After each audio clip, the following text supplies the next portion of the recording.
Hello, my name is Marcus. I'm the compiler of a collection of therapy quotes entitled 1001 Windmills of the Mind, a collection of advanced self-help quotes taken from what's often called the psychodynamic or the psychoanalytic perspective, which long ago, as I understand, was referred to by some as philosophical medicine or narrative medicine. In broad terms, as I understand it, these quotes fit into the general spirit of knowing ourselves, analyzing ourselves, shrinking ourselves. The title of one book is called Shrink Yourself by Roger Gould, not a bad book about the eating issue. Just try to understand yourself. The more we understand ourselves, the more conscious choice we have, in broadest terms. The less we understand about ourselves, the more likely we're going to be under the sway of something that's unresolved in the past. Because something in the past made us unconscious, because something in the past was too painful, hence it was denied and repressed. Oh my goodness. Here's a pigeon, unusual looking pigeon here. He's quite a...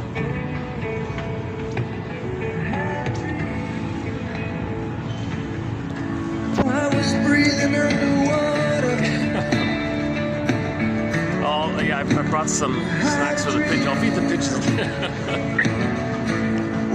Okay, there'll be a few sort of interruptions. I'm doing this in a public park here, so as usual, there might be a little delays, a few stops and starts kind of thing. So, the song you're hearing in the background is called The Dream by a singer named Rick Sanders. I heard this tune. I heard this tune.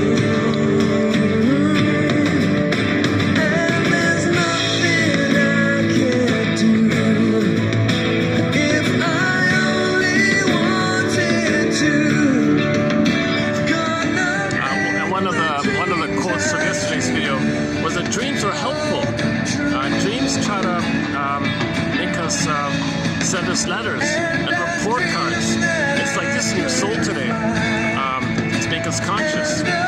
So the more conscious we are, the more we can accept ourselves. So that's healing and wholeness. We're trying to be complete whole. We had a basic wholeness in the beginning. Don't ask why. Well, we need to ask why. Why did the mother betray us? Why did we experience relational trauma with the mother, interpersonal trauma with the mother, ambient trauma, strain trauma, betrayal trauma? Why did the mother fail the baby? What's going on with her? Why was she so confused about the baby signals? Why did she gaslight the baby, double-bind the baby? Why was she so misintuitive and malatune to baby signals? Causing the baby to be very distressed, very confused, very much in pain, very angry. He feels that he's in danger here. He's got a lot of aggression and anger now towards the mother. Mother doesn't interpret that as a signal that his needs are met. The baby's own aggression towards the mother then rebounds in. So the baby's attempt to live, L-I-V-E, first by reaching out to the mother, and then by screaming that his needs are met, reaching out to the mother, it gets blocked again and again, then it goes back in. So the positive spirit to bond with the mother, connect with the mother, that was missing. So then the life force went to the limbic system.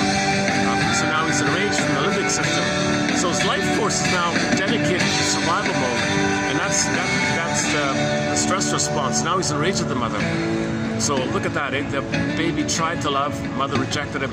Now he lost the chance to have his energy for himself. He's got to dedicate his energy for the limbic system. Now, from the limbic system plays mother. Look what a distressed situation I'm in. I can't trust and connect with you. I got to scream and cry that you failed me here. Now the baby's like second chance kind of the mother. I'm communicating my distress and my pain here. You're not meeting my signals. You're not understanding me. You're misattuned. You're malatune. You're not around. You betrayed me. Where were you at the birth? After 9 months, after all we've been through in the uterus for 9 months, and then poof, you were gone. Oh my God, what happened? And now you want to use me for some issue in your past? You don't remember that you were shamed, so you need to shame me in your attempt to remember that you were shamed? Don't you remember that you were shamed? You know, mother, if you had some feeling that you were shamed by your mother, you wouldn't shame me, but you don't remember, so you're going to shame me. I'm really angry by this. Why didn't you do your personal work and self-awareness before you had a baby kind of thing, before you had me? I could have waited for that. What's the hurry? I could have waited for you to heal yourself before you had me. So what's this, mother? You have the fantasy that you need to replay what happened to you, and you're going to use me as a proxy of you, and you're going to shame me the way your mother shamed you because you made a Faustian deal, Faustian pact, Faustian bargain. Now you have a Faust complex called identification with aggressor, where you're going to shame me, where I play you and you play the mother, so you feel important because you maintain some kind of identity, and that's your connection to the mother. So to feel safe, mother, you got to shame me so you can feel safe with your mother, because you think you got to mirror your mother and treat me the way she treated me. So you're going to repress, you're going to shame yourself, and then put yourself onto me, repress the projection, and squelch me to make you unaware that you're repressing yourself. And when you repress yourself, you put yourself onto me, and then you want to see it externalized and not believe it's with him, so it's more repressed, then there's more projection. Now I'm filling in for the role of you, and repetition compulsion, you think I'm you back then, you're going to shame me the way the mother shamed you, because mother, in repetition compulsion, we repeat the trauma with the fantasy that you can undo it. Really, mother, you think shaming me is going to undo the trauma that happened to you? Really, mother, seriously? You think shaming me somehow, a magical time machine will appear, we'll go back in the past, and you'll get the love that was needed? Seriously? Mother, I'm really angry by this. I'm really angry that you have such lack of self-awareness, and you're just blindly treating me the way you were treated because you don't remember you were treated like that. You even have a really insulting thing, mothers. You think I can serve you, and you think you have the right that I should do what your mother should have done. How can I do what your mother should have done? I can't nurse you and mirror you and be a self-object for you, a symbiotic object for you. I can't soothe you and comfort you and make you feel safe and not alone. All this, you're parentifying me. You're turning me into take care of you. Mother, I'm really angry at this. My mother doesn't get it. Okay, so all the baby's anger, okay, it's actually still relational and healthy that the baby's angry like this at the mother. But at the point where the child gives up, where does his anger go? Where does that flow of river, like it's rushing like that? The metaphor is the river, like the stream, the water, and it hits a wall like that. Mother, withdraws or threatens the baby, stop complaining, baby, get over it, baby. She says some gaslighting, shaming kind of things. What does the baby do with the anger? If there's it hits a kind of wall like that, the mother's very stubborn like that. Well, that's called rebounding aggression. The baby's LIVE is going to reverse, flip back in on itself, and is continuously rebounding back in on itself. Now you got the cycling, rushing river of to live going back in on itself. But it's in anger mode. Now the anger is going onto the body. So the LIVE, okay, the baby's screaming. It's still in the live area because he's communicating to the mother, but the mother rejects the communication. Now the baby's own communication of the anger like that, okay? Anger is an expression of unmet needs. When the baby's screaming and being angry, mother, my anger means you didn't meet my needs. Get it? I had needs, you didn't meet, I'm angry. Get it, mother? And the mother says, I don't get it. Oh boy, where does that anger go? Okay, it hits a wall, metaphorically speaking, and then it rebounds in on itself. Now it's as if two theories here. Two overlapping theories here. Number one, the baby's rebounding aggression towards the mother rebounds in on itself. Now it's attacking an organ. Now he's going to get psychosomatic symptoms. Theory number one. So his own rage overwhelms something in the body, some system in the body, organ system, an organ. Something in the body is going to go kaput finally, and the pain is the scream towards the mother. There may be a delay, of course. It may show up in midlife or something, but the psychosomatic symptom is still that rage towards the mother. Sarno says a lot of hypertension, backache, shoulder ache. It's really your rage at the mother still going on, because that part of the brain doesn't have time, and it's like flowing like that, and it's unresolved. So it's just you're screaming at your mother in your body like that kind of thing. That leads to psychosomatic symptoms. The problem is how much shade around you. Jesus Christ. There's just like a half a dozen of spots of shade in this tiny little park, and they're all kind of taken. So if I've got to move again, I'll sort of be. Oh no, okay. I'll go back to the. Okay, I'll go back to the side there if I have to move again. Let's see how long I can hold out here with the sun and all that. Okay, so now, first of all, psychosomatic symptoms. Today's topic, we'll be posting some quotes on the psychosomatic issue. The body bears the burden. The body keeps the score. The body keeps the tally. The body remembers mysteriously between mind and body. Every body tells a story. Conversion into the body. Okay, that's called conversion, or compromise formation, where the body's kind of holding it like that. So it's kind of it's kind of holding it for you. It's a defense, right? It's called somatization. It's going to be somatized. It's going to go into the body, and the body symptoms. The body, soma means body, so the bodily-ization of your pain, called somatization, something like that. So theory one is the baby's rage to the mother originally was relational and normal. Baby to the mother, relational, normal, communication. So it's revealed. Okay, it's open and it's relational and it's revealed. Baby to the mother. Now, when the mother blocks it and the baby's anger goes in, the baby's still screaming, but now it's you don't really see it anymore. It's kind of covert, so it's kind of concealed.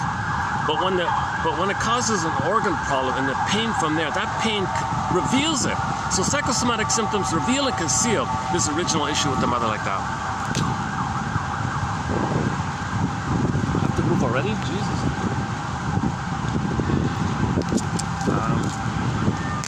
My goodness. I'm gonna get some shit around here. Okay, let me make another little adjustment here.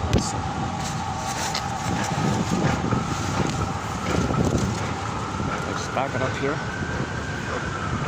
I got people all on the side there. Maybe I should just go back here.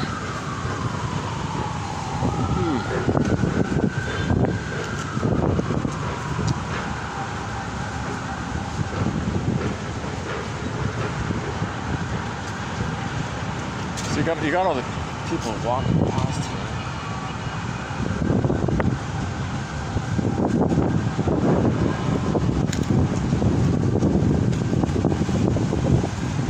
It's nice to get the breeze, but Jesus.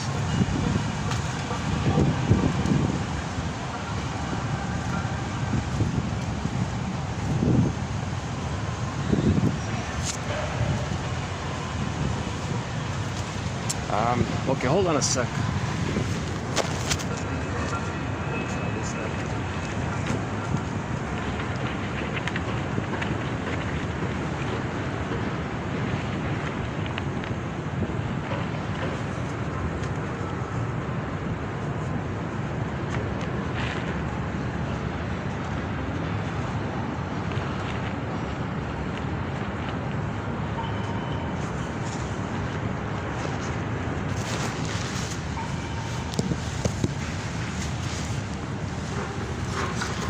Could this work?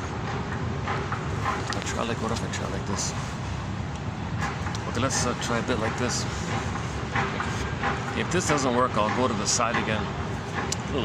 Okay, I want to get these videos out. The quotes are posted below. I have anxiety. It's a disclaimer, I'm not a shrinker professor. So 30% of what you're going to hear in this video is wrong. It's up to you, dear viewer or listener, to figure out which 30%. Okay, now that's something Robert Bly said to the audience because he also is not a shrink. So disclaimer. These are theories, hypotheses, ballpark approximations. We're brainstorming here. We're trying to be detective here. We're trying to look for clues. So these quotes might be like pieces of the puzzle or clues, process of elimination. Maybe some clues lead to better clues. Maybe you can use them as a springboard to free associate with. You find a quote that you like and say, what does this quote remind me of? What does this quote suggest to me? What thoughts spring to mind when I read this quote? And then when a feeling comes, you validate your feelings. I must have a very good reason for feeling this. What's the hardest thing up here? And you go and you go on like that. Again, that's called free association, where you make the unconscious conscious, say freely what comes to mind. And when you're blocked, notice the block, and just notice that there's a block there. And identify that there's a block there, and there must be a very good reason for being blocked here. And there might be a sensation. See if you can link it to an underlying feeling, and if you can identify the feeling under the block, just say to yourself, I must have a good reason for feeling this.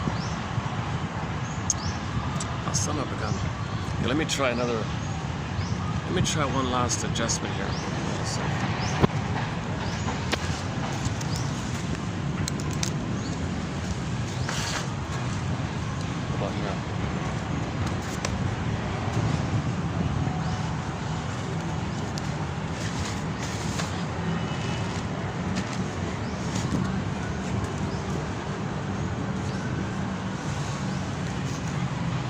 Let's try this stuff.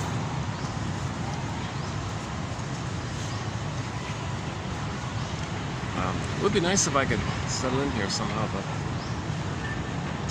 Okay, let's go on here. So that's okay, free association. So once again, I'm not a shrink like that. If I had the funds, play Joni Mitchell's song "This Flight Tonight," made popular by Dan McCafferty, and I'd be on this flight tonight to do a full analysis and show you a before and after kind of thing. So you're seeing me in the before before having been analyzed. So I'm trying to learn this perspective. I'm finding interesting quotes, posting it. Now the huge benefit, ironically, of yours truly selecting these quotes, I guess, is that I'm looking for clear quotes that if I get it, maybe there's a good chance everyone's going to get it kind of thing.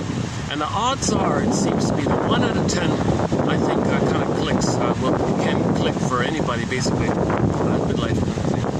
So it's kind of like, like a CD with songs, maybe one song's a hit song. Just noticing one of the pigeons here. I'll feed you later on, okay? I just started the video. Come back later, okay?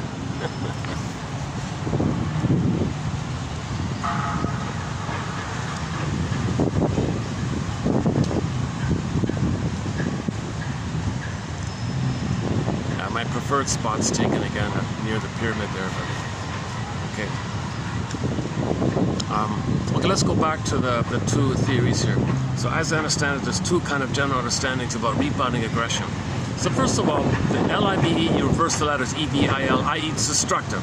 So your own energy at your mother, your rage at the mother turns inward. Okay, that's destructive now. So that's why people say, the enemy's within, because you're hurting yourself. Okay, so number one is going to be the psychosomatic symptoms eventually. Okay. Number two, from yesterday's point from Miss McDougall, she thinks maybe because of the fusion, you don't know where you begin, where your mother begins, and since you are angry at your mother, you may think that you're attacking your mother if you're attacking yourself, because you don't know where you begin then, where the mother begins and ends. Fusion, merging, symbiosis, participation, mystique. And if you're angry at the mother, then you're the mother, and you're one with the mother, and you're both one like that, then you might think you're attacking your mother, screaming at your mother. Now, when the baby's screaming at his mother, either naturally, openly, or inwardly, it's harmful because it's going to go to the organ. So is the organ the mother? Do they mean like that? Or some part of the body doesn't feel it? So there's a question mark about this kind of thing. But in this issue of somatization, psychosomatic symptoms, the agreement is the baby's rage goes inward. I don't think that's been questioned or something like that. Psychogenic, psychosomatic symptoms. So most symptoms are psychogenic, okay, psychologically caused, hence the phrase psychosomatic, emotional, psychological, okay, meaning the need for development, the need for love, and it leads to the somatic issues, psychosomatic symptoms. So mind, body is symptom. So you can't eliminate the mind, emotional side. Now some people do that. Some people say, "Oh, don't talk about your mother. You're stigmatizing your mother. You're prejudiced against your mother. You're blaming the mother. Stop blaming the mother. Got a problem with the body? Well, just peel it away, operate it away, and that's it." Well, okay, that's the problem. The theory, the original theory would be, well, then you're just repressing. Then there'll be more symptoms, and the body can only hold so much. So now you're rebounding aggression. Back to psychology. What do you do with the rebounding aggression? By the way, the symbol of your rebounding aggression, okay, L-I-V-E to the mother, reverses back in on itself, E-B-I-L. It's the same energy. It's just warped because you're rage at the mother, so you want to devour the mother, possess the mother. Come on, mother. Baby's in an oral rage kind of, that's destructive. He wants to like gobble. He's got like a hungry wolf kind of feeling. So if you have that hungry wolf-like feeling towards yourself inwardly, it's destructive like that. So all these creatures, any kind of symbol of a creature who's dangerous and devouring like that, okay, like a boar, like a monster or a gobbling kind of monster, could be the guy with the horns, okay, or whatever. In folklore and literature all around the world, there's a term or a symbol for the picture of your own rage at the mother going inward that's destructive, and when it goes sideways, it's destructive on the sideways. So the rebounding aggression, okay, now let's hold the phone here. The baby's mind is pictorial, imaginal. Imagine, pre-verbal, before words. Baby's not speaking, there's no words there. Theory is in the primary mentations, visual and pictures and things like that. So when the baby's enraged, the picture in his brain is some kind of frightening thing. Like the guy with the horns.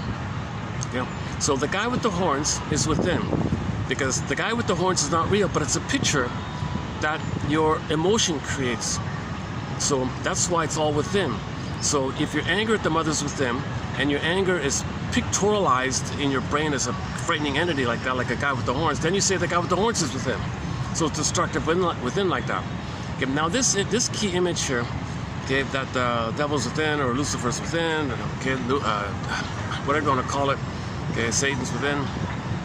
In the Howling Man, in the Twilight Zone, it was called the Howling Man. It was called Bilabai and Amadeus or something, Amri and Ram, or dark this, dark angel, dark black angel, dark what, I forgot all the terms for it. It doesn't matter. In folklore, you'll have hundreds of names for the symbol of code for your rage of the mother that's going inward and it's destructive. So the destructiveness can go inward towards the body because either A, it's just your body, or B, you think you're attacking your mother and you can't tell where you are and where the mother begins, so you're still attacking your body, like, so the confusion like that. Okay, that's the image of this. That's number one. That's the core, one of the core message of the Howling Man episode in Twilight Zone is that that's a hard issue to deal with already. That's like holdophonia, like that's huge already. This rebounding rage of the mother going into the body. Now the image the Twilight Zone presented for this. Okay, here's a key one. I can't recommend highly enough watching the Howling Man episode from the Twilight Zone thing. The image for this rebounding aggression, okay, is when the guy, the Howling Man guy, is in the cell in the castle. He's kind of locked in this castle kind of thing. Okay, and then so the narration was the head monk said, you know, this is a big thing here. We got to deal with this. We got to hold it in here and figure this out and try to process it and understand it. And, why is it there? We got to figure this out. We got to address this kind of thing. Now, if we don't address this, if we just bury it further and just ignore it, okay, it kind of, the tendency, the pattern is the door will open and it'll be destructive on the side. So that was the second main image, that there's the pattern of ignorance, or the pattern of our lack of willingness or curiosity or wonderment to figure what's going on with ourselves, to know ourselves more deeply, more honestly. The truth will upset you free, but you can't handle the truth. This whole fear and ambivalence to understanding ourselves. I don't want to understand myself. I don't want to know my mother failed me. I don't want to believe my mother failed me. That's a terrible thing to say. How dare you say my mother failed me? Well, you're not going to heal if you lie like this. You got to call a spade in the healing. In the healing journey, you got to call a spade a spade. Okay? You got to admit the painful truth. Radical acceptance. If the mother was impaired, she couldn't love. So why do you think she loved you if you later on understand she didn't have the ability to love? If she's trapped in the mirror like the wicked queen, if the mother's like the wicked queen, i.e. a narcissistic, envious, bitter mother, she can't love. So radical acceptance, just don't think she loved you if she was like the wicked queen in Snow White kind of thing. Okay, I'll clarify that in a bit. So let's go back to the rebounding aggression one. So this baby's rage, okay, so myths and fairy tales and Twilight Zone and parables and things, they're all like symbols to try to describe inner dynamics. Myths and fairy tales are true on the outside, okay, not on the they're not true on the outside, they're true on the inside. They're symbols which are visual to talk about, to understand a little bit, but they're not real, but they help you connect with something invisible that's real. Psychological trauma is real, but it's inside, it's invisible. So you create symbols and pictures like that to kind of in correspondence to it, to know the truth kind of thing. You got to talk about it somehow. You feel it, but how do you talk about it? Create a fairy tale, like, you know, like your soul is frozen like Snow White. You're locked in a tower like Rapunzel. The soul turned to stone like Echo and in the Greek myth, and so on.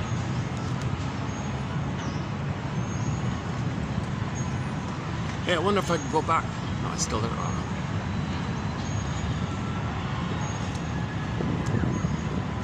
I'd love to go back to my regular spot, but let's see how it goes.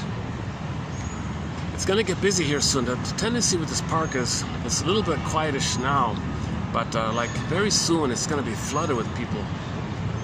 So let's see how much we can do here. Plus it's a Friday, so it's going to get even busier. Plus it's the peak season. The peak season has just begun here, the touristy kind of phase here. So I think it's just starting like this week or something. Not sure exactly. Okay. Anyways,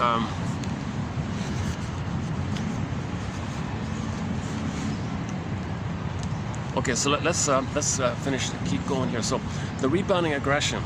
Okay, baby's rage at the mother, blocks, river, hits the bank, turns inward. Okay. the picture of this is the guy with the horns. So the guy with the horns called, oh yeah, they also call it Diablos because energy is called daimonian. This destructive energy, Bergler calls it daimonian energy, and you got Mr. Diabolos or Diablo, what's his name again? Diablos or something like that. Diabolos, I forgot how you pronounce him.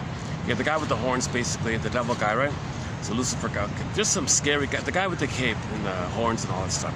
Okay, that's just a picture. That's just a code. It's not real. That's not real. That picture is not real.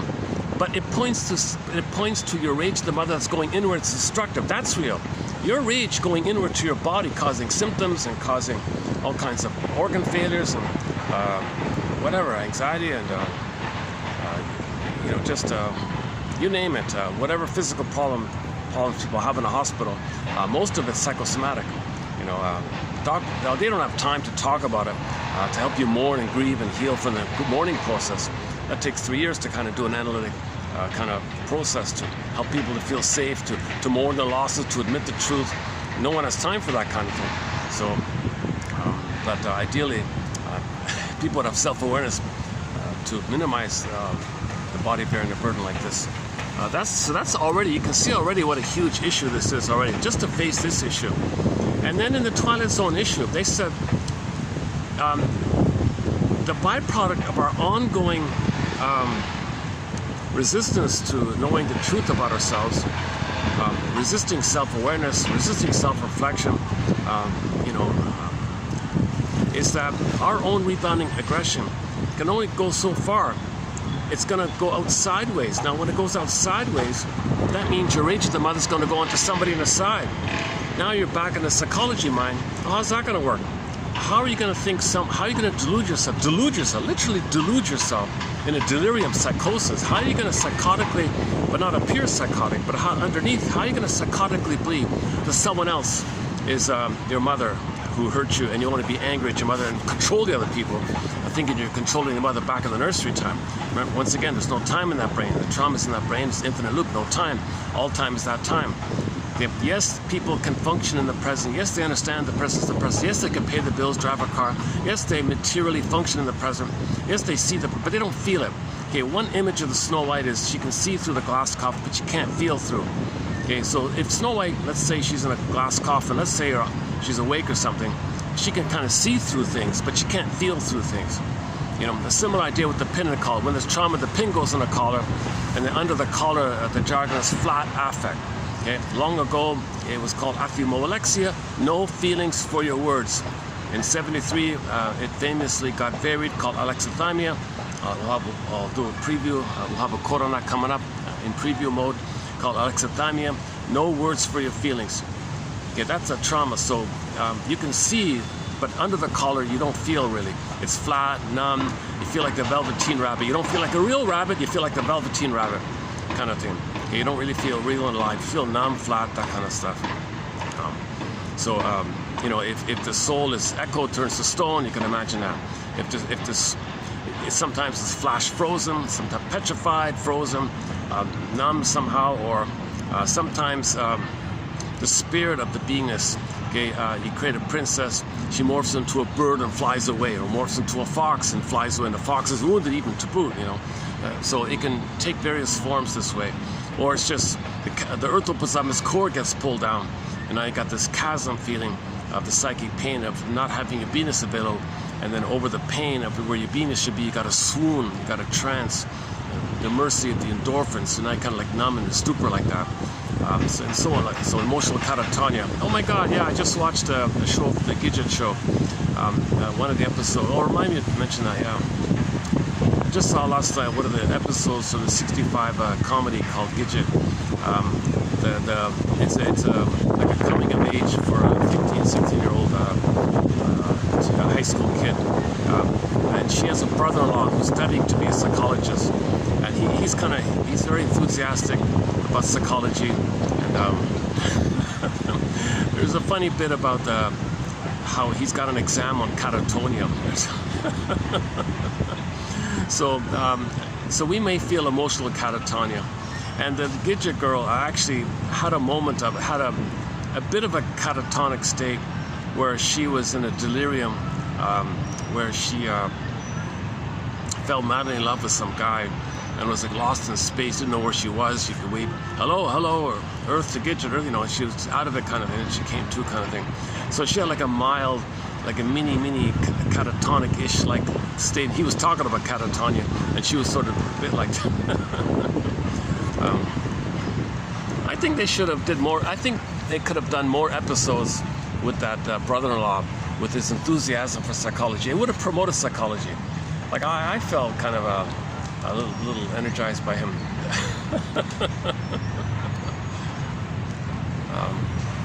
Maynard Krebs also was considered to have a prenatal catatonia syndrome, which made him very sensitive or something. Oh.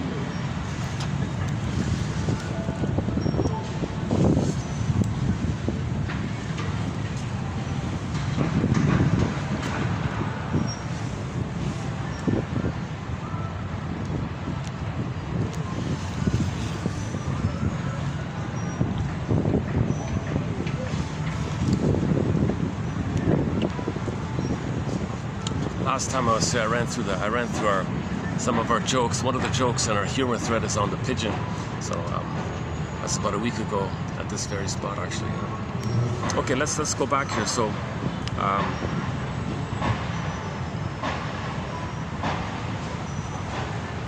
we were talking about the Gidget show just now, right? Why did I get onto the Gidget episode? Oh, for Pete's sakes. It's a coming of age kind of thing. Teenager kind of thing. For Pete's sakes.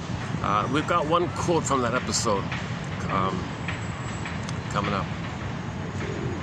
Okay, I'll pick up on the Gidget show a little bit later on. So let's just go back to the core point here. The core point is that there are, as I understand it, two working hypotheses or theories, at least that I know of, in terms of this rebounding rage towards the mother attacking us in the body. Either it attacks us proper and we get a symptom because it's us, or we think we're attacking the mother and we can't tell the difference. So either we're just simply blindly attacking ourselves because the energy's got to go somewhere, or we somehow think we are attacking the mother because we are the mother, because we haven't differentiated from her. So in other words, you're hurting yourself thinking you're hurting the mother, kind of thing, and you don't know that because you didn't differentiate from her, and because you're still one like that. Okay, anyways, that's the two parts of it all. But the image, okay, the picture or the symbol's not real, but the symbol points to your anger, which is real. So anger is real, it's invisible, right? So the picture is not real, but the picture talks about your rebounding aggression. So as a shortcut, instead of saying you're rebounding aggression towards your mother, rebounding towards yourself, and it's piling up like a whirlpool and it's hurting you, it's causing pain, this destructive energetic distortion of your life force turning you, rebounding. Okay, instead of just create a picture's worth 1,000 words, right? So just create a picture. It's a guy with the horns. He's destructive. So destructive can go to the person, and then it can go to the side. So back to the Twilight Zone episode. The key message of the Twilight Zone episode was that they showed you the pattern. Okay, they showed you the guy with the horns, the devil guy. Okay, he was locked in a cage in a castle, and then sure enough, he escapes. He's caught and brought back in. He escapes. He's caught and brought back in. He escapes. So when he escapes, there's destruction outwardly. When he's held within, it's kind of destructive within, but you're not hurting others per se. But when you're hurting others, that's way more destructive than just getting a headache or something, or getting a backache or something, or anxiety symptoms, or some kind of possibly, or some attack on the body somehow. That's one thing. It's harmful like that. But when it's released blindly, openly to anybody, kind of thing, you don't care anymore. It's way more destructive. When your rage at the mother is dispersed onto everybody, now you think everybody's your mother. So it's one thing to think that you're your mother, but to think everybody else out there is your mother, it's going to cause way more destruction like that. So the monk was saying, this is a real issue. We lock the guy in, he escapes, we catch him, he's in, he escapes, he catches him, and it's with men and women as well, because at the end of it all, it's with a woman. This woman lady was doing the same thing. She had it within the house, What did the lady do? She opened it and ran free. The lady did this. The lady did the same thing. The main guy in the film did the same thing. So that's the kind of the pattern. That's all a metaphor of a rebounding aggression in.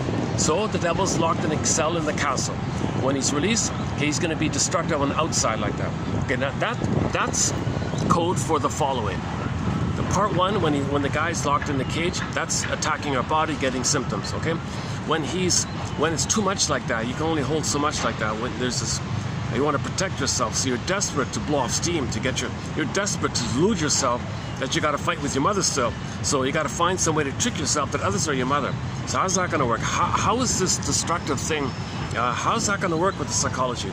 Okay, enter A, repetition compulsion, B, the Faustian complex, projection, projective identification, the scapegoating mechanism, and rationalization. You got to enter all those things in, and it partially seems to kind of cover a little bit, I guess. So number one, repetition compulsion. Okay, when there's trauma, we repeat with the hope that we can change the past, undo the past, correct the past, get the love that we should have received in the past. We still need the mother's love. We can't be ourselves if mother doesn't see us, if mother doesn't mirror us. We can't recognize ourselves if mother doesn't recognize us. Mother's not present to us. We feel abandoned. Now we've abandoned. We don't trust ourselves because we were abandoned. Mother doesn't recognize us or have empathy for us or think about us, when we don't do that for ourselves, we have nothing to go on, kind of thing. Like we need the experience of mother seeing us, soothing us, recognizing, accepting, looking at us in an accepting way so we can accept ourselves. We understand ourselves by the relationship with the mother. If that's all missing, kind of thing, you're kind of stuck waiting. It's hard to move forward if you have no memory of anything telling you that you're okay or something. In fact, it's the opposite. Your mother told you were no good, and you believed that kind of thing to please the mother. Mother, is that how I get your love? If I think I'm no good? Is that the only way to connect with you? Now you're stuck thinking no good. How do you develop you think you're no good? In this blind hope that mother will change your ways one day and a magical time she'll appear and she'll say sorry and give you the love that you should receive. So you're kind of waiting in a false waiting scenario kind of thing. Okay, so when there's trauma, we repeat. Okay, Paul B. Russell, repetition. I'm still recording. I can bet because of the glare here. Yeah, okay, it's moving. Yeah, we're recording. Because of the sun glare, I barely can see. I can just faintly make out that I'm in the camera here. Hopefully on the playback you can see me. Well, if you can't, the audio's there, right?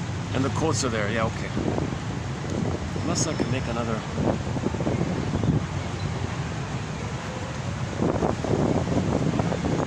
This is pretty much it, eh? Jesus.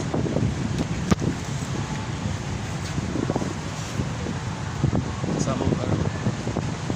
Maybe a little better.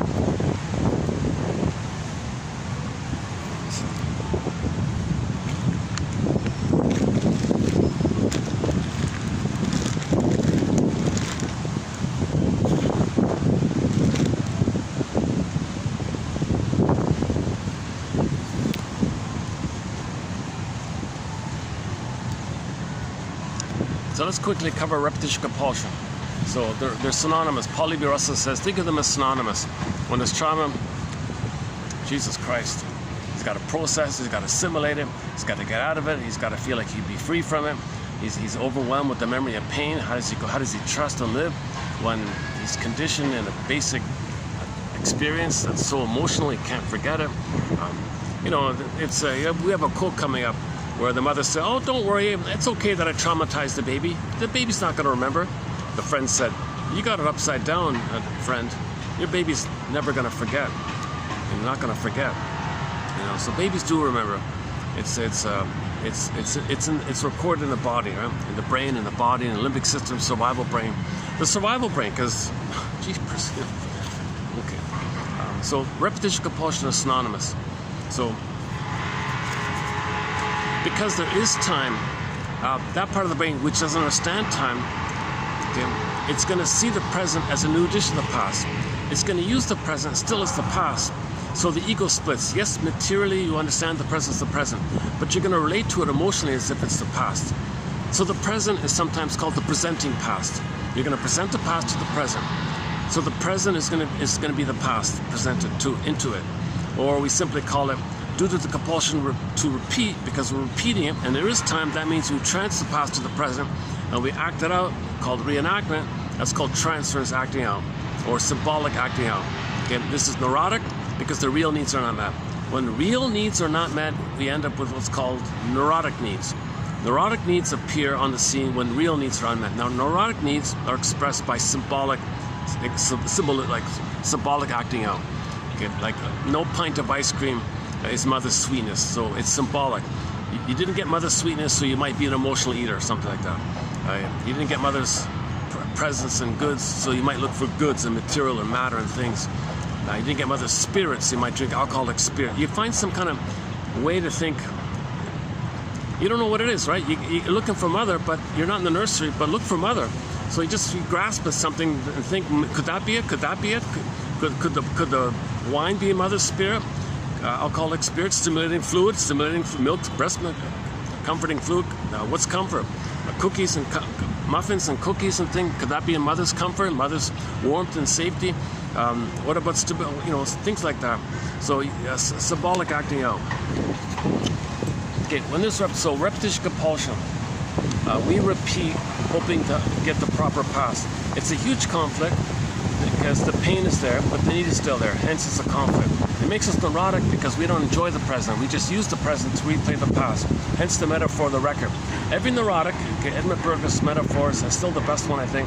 Every neurotic is a music enthusiast, but he only has one record, like a 45. He carries it with him everywhere he goes.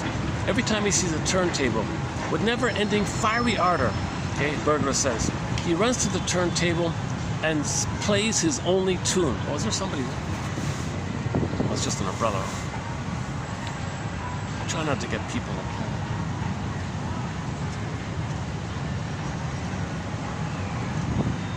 At the moment, I don't think I can find any better spot. Jesus.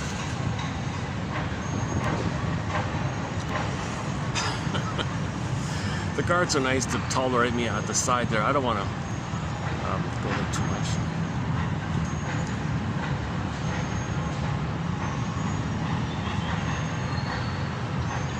Let me try the. Let me.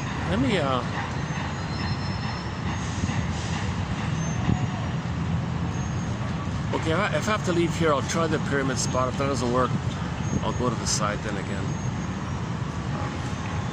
Why am I telling you this? But before I do that, I'll feed the pigeons. How's that? Okay.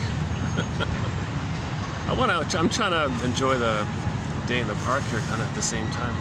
I want to share these quotes. Stay tuned. We've got some good quotes coming up on the psychosomatic issue, one of our threads. So we got 62 threads, 62 topics. Okay, psychologically minded film and TV show quotes. That's a fun one. Route 66 is in there. Go to $25.99. You'll find the best quotes from the classic TV show Route 66. Oh yeah, by the way, one of the guys in that show, Route 66, made a guest appearance in one of the Gidget episodes that I was referring to earlier. Yeah, I was surprised about that. Okay, so number one, repetition compulsion. Okay, so due to the compulsion to repeat, okay, that's the theory.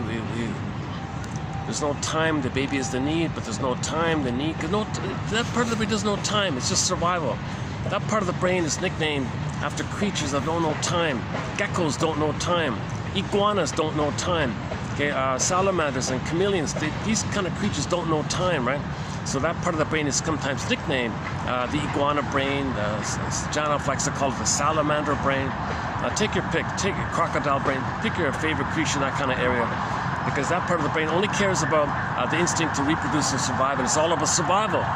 And there's no time like that. Very basic kind of thing like that. So that part of the brain, it's just all about survival. And we got hurt during that time, and the memory is in there, and the life force is going in there, and it's unresolved. So it's like first things first. When is it safe kind of thing? When is the person ever going to feel safe to feel? So he's in sensation mode. He's in visceral sensation mode. So the feelings are frozen. You go back to sensations. So when we talk about affect, we mean both the feelings from the feeling self and the visceral sensations of the stress response, cortisol, adrenaline, anxiety, sweating, perspiration, poor blood circulation, irregular heart the heart math thing is whacked. You know, you need the speed between the beats to be kind of consistent, so-called heart math. So things are whacked with the physiology like that.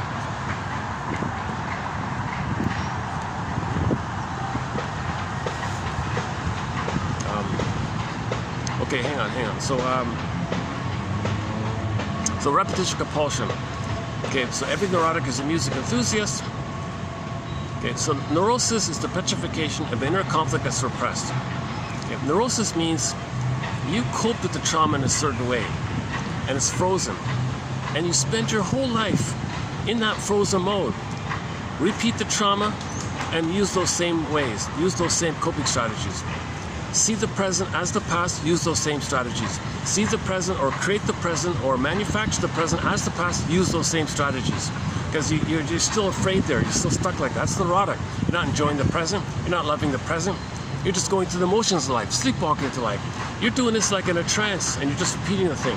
Nobody's making sense because you're not in the nursery, but you're acting like emotionally you got to recreate the nursery, not be aware of it, not let anyone else think that you think you're still in the nursery, but you still have this hope to get the mother's sweetness and mother's love and mother's comfort and mother's reverie and attunement, mother's what they call entrainment and attunement, rhythm of safety and a blissful oneness, a time with the mother where everything was the Garden of Eden, Shambhala, Shangri-La, blissful oneness.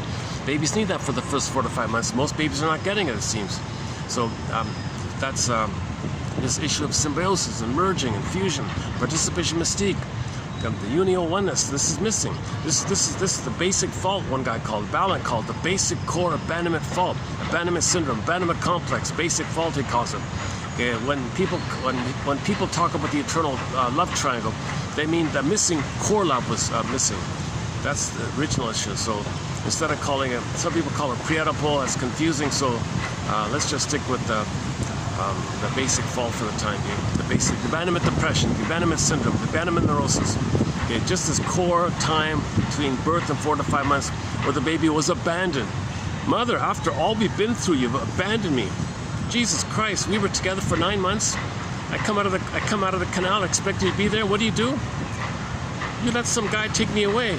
You remove my cord and the placenta, which linked me to you. You abandoned me. Well, why did you allow that? You abandoned me, and you handed me off to some stranger on a scale, and treated me roughly like this. And I thought you were gone. I froze up my soul here. I don't trust you anymore, Mother. I froze up my soul. You abandoned me. Betrayal trauma, abandonment trauma, and I'm never going to trust you again, baby might think. So when the baby finally is returned, there's a kind of a problem like that. Hormones are gone, cord and placenta are gone. Who's the stranger here? Mother's baby's frustrated. Mother blames the baby for it. Why are you blaming me, Mother? You betrayed me. Now you're blaming me. You betrayed me. Now you blame me. Seriously?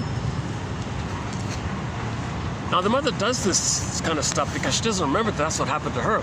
So if the mother could remember, if the mother could get a glimpse of how she was betrayed by her mother, she won't betray her baby. But most women don't remember this. They don't bring it up somehow. So they're just going to repeat it in an attempt to remember. So when we don't remember, we repeat. But if we can remember, we can stop repeating. But most women don't remember, so they just repeat it. A, because that's the nature of repetition compulsion. B, because we're trying to remember. So the mother shames the baby because actually, on one level, she's actually trying to remember that she had been shamed. Like she might say to herself, gee, where do I get this idea to abandon my baby? Does that mean I was abandoned? Oh my God, I don't need to do this to sorry baby, hold the phone here. I'm not gonna abandon my baby. I remember that I was abandoned. I'm not gonna do that to my baby. So she can heal this transmission of intergenerational trauma if she can blip up some feelings of what happened to her. So women who need to get some feelings of what happened to her, then she won't repeat it onto the kid like that.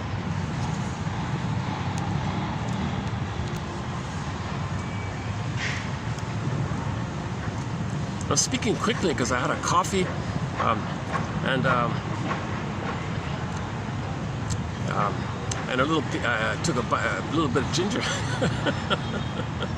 That's a good combination for me, eh? Just a little ginger and one small coffee. I can talk for 2 hours. I want to cram in as much as I can, kind of thing. Problem is I crash after 2 hours. But if I could drink guava juice, like the good guava juice, the fresh pressed, I mean the good. I haven't seen it in over a year. I can go for 8 hours calmly, smoothly. It's way more efficient, way more practical for me to drink guava juice and do a longer video than hype myself up with some caffeine and then speak quickly for 2 hours.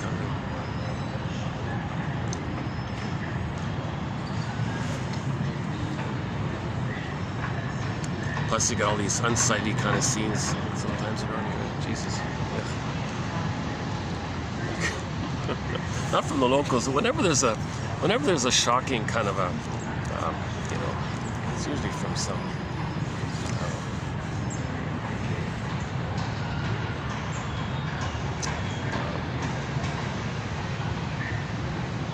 See, when you feel safe, right? Like if you're on vacation, you feel safe. No pressure from your family or friends around you. What's pent up, you might like kind of like open the door and it kind of comes out a little bit like that, right? But when he goes home, it'll close in, right?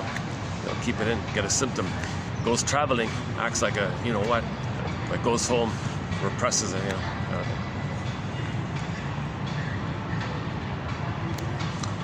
Okay, let me get used to this here. Okay, let's what else can I do here? Jeez, the guy's staring at me. Jesus Christ. Let me make an adjustment here.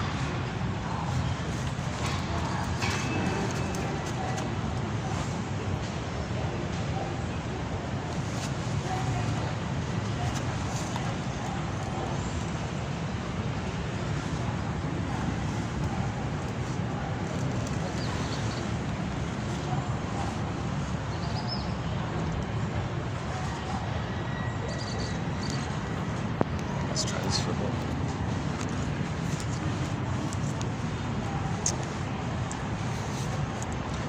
You know, the Blue Room's turning out to be the best venues now for doing videos are the Blue Room and the Swan Place. The video at the Swan Place I thought wasn't bad. I kind of felt a little wasn't busy on that day. When I'm not interrupted or distracted, I can keep a flow going. So the Blue Room and the Swan Place seem to be the best venues, although I do like to come outside like this once in a while. Okay, let's pick up on repetition compulsion here. So that's a key thread. Paul Libby Russell sort of heads it up for us here. 2119. Highly recommend going to 2119. I mean TQ therapy code TQ 2119, and then plus the quotes following it for roughly 90 to 100 quotes there. That's a good crash course on repetition compulsion. He writes clearly, no books, only a few essays on the topic. That's it. But those essays are gems.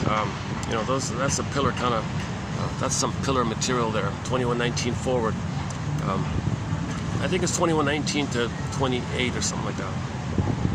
If I remember correctly, we did 10 videos on it. Is that right? Something like that. Okay. Anyways, repetition compulsion. So let's clarify this point here. Okay. What are we repeating? What are we talking about? Repeating what? What are you talking about? Repeating what? Well, an interaction took place. The baby had a need. Mother squelched it. Ouch. Okay, whoa, trauma. Froze up. Okay, he coped with it in a variety of ways. So he numbed himself, he engaged in psychic splitting, make the Faustian deal. Okay, he coped with it somehow.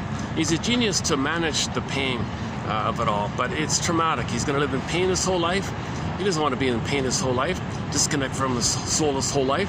He wants to get it back. He wants it unraveled. He wants to get his soul back. So since that part of the brain doesn't know time, that's the thing. He's just going to do it all over again, but he's going to re-experience the pain. Because he can't travel back in a time machine and actually change the past. So that's why it's such a mess. It's such a conflict like this, right? It's called the wish and the fear, or ego and the id or something. No, let's not go there. The Gidget Show said that. It's funny about the Gidget Show. She worked she worked as an advice columnist for the high school newspaper, Hannah something, Helpful Hannah. Oh yeah, Helpful Hannah. So Gidget was going to write little, practical, common sense kind of things. And she said, yeah, I'm going to write practical things to the students in distress here. None of this ego and id stuff. She kind of poked fun. It's ironic that a 15-year-old kid was poking fun at psychoanalysis. Sigmund Freud, come on, Sigmund Freud. Hello, Sigmund Freud. Referring to the brother-in-law studying psychology. Oh, there's Sigmund Freud. None of this ego and the it jazz. That's not my bag.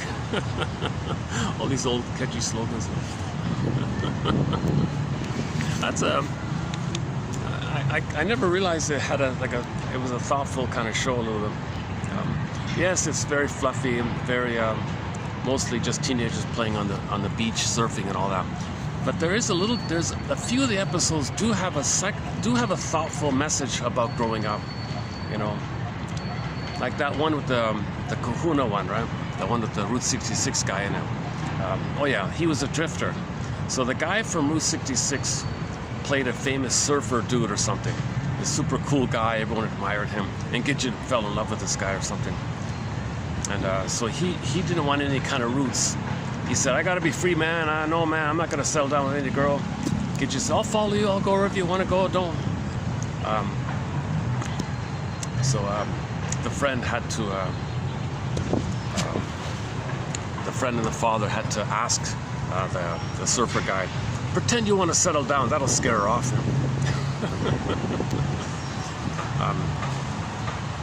So she was infatuated with this guy for some bizarre reason. A little strange like that, but actually, for a glimpse there, I thought about the as-if personality. Did she totally identify with him and believe everything he believed? And parroted, like very chameleon-like, thought, felt, believed everything he thought, felt, and believed. So anyways, later on, no, she was upset when things changed. But in the as-if personality, they just brush it off and engage in another transient identification with the next one. But it did start off as if it could have been the as-if personality, where she identified with him and thought that she was him kind of thing, and mirrored him like that. So that's why she's so spellbound in the oneness kind of thing. Oh yeah, the line in there was, he was a drifter. He was a drifter, thinking he was free. And the father said, these drifters, they're not free. They don't have roots, they don't know where they're going, they don't know where they come from, they don't know where they're going. These drifters are not free. You need some kind of roots then to be free. So he's just doing he's just doing what do you call it? Wasteful movements. Wasteful movement. Is that freedom? Wasteful movement. So what they're kind of referring to tangentially is when you have your beingness, you got your inner home, then you can be free. Just being a Peter Pan is not free. Peter Pan is escaping. You're not free when you're afraid and you're running away all the time. You're running away from your mother all the time, your whole life. So you're drifting like that. But your mother follows you everywhere you go, so you run faster and faster, kind of thing, because you're fused like that. That's not freedom. The root is you have a beingness from having the love, or you have a beingness from mourning the process of not having the love. Then when you have your beingness, then you might be free. So the root is like inner home root, like your beingness within like that. Then you can kind of be, you can have free will, free autonomy, free choice, and activate your real self. Then you're kind of free when you have your beingness. That's what he means by you need the root, then the roots, then the wings, kind of thing. Having a beingness that's like a root with like your home within. That's your roots, like the home within called embodiment, beingness. You need that. Then when you express it, you feel free and alive like that. That's unique like that. The blue word of happiness. It's a feeling like that. So it's a free feeling where you're enjoying it. You're enjoying the expression of your real self-activation rather than in constant protest mode with the mother. If you spent your whole life in protest mode with the mother, or still searching for mother, or showing up to mother, this kind of, you're not really free like that. So being a drifter, in his case, was sort of in that kind of thing.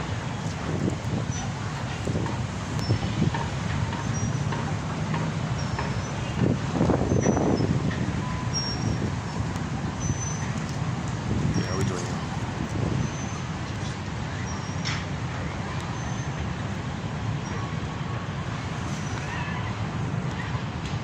Okay, let's pick up on repetition compulsion here.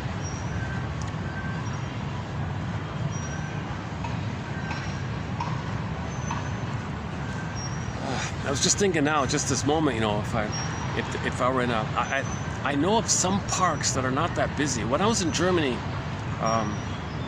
like 2.5 years ago, I remember there was a park I walked through. It was kind of quiet. It was hilly, some views of the castle kind of thing. Some like kind of had some like it was a half. It's funny. It was a public park blended in with the farms. So they kind of blended in people's private farms with the public park. They kind of fused it like that. So you're walking through people's farms, and it's kind of like a public park or something. I don't know how they worked that out. It was kind of nice like that. Oh, let's let these people pass you.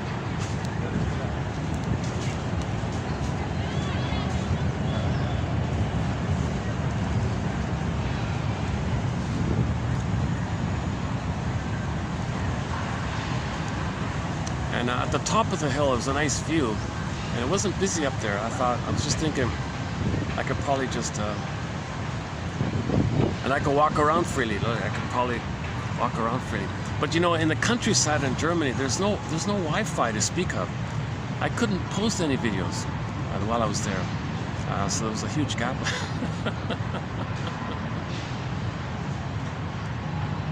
Somebody told me it's only 2G over here. You can't upload videos here. You can send an email, but that's seriously in Germany, like you can't. A little surprising.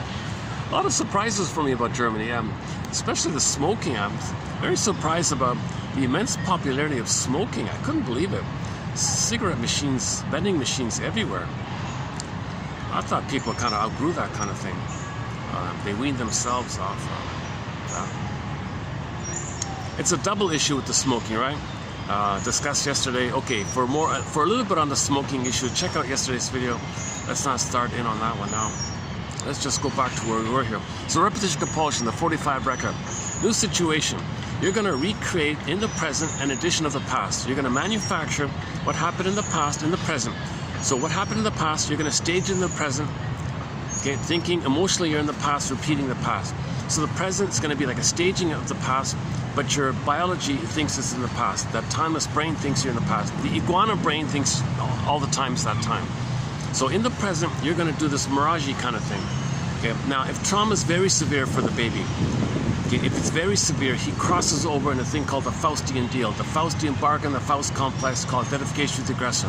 Okay, let's clarify this point here. The baby's identity is what's called narcissism. It's all about him. He's the center. He's entitled. Can't see past the end of his nose. In his solipsistic bubble. He's center stage. All about him. Entitled. Everything's for him. He's a king and a god magician. Makes everything. It's all about him like that. That's called narcissism. Feels important. Feels powerful. Has a thought. Poof. There it is. He needs something. Poof. There it is. Because he doesn't know the mother gave it to him. He thinks the mother's him. So he wants something. Mother gives it to him. Mother's him. He thinks he gave it to himself. That's one of the messages in the science fiction film called Forbidden Planet. Morbius thought something, he was linked to the planet, poof, there it was. Actually, yesterday's video we talked about Forbidden Planet. So let's maybe not do that here in this video here. So babies think like they're little gods and kings and all that. That's called primary narcissism, infantile megalomania. It's a delusional grandiosity, okay, or omnipotence of thought, magical thinking, unconditional hallucinatory omnipotence. He's a magician, he's a sorcerer. Baby wants something, there it is. Wow, he's magic. He did it himself. He's powerful. He's in a blissful feeling. He's floating around and it's spaceless. His needs are automatically met, no interruptions, especially in the uterus like that. And the babies need an extension of that in the first 4 to 5 months, right? Oh, let me enjoy this breeze. Oh my God. Okay, enough about the weather report here.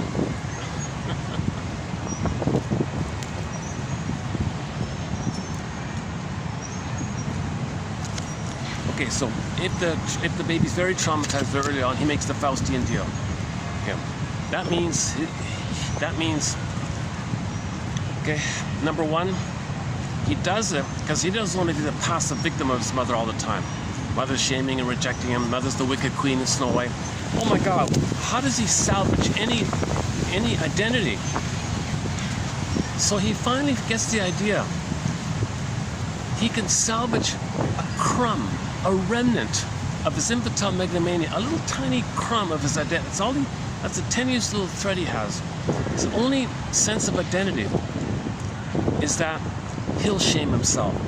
He'll be the mother and shame himself, and then he thinks he's important because he does it. He's the active one. He makes it happen. He makes it happen. Instead of the mother making it happen, he becomes the mother and he makes it happen. That's the Faustian deal. He gets the mother's power, gets an identity, gets an attachment with the mother, but he's got to sell his soul. Okay? So, mother shamed him, he becomes her, he shames himself. By the way, a part of this phenomena is that he's got to have an attachment to the mother. Okay? That attachment is based on mirroring the mother. Mother, what do you want? Well, baby, I wasn't mirrored. Okay, I'll mirror you. You shame me, I'll shame myself. We'll be one like that. Okay, baby. Hold on a second. Let's let these people pass here.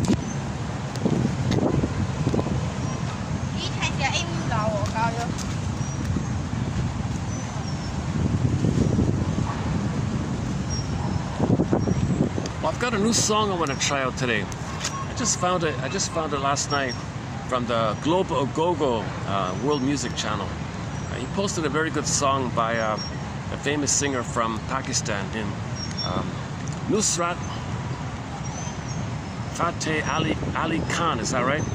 He's a very beloved, famous singer in Pakistan. I think it's the Urdu language or something. It's mostly devotional kind of praising kind of songs. Last year, somebody found a lost album that he recorded 30 years ago. The building was going to be, they were moving the buildings or something, and some kid, some Gilligan kind of guy, found, hey, what's this? And it turns out to be an amazing CD. It's got 4 songs on it. Each song is about 10 minutes long. It's all kind of similar kind of devotional kind of things, but the quality's pretty good. And I played the first 2. I played it. That's a great album. So I was gonna play the. So let's see. I might play the first track here sometime in this video, if appropriate. So I'll just play the first track. The first 2 in particular I thought were really good. The first 2 tracks. The first one's great. The second one is almost equally as great, and the third and fourth are good as well, like that. So you got like outstanding, great, and then 2 goods kind of thing. 4 is, it's a good album. It's a great album. That first song is very hypnotic.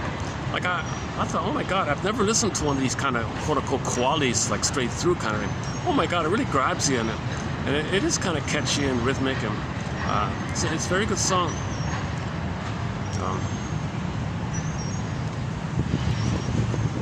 And it was almost lost, like just some student found it by chance or something. You got to be kidding! It's some people think it's one of his best albums. Now he produced hundreds of albums in his lifetime, this guy, and about 2 years ago we did play two of his songs already. So this one today, if I play it, it'll be the third song. And boy, it's a great one. Track 1 on the album called Chain of Light. That's what it's called, Chain of Light. So look up Chain of Light, the name of the album, Chain of Light, and they got the 4 tracks there. So it's just praying and devotional. I'm not even sure what the lyrics are. They say it's like a poem, like an ancient poem, or praying, poetic, yearning and longing. A lot of these kind of songs. I miss you, that stuff like that.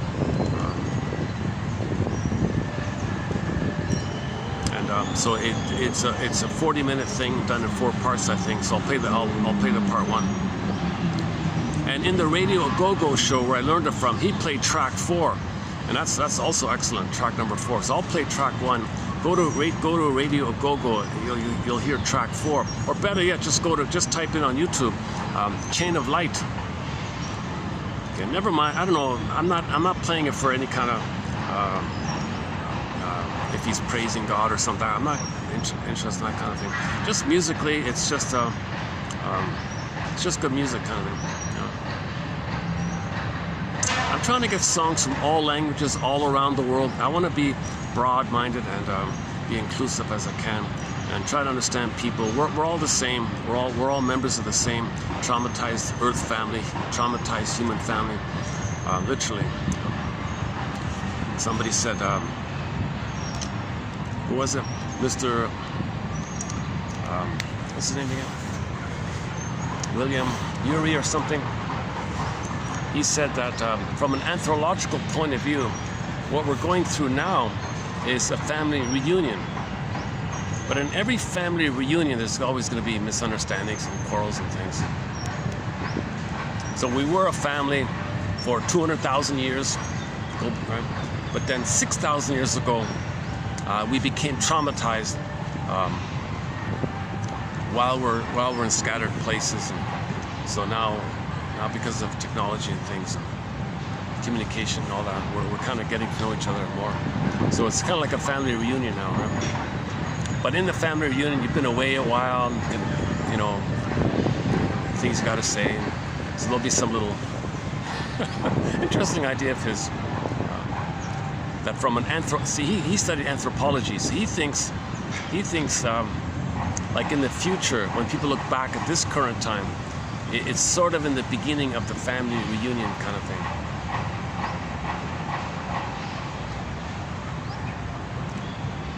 So he also firmly believes that we're all from the same species called Homo sapiens sapien. Then we spread around, but while we were in different places, we got traumatized. We traumatized ourselves accidentally. Okay, now on that point, let's not start here. On that point, yesterday's video, I crammed in a very difficult topic about Homo traumicus. I covered a couple of the symptoms of Homo sapien traumicus, from village to pillage, that whole thing. That's a very emotionally draining topic. I need a liter of guava juice, so I'm going to cover that topic.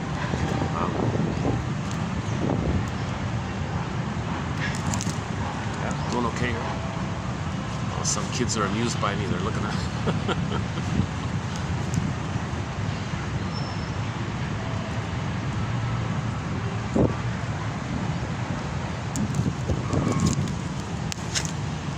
Okay, let's finish. We're still recording. Okay, let's finish up repetition compulsion here. My goodness.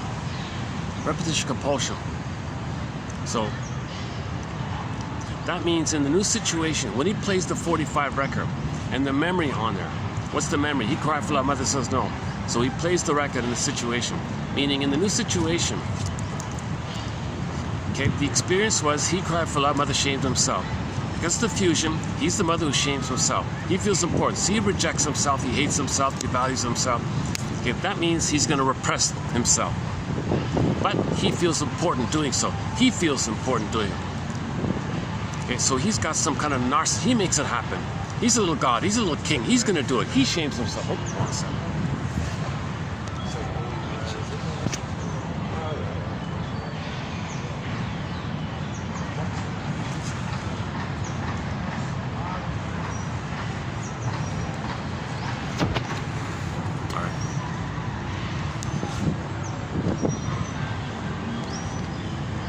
Try not to get people on the camera when they walk by, kind of thing.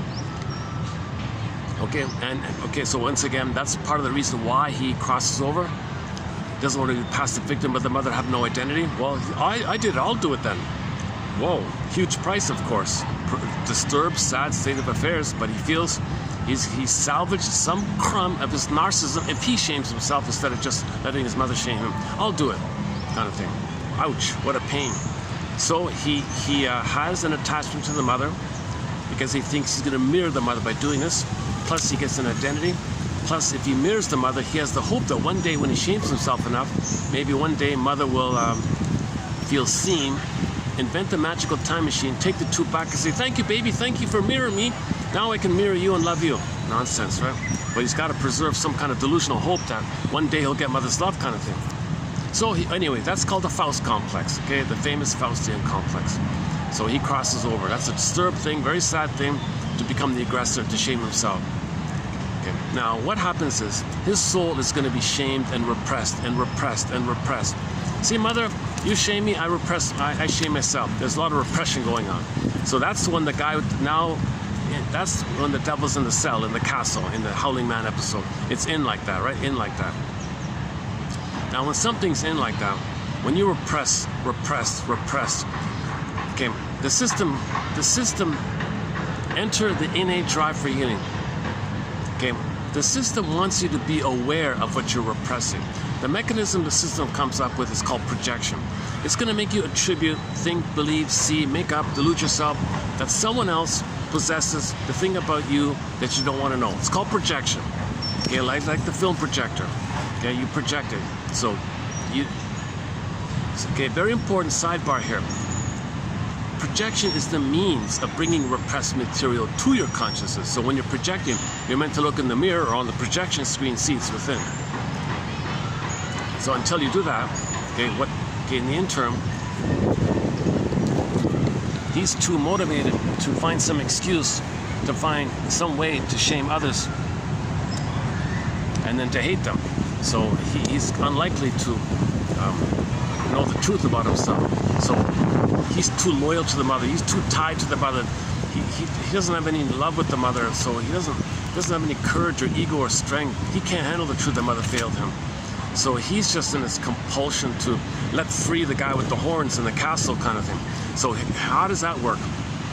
Okay, so when he plays the record, okay, he projects his soul onto someone else.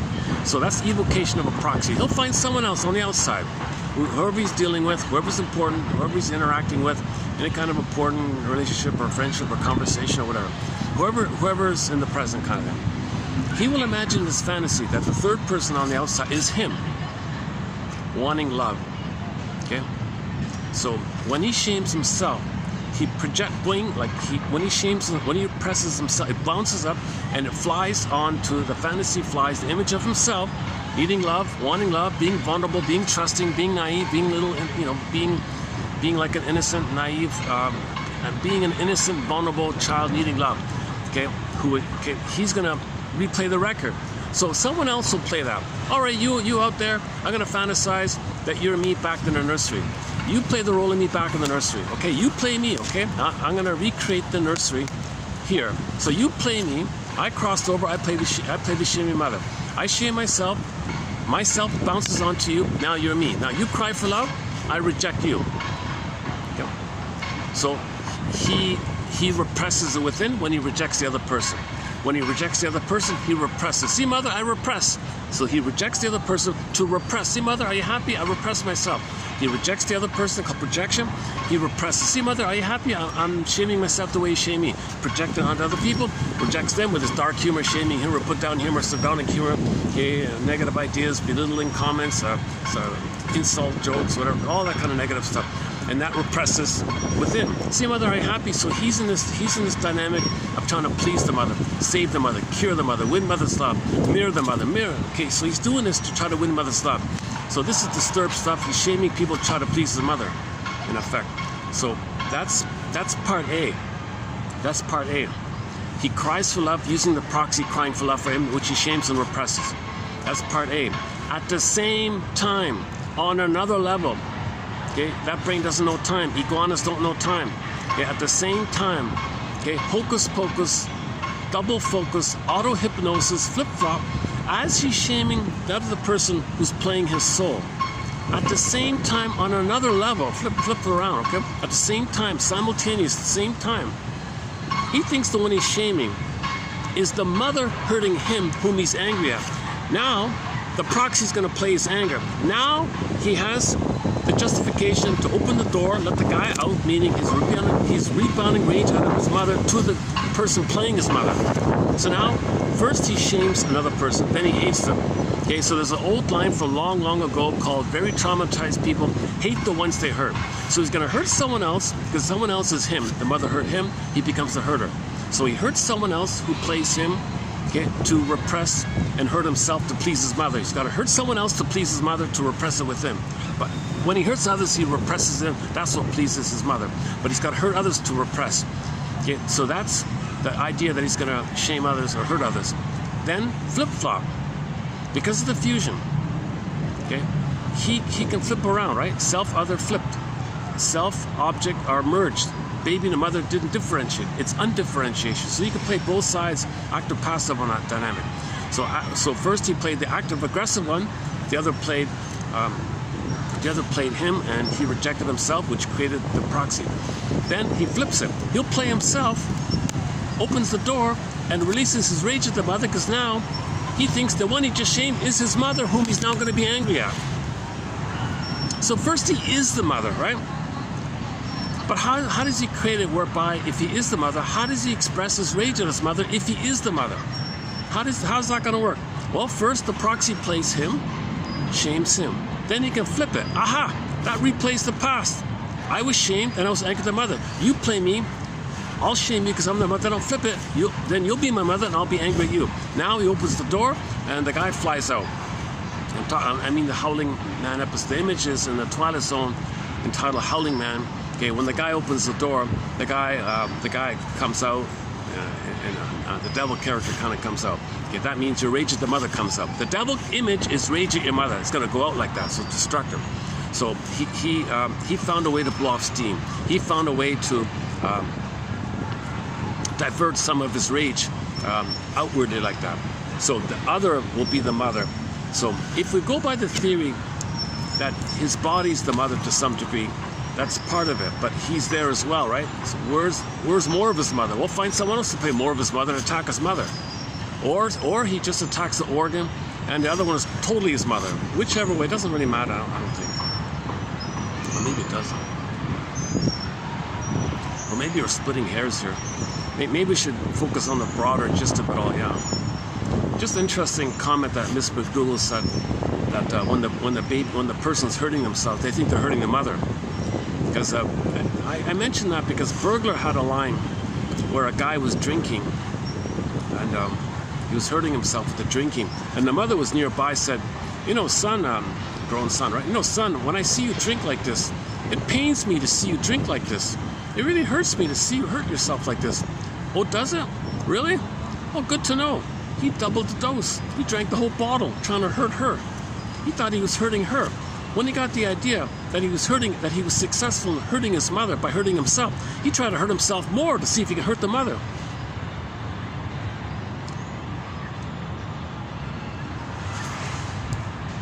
Still okay? Everyone's sleeping. Are we still recording? Okay.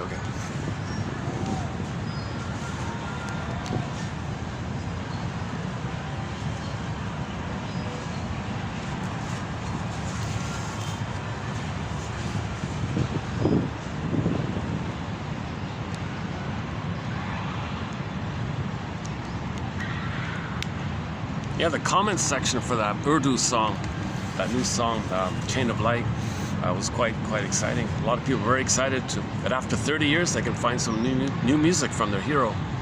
He's kind of like, I guess what Bruce Springsteen is for a lot of people, maybe Nusrat Fateh Ali Khan is for many people in Pakistan, I think. A very beloved character. He's got and I kind of feel a little more appreciation for him with the song I'll play later on today.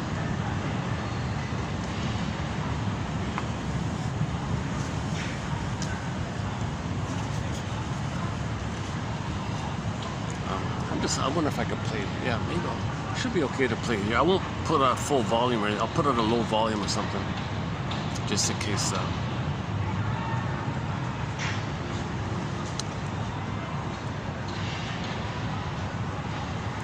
So-called Sufi music. I don't know much about the Sufi music. I don't know much about that. Rumi and Sufi and all. Rumi's very popular, right? So it's like Rumi music. If you like Rumi, it's sort of like the musical version of Rumi, I think. I'm not sure.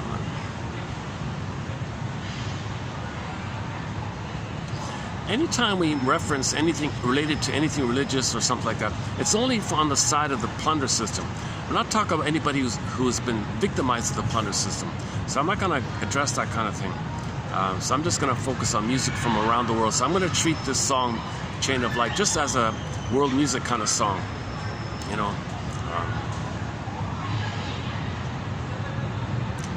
like an occasional pop song might include like Christmas references. I'm not too worried about that. I just want to get. I want our soundtrack to be rich in depth, vertical, three-dimensional, broad. I want it to be kind of like a diamond with various facets, kind of thing.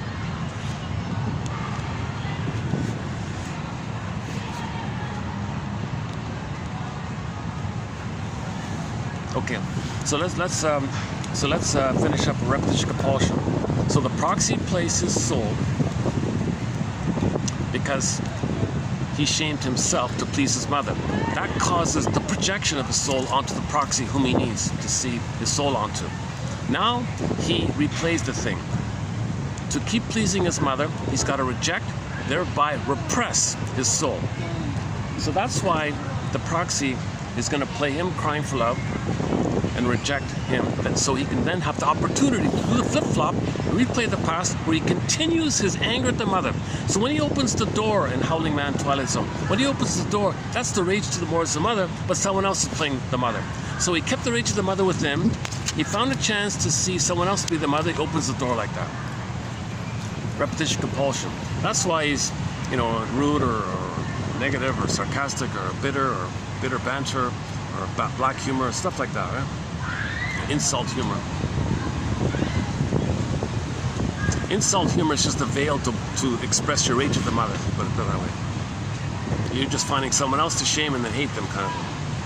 Because that's what happened to you. You were shamed, mother was dangerous.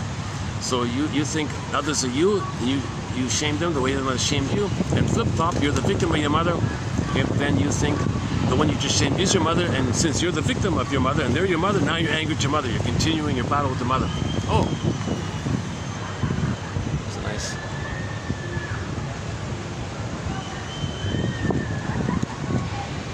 I got him in. He's not a swan, is he? He's like a baby albatross or something.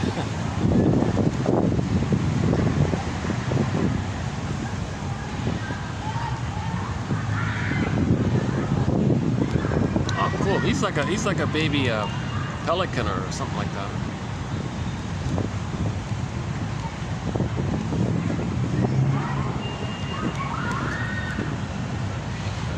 Oh, I got him in the camera now.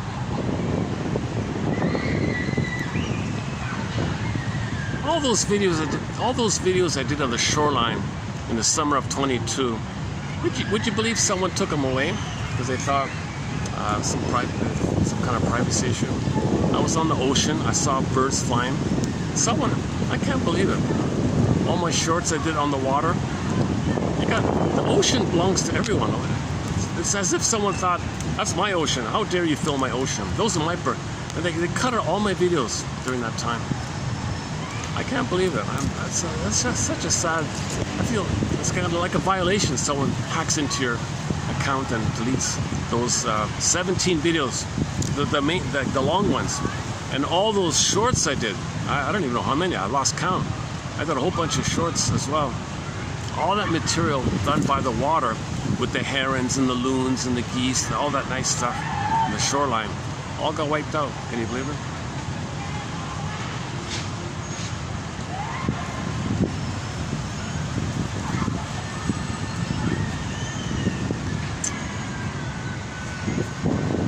So that's like that'd be a bit of a trigger. Yeah, I could follow that up. Yeah, so I'm trying to accept my emotion like that. So when emotion comes up, just allow it, wave it, like a surfer. Oh, back to the surfing. A lot of people compare riding out your feelings like a surfer rides out the wave. So you want to be a surfer and ride the feeling the way a surfer rides the wave. So keep that image in mind, and then the wave will come to its resolution. Right?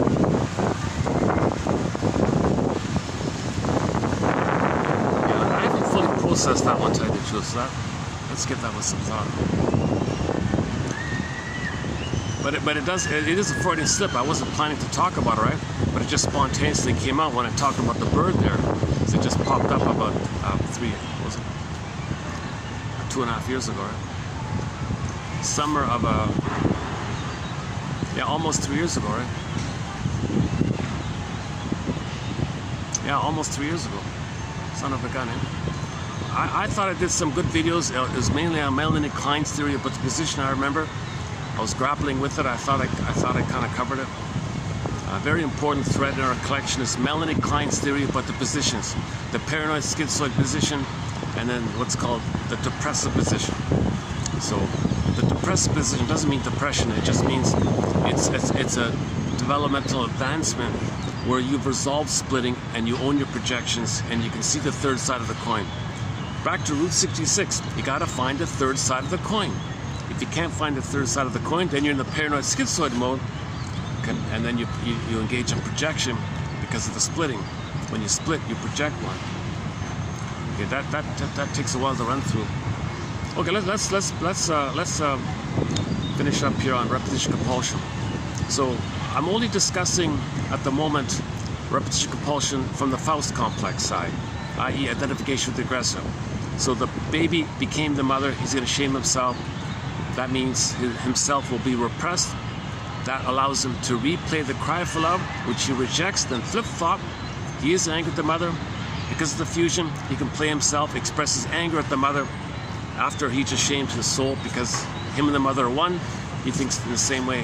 He treats everyone in the same manner.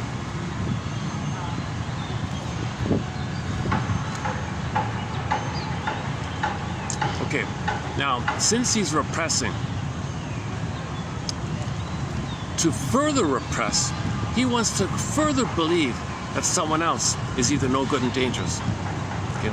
Like he feels no good, mother's dangerous, so he needs to project that.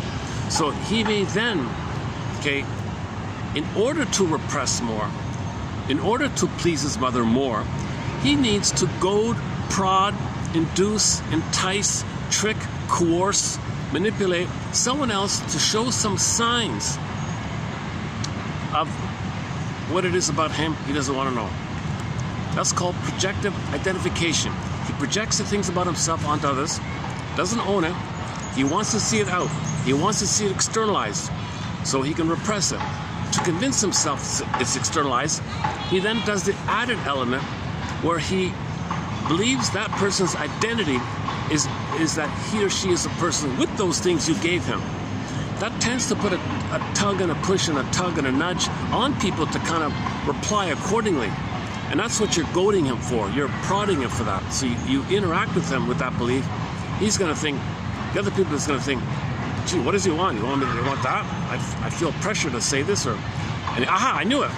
So you self-fulfilling prophecy, you want to create the thing. So when someone else displays signs of you're no goodness, mother's dangerous, you go, aha. That represses it.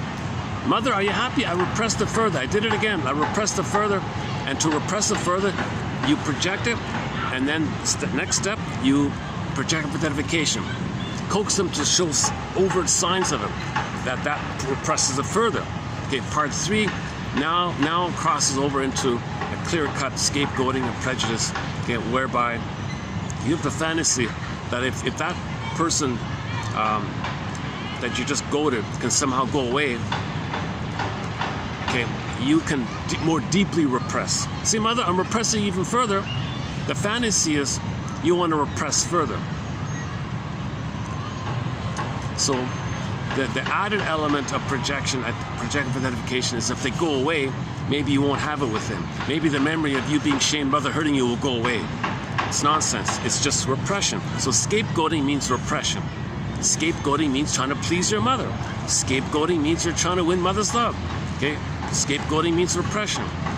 Scapegoating means you're tied to the mother. You're psychologically, incestuously married to your mother in psychological psychics. I don't like that phrase, but because they always call Oedipus the marriage, right? The fusion. They didn't unblend. He is the mother. They're crossed over. They're like one like that, right?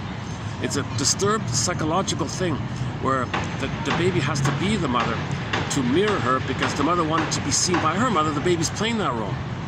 So he's in a painful state like this.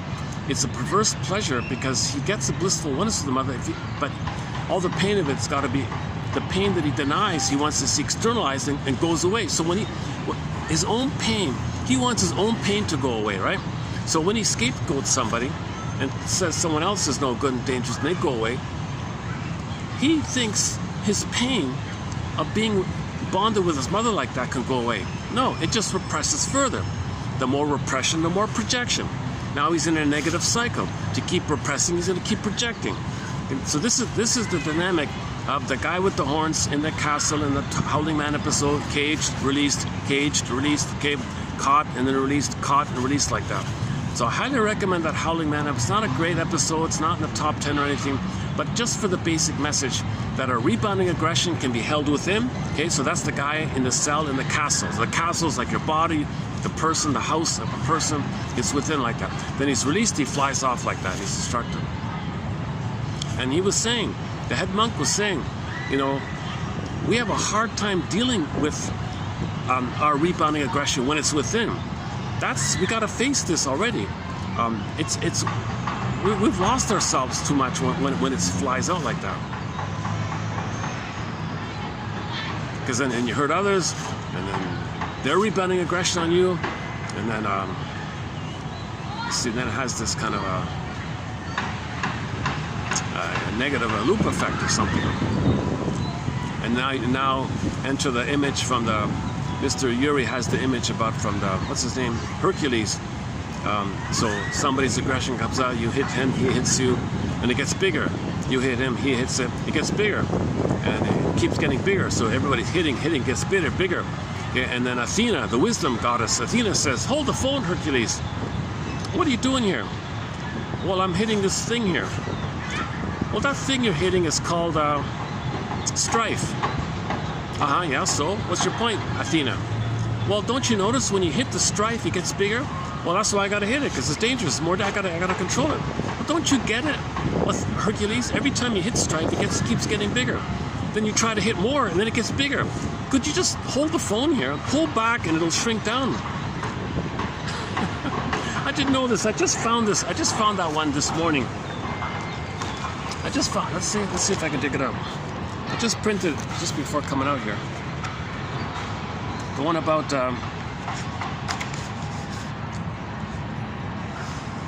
oh, here it is. Go to 2893. I just discovered his book this morning, Mr. Yuri. He talks a lot about, you know, finding the third side of the coin. And this guy's a Harvard professor guy. And he says the same thing that Route 66 says. Find the third side of the coin. Find both and thinking. Not either or thinking. You got to find both and thinking.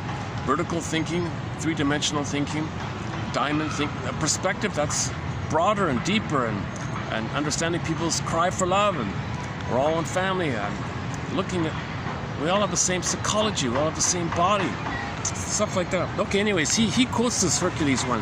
Hercules is walking down the road when a strange-looking beast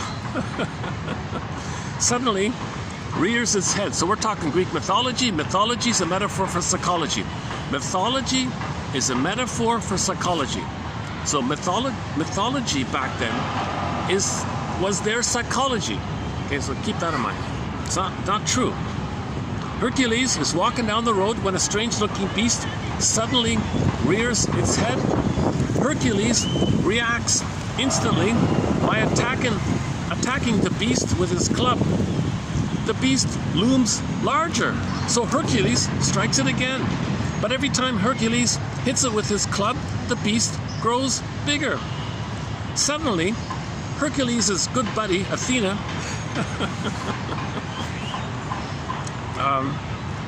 the goddess of wisdom, Athena, appears at his side and says, "Hold the phone!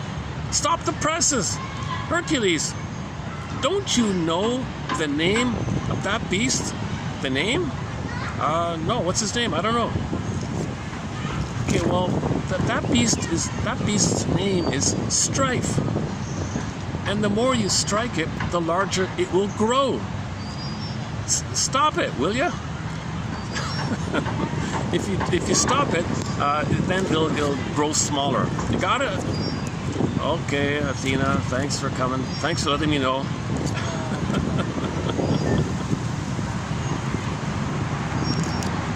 That's from his latest book called Impossible. He calls himself, "Are you an optimist?" No, he said, well, sort of, I'm a possibilist. I'm a possibilist. What does that mean? I have a passion for the possible. I believe in our human potential to get to a place where we can constructively find the third side of the coin. How? Well, first get out of the bunker and go to the balcony.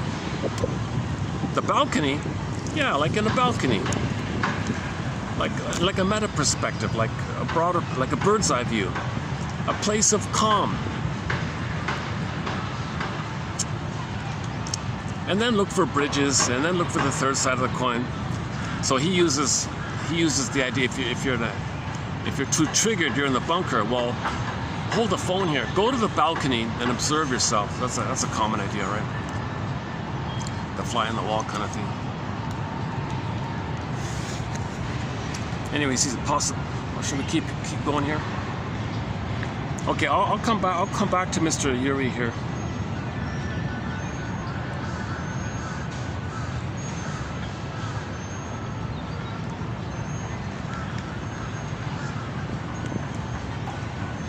Traumas can leave us frozen with PTSD.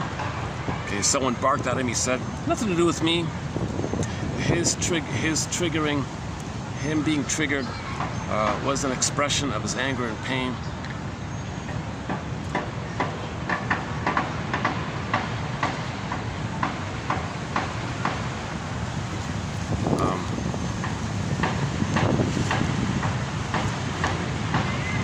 Oh, you okay? All right. Okay, let's come back to that later.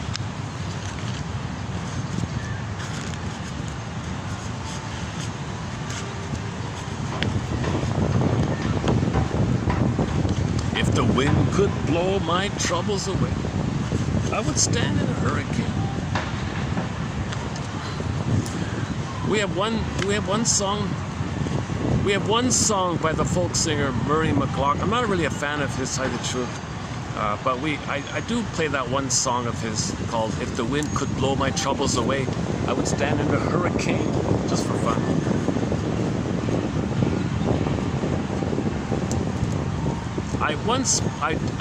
I briefly had his Shoe Shine Working song on our soundtrack, and I don't know, something about it. I made me finally I pulled it from it, but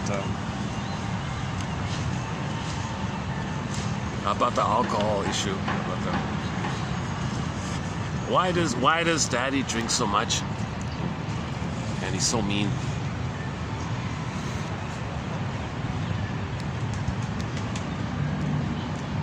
Oh yeah. So the kid has an alcoholic father. He tries to make money shoe shining people's shoes or something. And while he's shining people's shoes, he sings the song.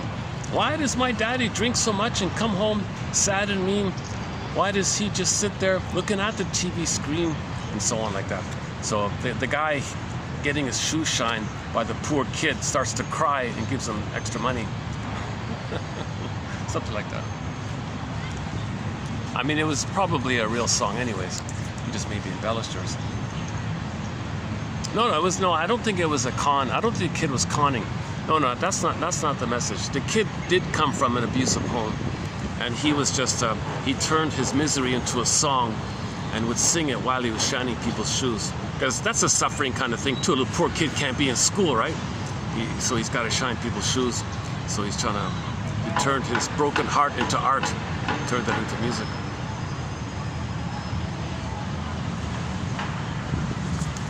Turn your broken heart into art, somebody said.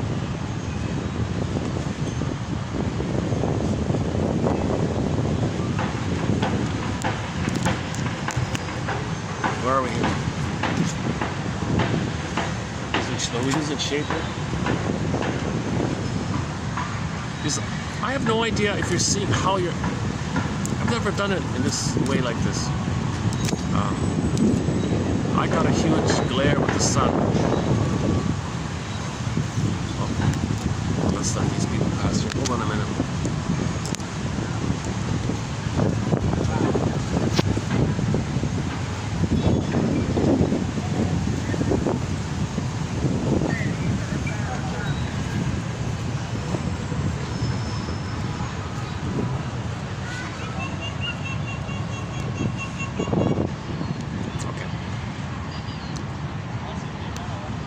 Okay, so scapegoating, okay, is an opportunity for a person to express his own rebounding rage at his mother onto someone else.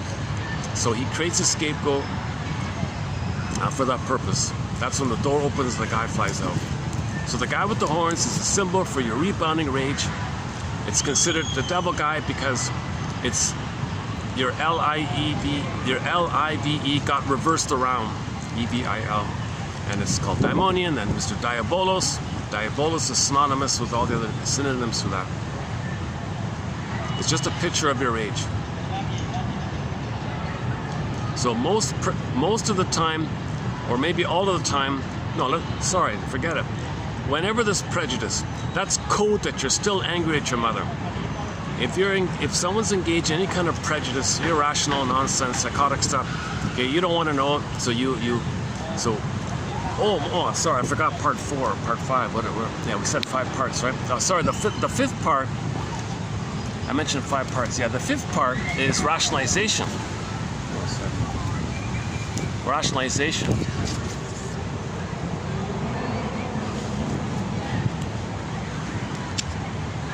That tickles. Okay, the 6th, rationalization.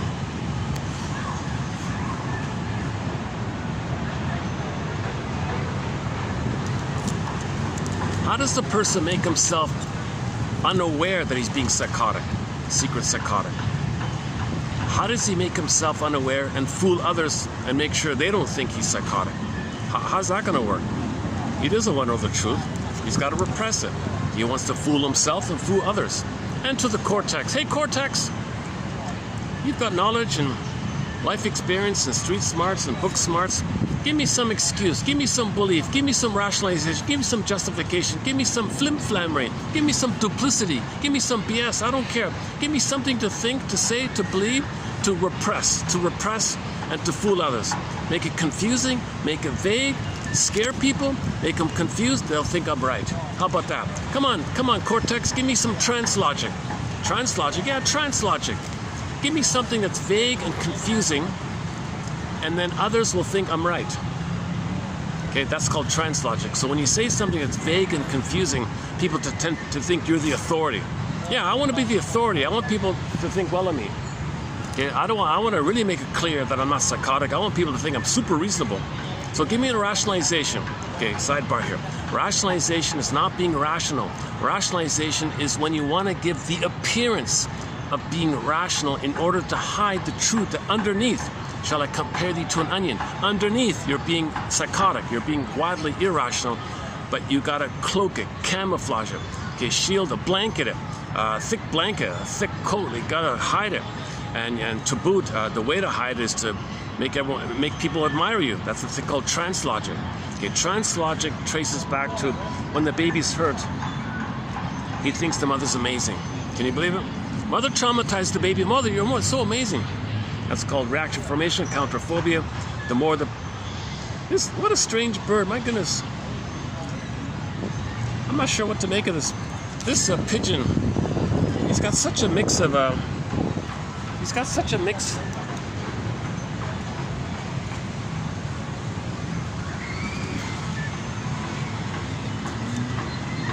He's one of the most unique looking pigeons here.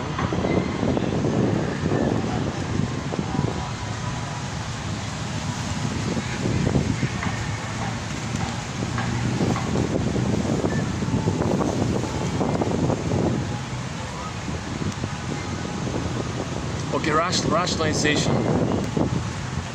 So the cortex,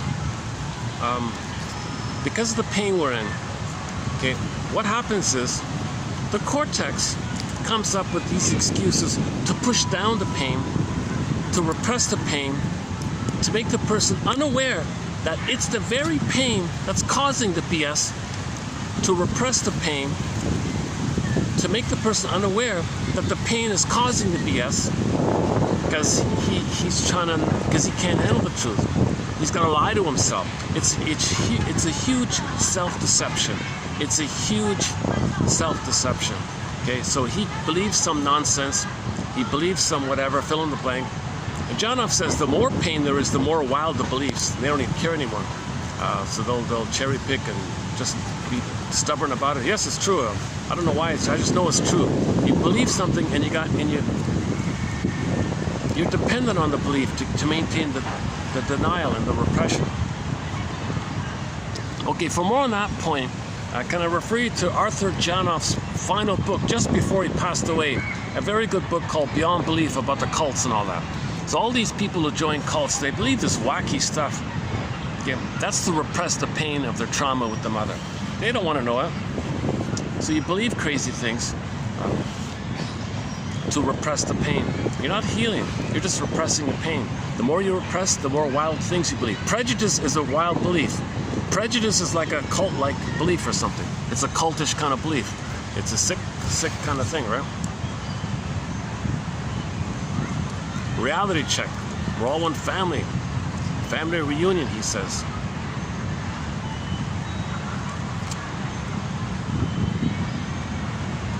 Okay, yesterday's video for more on that topic. Treat the earth at least as well as you treat yourself as well. Carl Sagan, Isabel Ketcha Epstein. You've got a whole lot of material there. Kristen Wilson's speech, Ooh My Soul, and so on. 48 symptoms of home traumatism. That takes us 7.5 hours to go down that road. Okay, so let's just wrap it up there for part one.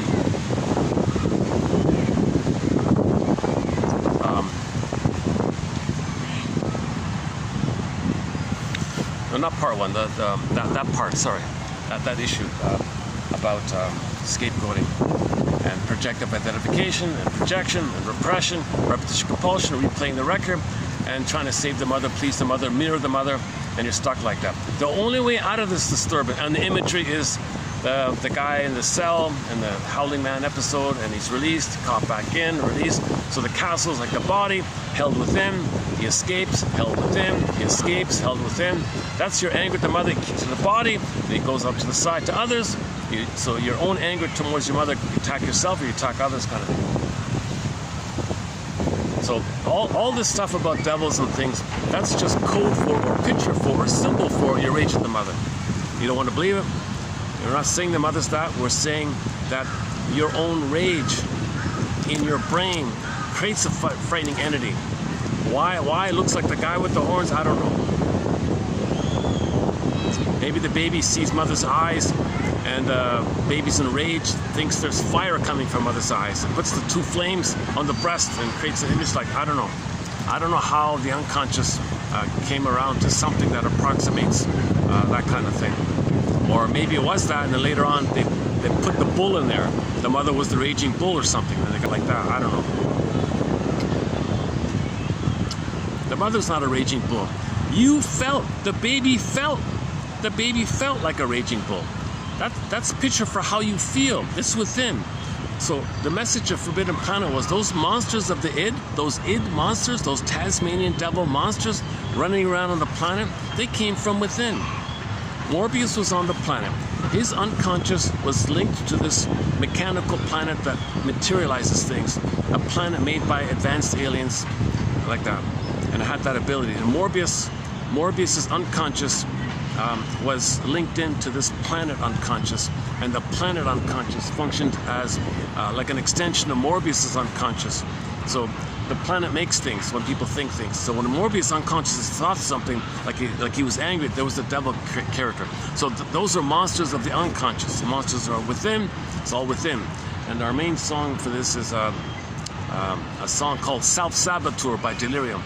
Normally I'd play Self-Saboteur right now by the band Delirium, but I wanna save the music portion for Nusrat Fateh Ali Khan. It's a 10-minute song, so I want to play the whole song if I can on that. And I don't want to talk through it. I don't want to talk over it because number one, maybe maybe it's copyrighted.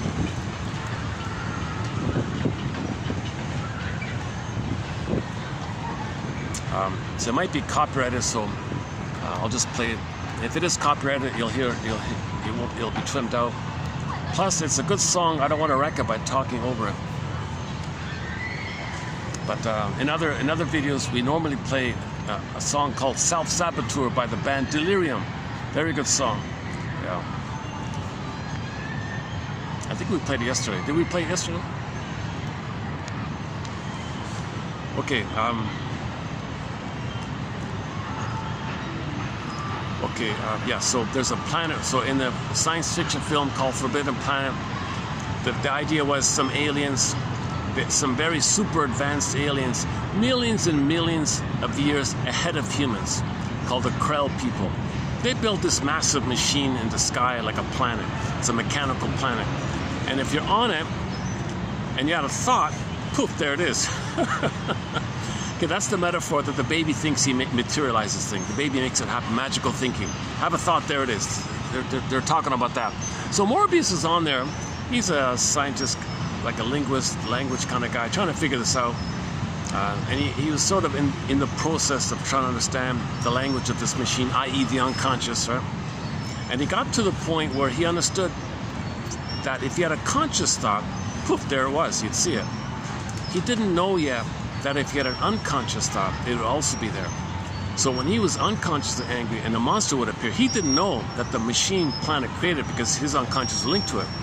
So the conclusion was those monsters came from your feelings of anger, and the machine materializes it. So the point, the message of the film was within, monsters within, devils within, all that stuff. Okay, meaning the picture of your anger's within, meaning your anger's within. Anytime you say these kind of creatures are within, that's code for your anger's within, your feelings are within, like that. This bird keeps coming around here, eh? The third time he's come around. He seems convinced that I have some food or something. He's right, I do.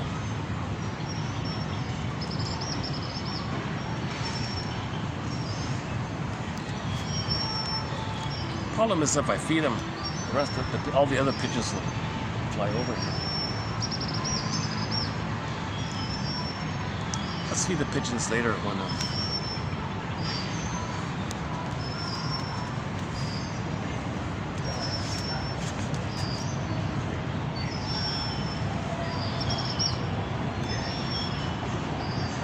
oh, look at that pigeon. He's got like a reddish feathers there. Look at that.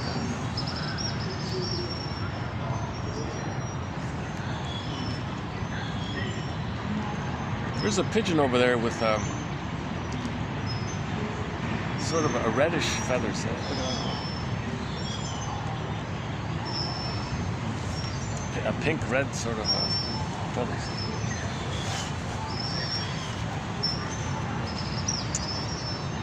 Okay, and then the extension of Forbidden Planet is the Star Trek episode Requiem for Methuselah, and the added point about the love triangle, and the same kind of thing.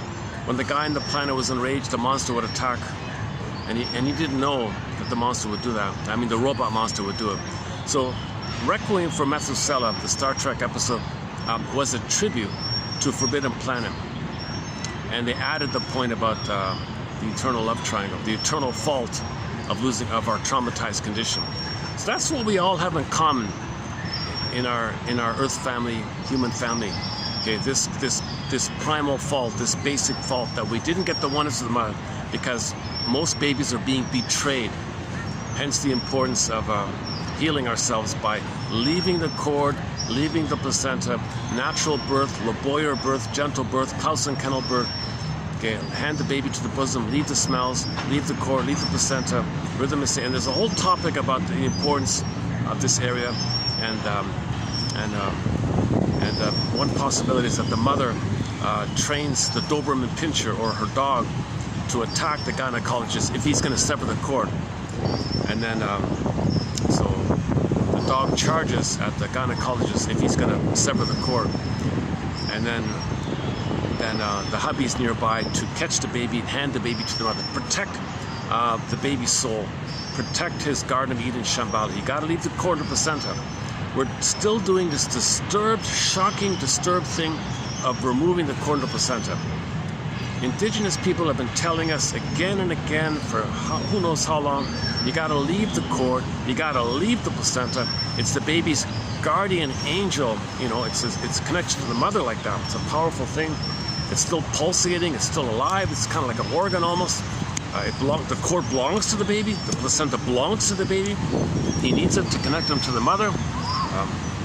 The only time, one nurse said, the only time it might be okay to sever the cord prematurely is after a couple of days when the cord finishes its blood cycling, oxygen cycling, and the cord turns white and flattens out like a pancake, then it might be okay. Because by that time, the child will have established the symbiosis and the intimacy of the mother on the bosom, skin-to-skin, natural feeding, loving gaze.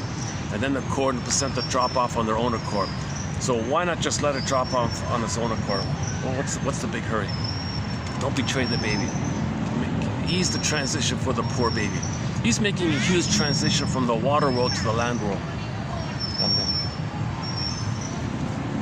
So just to make the point, I was talking about the Doberman Pinscher protecting the baby, and the gynecologist says, no, my soul was calcified. I don't remember it. I got to calcify your baby's soul. Well, stop that. I'm sorry you don't remember. I'm sorry that's what happened to you. It doesn't give you the right to calcify my child's soul. Father's kind of clueless about it. So the mother bring in the dog, train the dog, charge at him if he's going to do such a thing. Well, what a cruel thing to do, to traumatize his soul, to calcify a baby's soul just when he came out of the uterus. Then the baby's saying, Mother, after all we've been through, couldn't you protect me from this guy? So on this point, we played the song After All by the band. Another song by the band Delirium is the acoustic version to a song of theirs called After All. And that one we did play yesterday. Yeah, we played that one yesterday, After All. After all we've been through, Mother, 8 months, 9 months together, and you just abandon me like that? After all we've been through?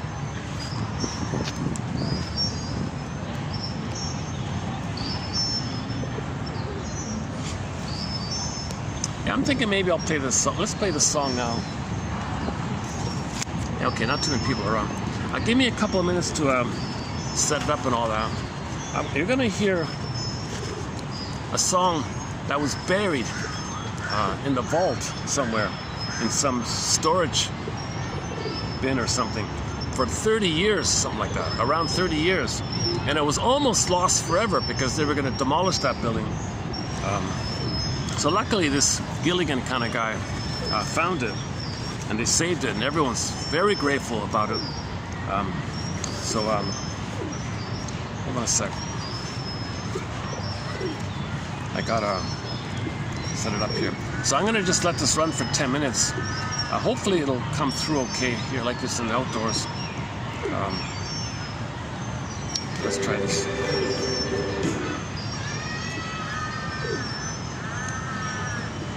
Okay, so this is from an album called Chain of Light by the famous Nusrat Fateh Ali Khan, a very beloved singer from Pakistan, and I think the language is called Urdu, the Urdu language. Hold on a second. Let's see how this is going to work here.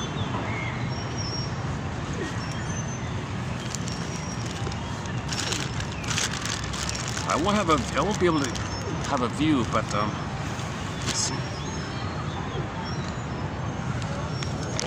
How's that? Try that.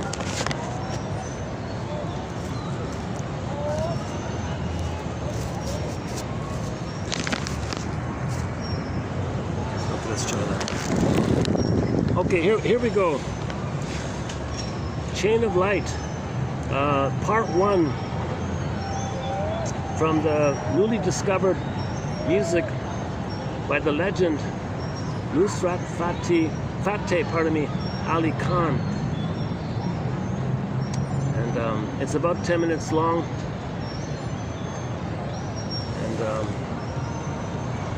and we'll begin it in just in about 10 seconds here. Hold on. Where is it? Oh, here we go. Yeah, here we go. All right, here we go.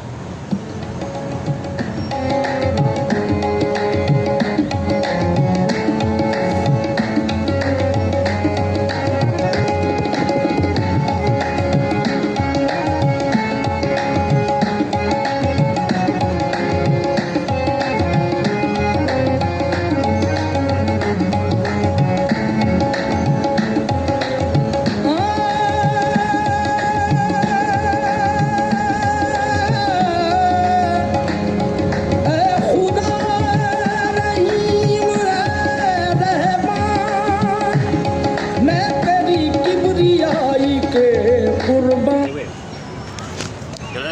again. I don't think you're hearing it too well, right? Let's try that again. Hold a second.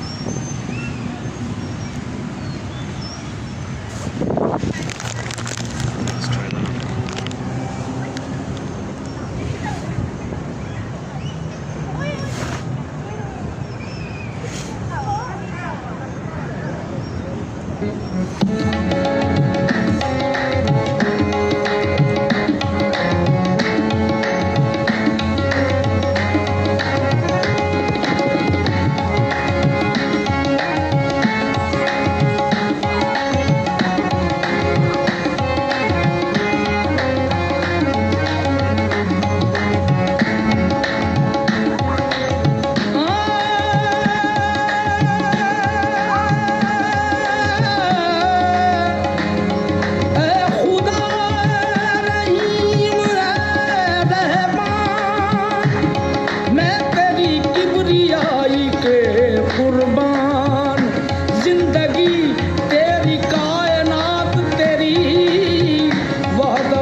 ज़ात तेरी या अल्लाह या रहमान या अल्लाह या रहमान या अल्लाह या रहमान या अल्लाह या रहमान। मांगना भी नहीं मुझको आता, लाज रखना सवाली की दाता।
ma pa ma ga re ga pa ma ga re ga ya Allah ya Rahman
Sure how it came across, if it was loud enough or if the background noises were there.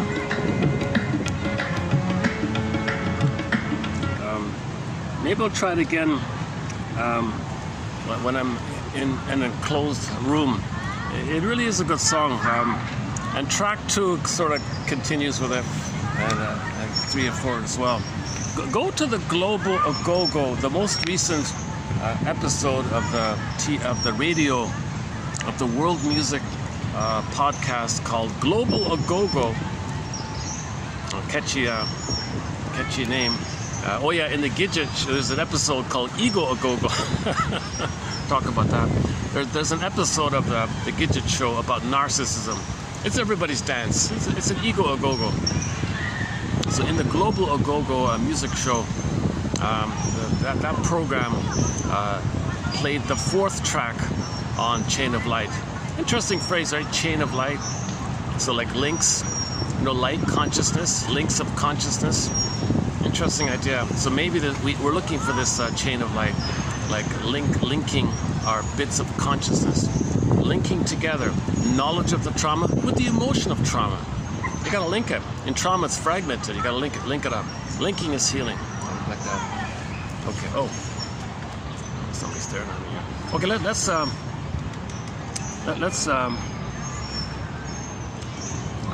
let's go into the topic of alexithymia for a minute here.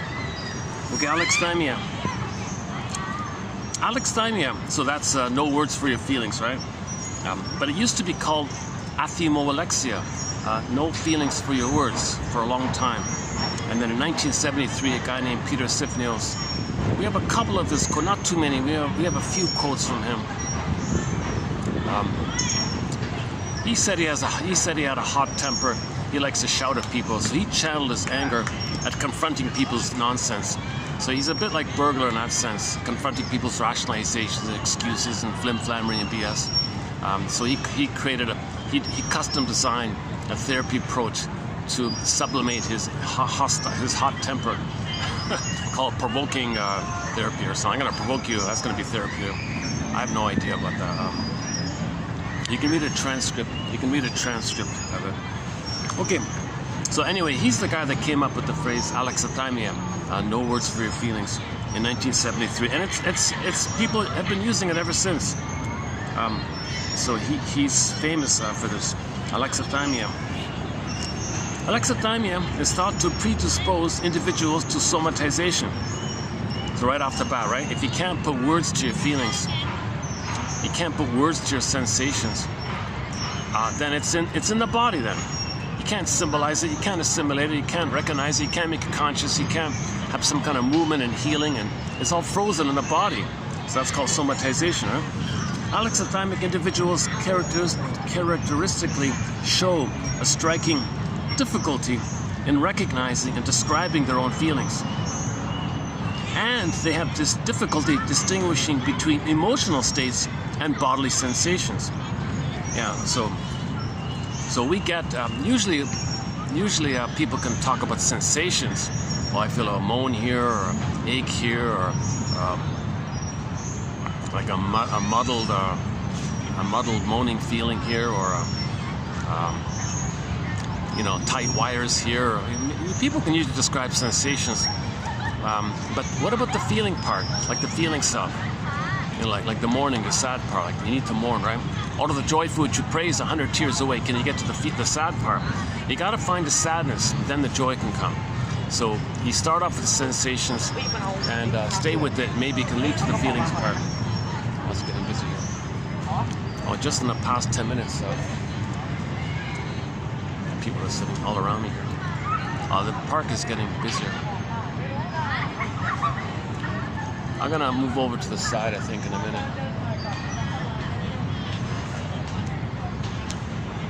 Although there is more shade here.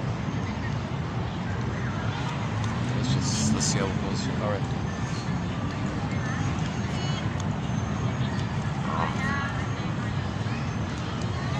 One second.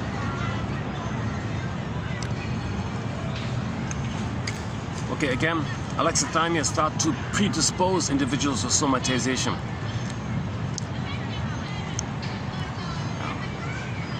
So if you put words to things, there's a chance your feelings can move and flow like surf. But if you can't put words to it, there's no surfing taking place, your body's holding it or something. So alexithymia is thought to predispose individuals to psychosomatic symptoms, or somatization, same thing.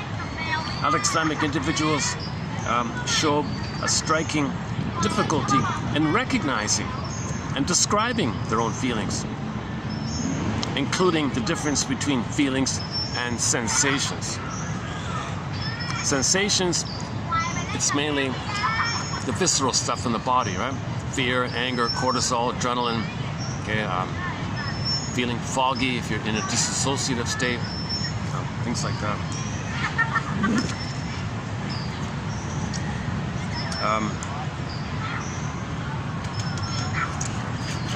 So somatization. Somatization is a defensive turning inward toward the physical. So that's the body, right? So you're turning inward towards the body, somatization. Attention experienced without meaning. Yeah, no words, no meaning, right? No understanding. Attention experienced without meaning, and excess that has to be unloaded, if not through somatization, then through the intervention of another, as if the person's oh, there's a cat. Hey, psst, psst. Hey, yeah, actually I have some cakes. This cat is, I've got some cat food. Yeah, here. I'll give it here. Here. Hold on a second. Let me open the bag here. Here, why don't I give it to the kids? Do you want the cat food? Do you want it? Yeah? Okay.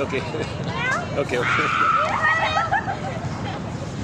Okay, go over there. You know.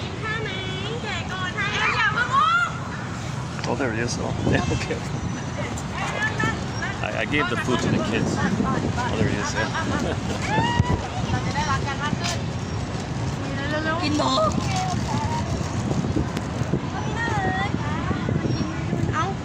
Oh, it doesn't like. Oh, it doesn't like it. Oh my goodness. Oh, I got scared. Oh, I'm surprised. Okay.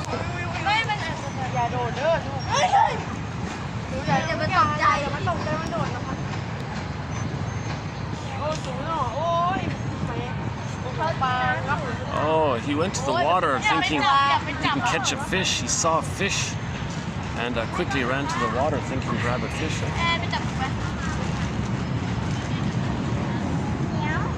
He wants real fish, not some powdered stuff with chemicals that smell like fish.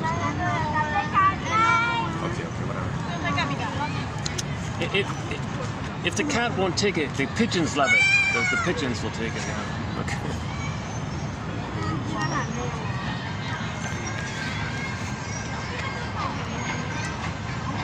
I see the cat's staring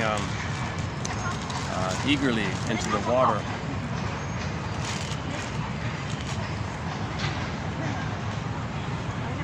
I should have fed him myself and then passed it over. Yeah. Okay. Where are we here? When somatization enters the analytic field, I do not necessarily think that my client and I have failed in the process of assigning meaning to an important experience, thereby inhibiting the expanding of consciousness.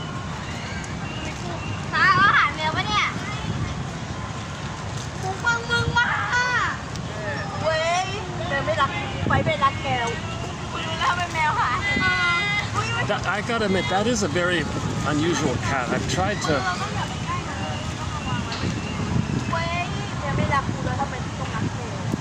That is one of the weirdest cats I've ever seen.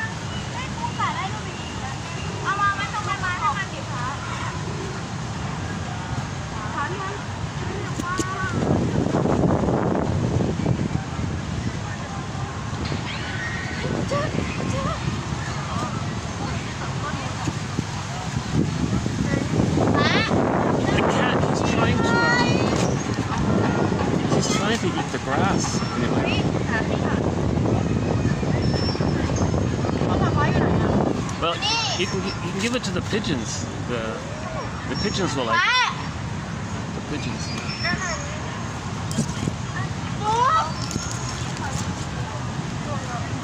Well, no, give it to the pigeons.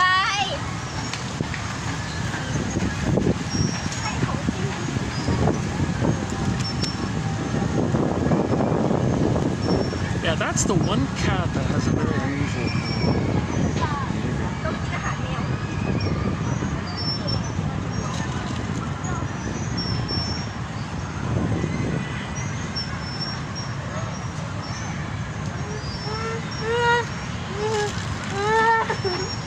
Oh, they're afraid. Yeah, it's okay. Yeah, it's okay.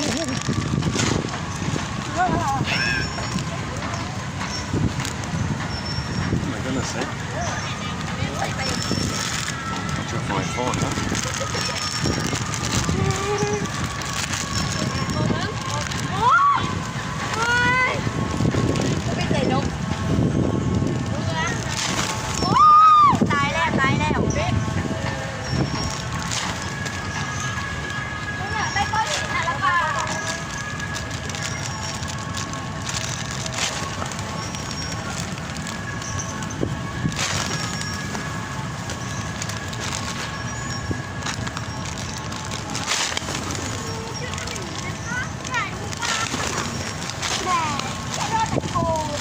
All right, that's it.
Oh, there's the one with the red.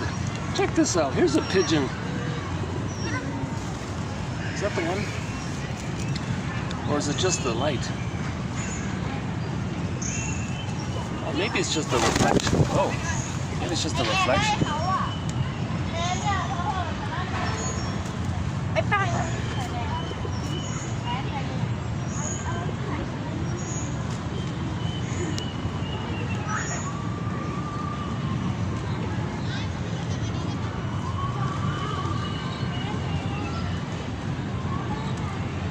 Yeah, that's the most unusual cat in the park, that one there.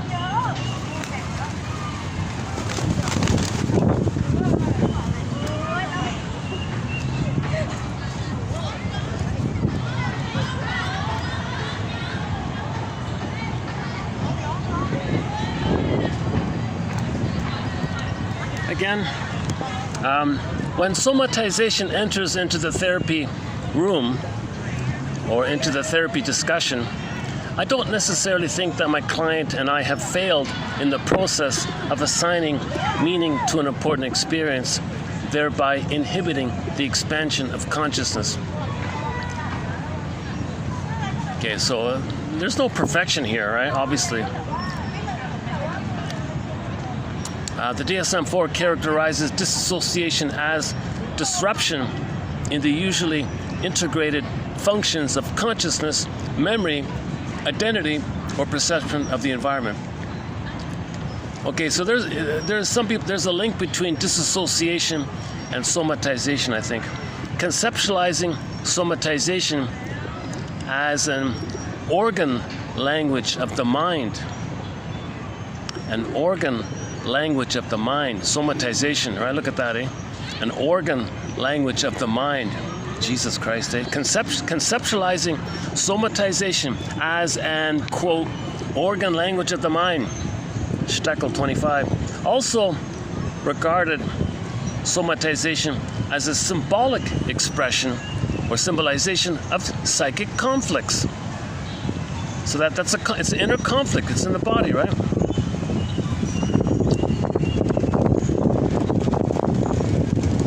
Instead of embracing the task of separation individuation, the hysterical adolescent continues to enact the somatization, that is, the repression or the representation of conflicts in both the internal and external worlds on and through the body.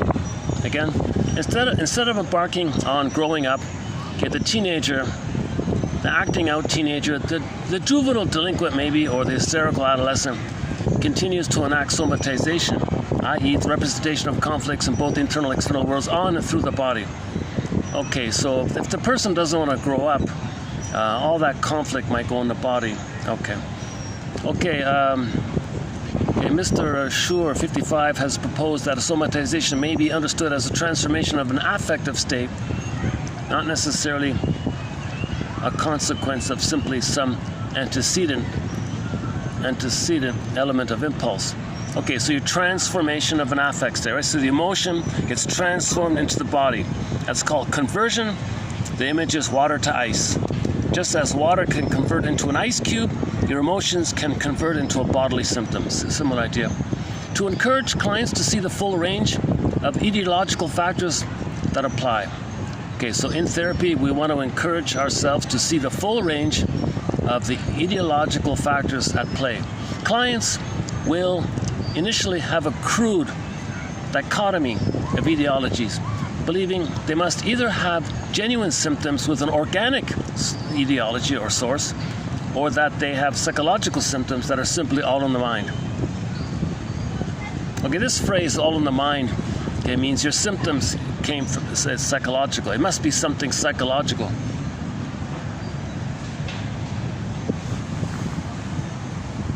Oh, there's the cat, huh? I don't know what...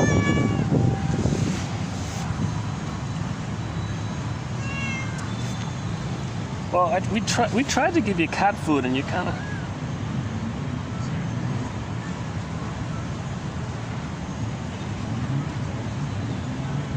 Maybe.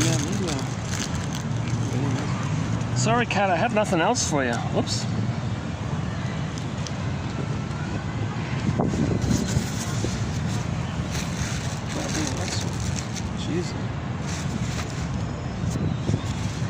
Let me double check my. Hold on a second.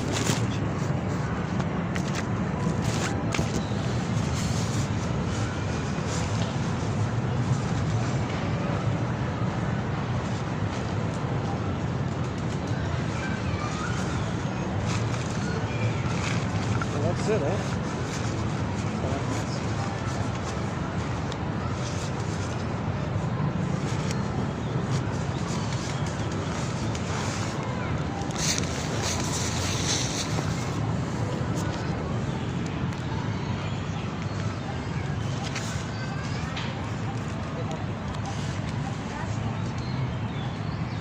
Although I do notice them approaching me more often now. It's just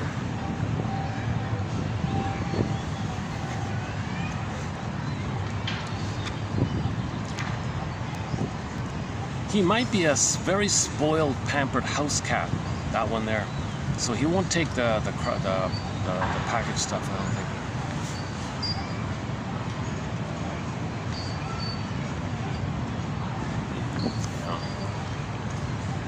He probably goes home and gets the good food.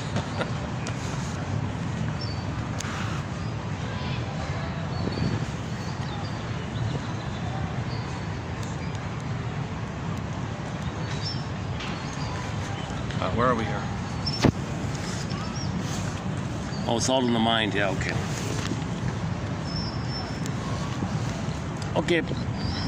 Okay, these two people in 88, Susman and Pennebaker, have suggested that inability to disclose traumatic childhood events may lead to adverse health outcomes. Yeah, so your secrets are hurting you, right? The secret of your trauma is hurting you. They hypothesize that inhibition of talking, thoughts, noticing your feelings, is associated with psychological work, which may be manifest in the short term by increases in automatic nervous activity. Furthermore, if the effects of inhibition are cumulative,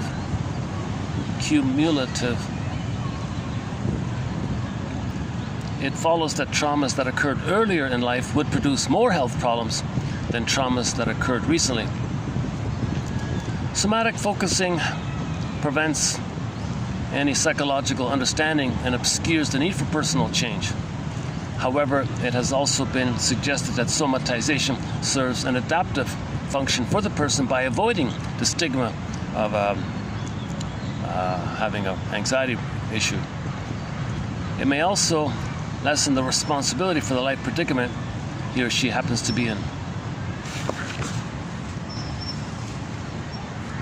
And so just so-called quote-unquote body work without talking or consciousness. So you gotta need both. You gotta talk and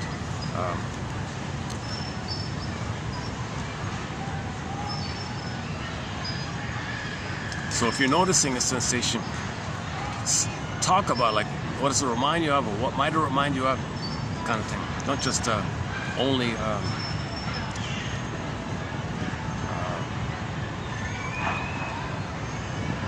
so-called quote-unquote body work. What is it, Mr. Lowen, is that right? Mr. Lowen? Wolfing or something, what's it called? Without any kind of consciousness of what's going on, or why your body's like that. Part of the problem is this: medicine has become more specialized, and the organ specialist has replaced the generalist. As a consequence, each specialist becomes more concerned to exclude serious organic disease in the organ of interest. Exclude, hang on, rather than consider the psychosocial context of the illness. As a consequence, each specialist becomes more concerned to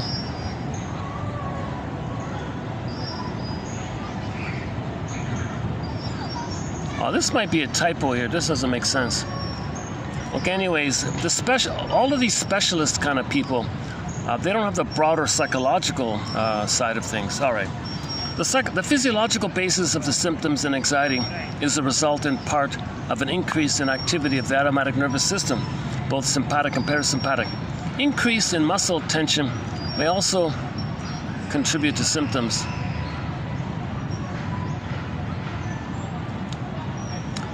This may be localized as in the globus sensation and the temporomandibular joint syndrome, or generalized as in fatigue or anergia. Okay, again, the body bears the burden. So try to talk about it. You seem to be very upset about being here. Can you say why that is? The concept of neurosis before DSM-3 and enshrined in DSM-2 was etiological and assumed an underlying process of intrapsychic conflict resulting in symptom formation that served unconsciously to control anxiety. Okay, so look at that. We talked about neurosis. We talked about inner conflict. We knew it was psychological. We always knew it was psychological. Right?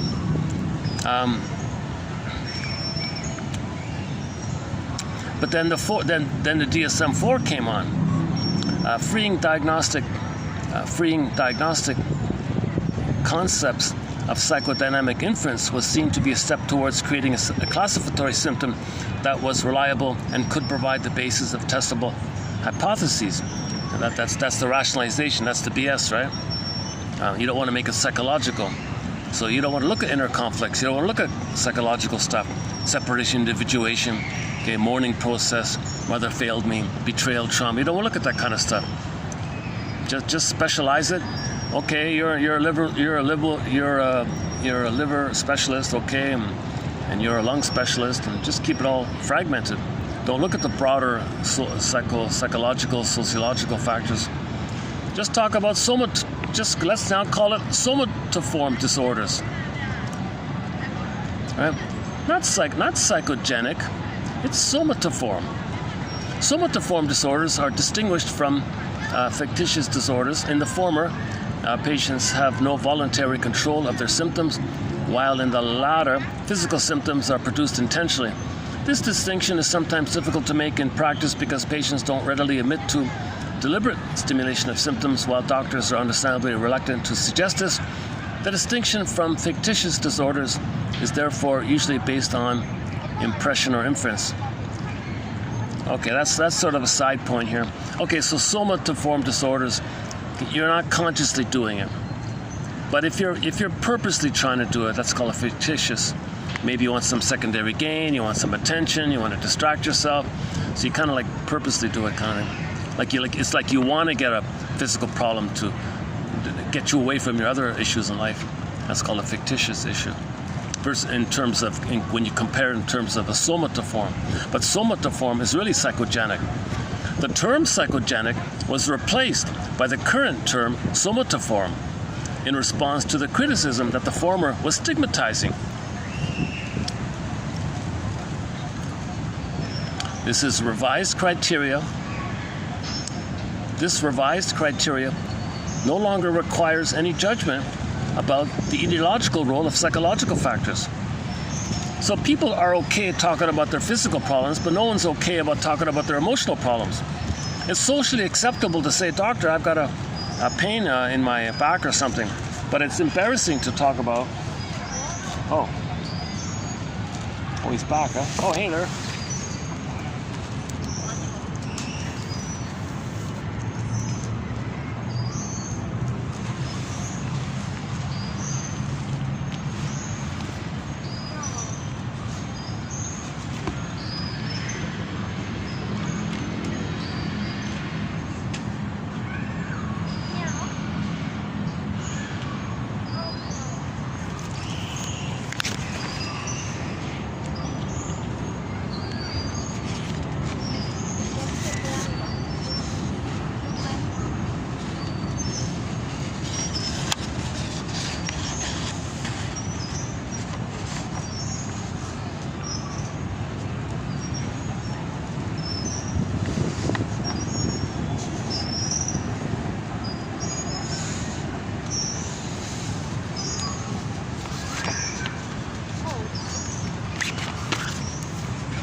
sec.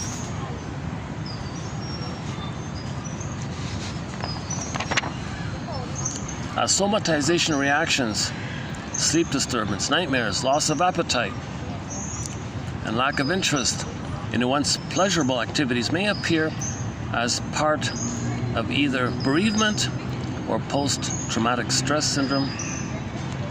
His skin condition was a somatization related to a childhood trauma.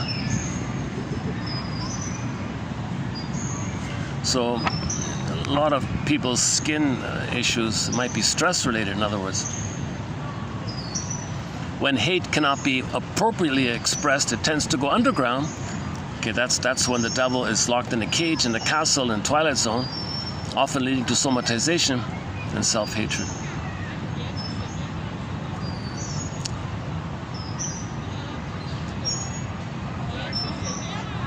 Okay, so somatization of emotions. Yeah, look at that.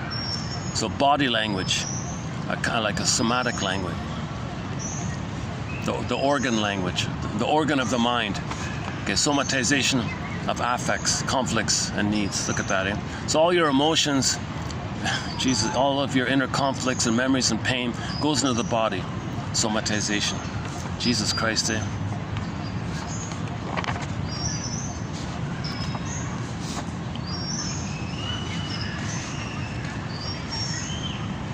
Okay, these ones are coming. These ones are coming up. Let's see, what's this?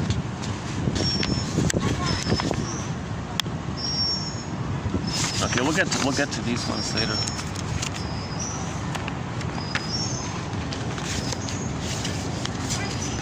Okay, we got some quotes about narcissists coming up.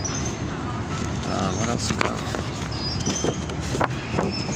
The Kohut one about mirroring is coming up. What, this is all, I got it all. The wind blew these all around. Okay. Oh, there's the one from the Twilight Zone. Yeah, see. A problem that has tormented humankind since the beginning of time. Okay, so whatever you want to call it, your rebounding aggression, the image of it, whatever you want to call it, Satan, Devil, Dark Angel, Black Angel, Fallen Angel, Ahriman, Asmodeus, Belial, Diabolos, okay, whatever. So this has been going on for the past 6,000 years in whatever shape, all form of disguises. Wherever you go, it's there. Sometimes he's only a spectator, a face in the crowd, but he's always around. Sometimes we don't recognize him. That's our weakness. An ancient folk saying, you can catch your rebounding aggression towards your mother, but you can't hold it in for long. Look at that, right? Look at that. Ancient folk saying, you can hold your rebounding aggression towards your mother within you. You can somatize for so long, but you can't somatize forever. Look at that, eh?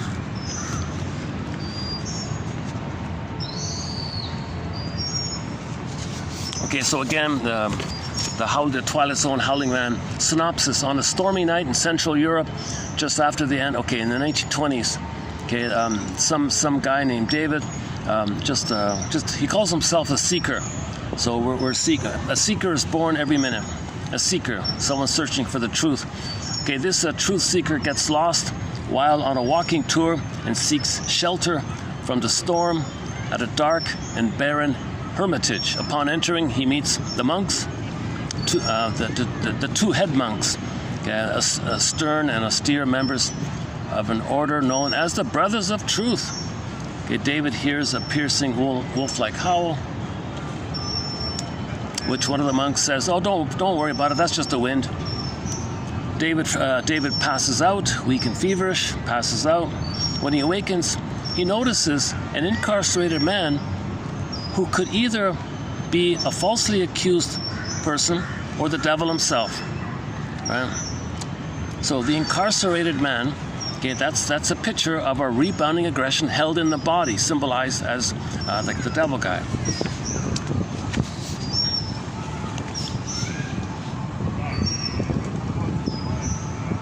Psychosomatic symptoms.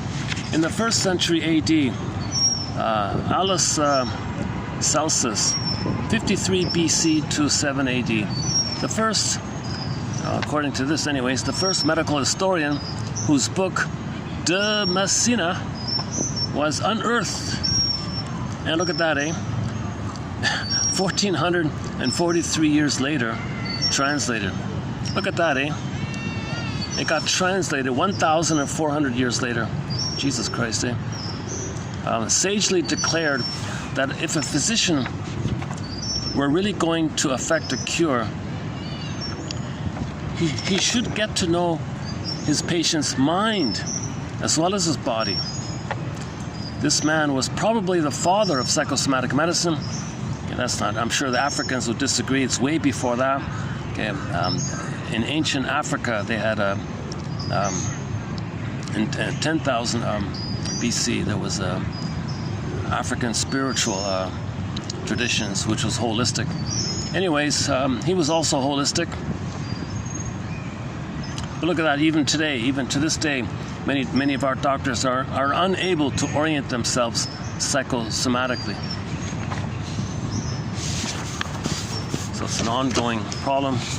Okay, quotes coming up include The Abandonment Syndrome by Miss Grew, and then The Basic Fall one by Balint, a little bit by Mr. Adler here. Oh, there's Ego a Go-Go. There are many differences between boys and girls, happily, but narcissism is not one of them. When it comes to the me of things, it's everybody's dance. Sort of a ego a go-go. Okay, once again, go to the most recent podcast episode of the world music channel called Global Go-Go, and you'll hear one of the tracks from, and you'll hear his comments about the discovery of this buried gem. Okay, the Basic Fall one's coming up.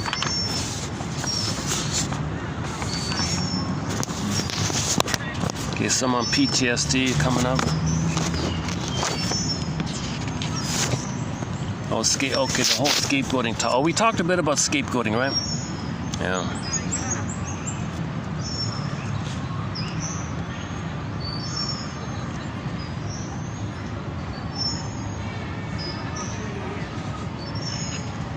When you own your projections, things get better. We start healing. That's Michael Jackson's song, Start with the Man in the Mirror. Also from the Gidget Show, do I do what I do because I just want to, or because I'm rebelling against parental authority? Well, everybody's rebelling against something. Teenagers rebel against themselves mostly, the part that wants to remain a child, against the grown-up part. Parents rebel against a lot of things, mostly getting older. How about getting older?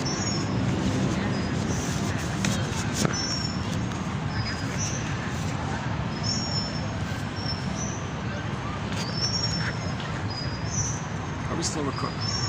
Are we still recording? Let me double check the battery here. How's it going? 50%, 5 o'clock, okay. So we got about an hour of light here. Maybe I'll just put another song on. Let's play another song here.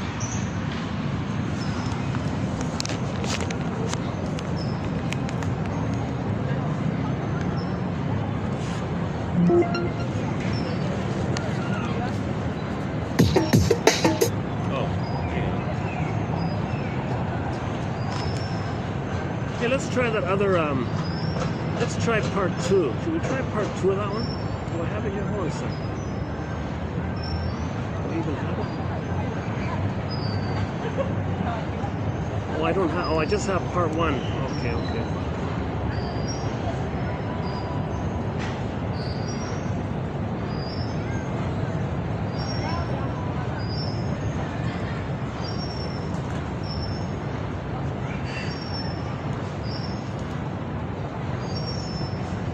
How about some Rick Santers here? Rick Santers, a song called Got No Time.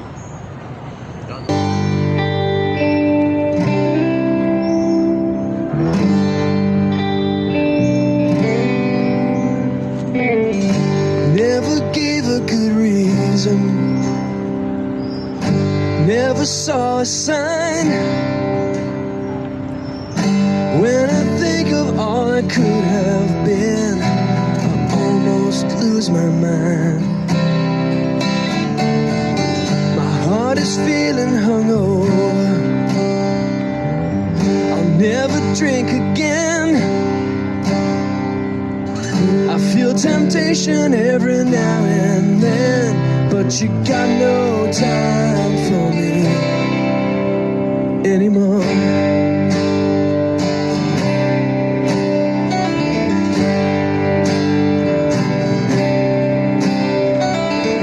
This mystery has no answers. I've tried 1,000 times. Still I wonder what I could have done to turn water into wine. I sit alone in silence, conscience my only clue. You were the one who used to help me through. Now you got no time for me. You got no time for me anymore.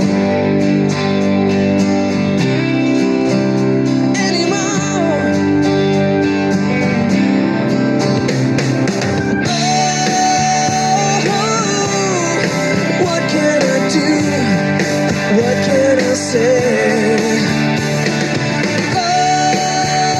Oh, now that you've gone so far away.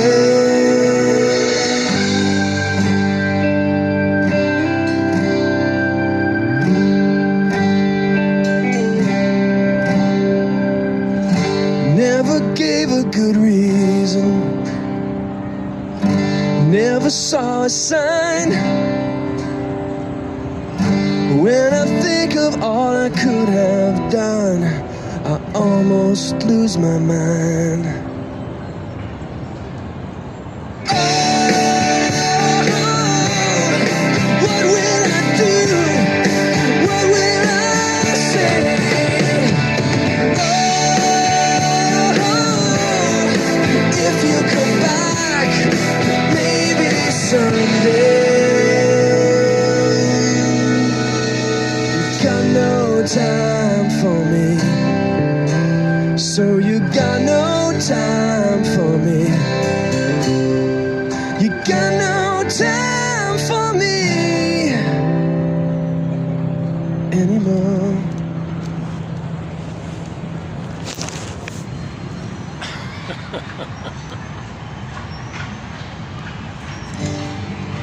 Yesterday we played his song called "The Dream" from the same album, Revitalize. Yeah.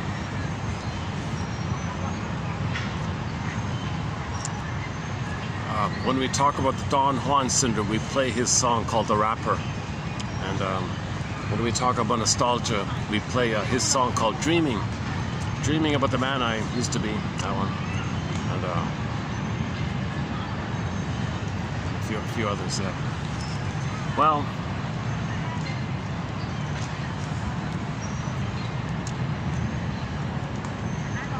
Oh, you want to see a turtle?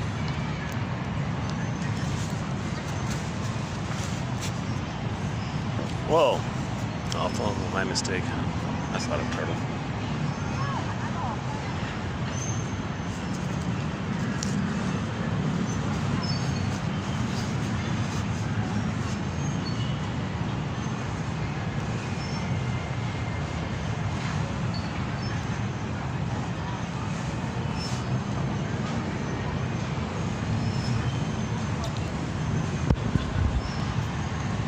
Well, oh, hang on, what's going on? Oh, still recording?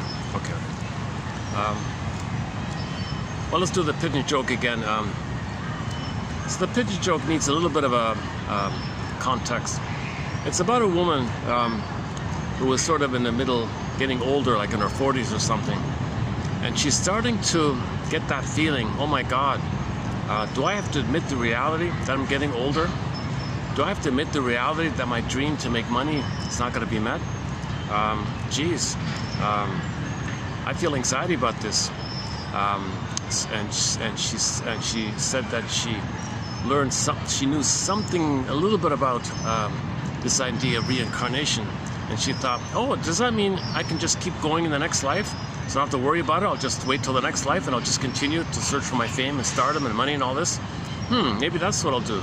So in that case, she was using the idea of reincarnation as a defense against facing whatever decision. She's got to admit growing up, she's got to give up the dream kind of thing, the youth-like dream like that. So she had some ambivalence and pain and conflict like this.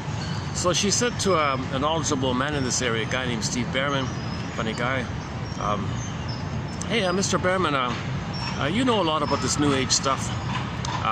Tell me about this reincarnation thing. And he knew about her concerns. And so his reply was, oh, it's funny how things work out. You know, I once knew this man who wanted to be wealthy in his lifetime. He was reincarnated as a pigeon and made a deposit on a BMW. And I missed. I didn't say it right. My mind is drifting on other thoughts. So he wanted to be helpful to validate her concern that she's angry and frustrated, that she's not making money, but still not, but validate that that she had this wish to make money, kind of thing. Okay, I can't duplicate. The last time I was here, I ran through our jokes.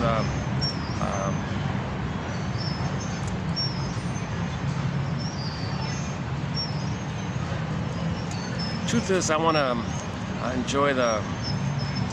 Truth is, I'm lazy. I don't want to do any more quotes, and it's kind of nice now out here. The weather's nice. 11 months of heat, so it's nice to have like a month of nice weather.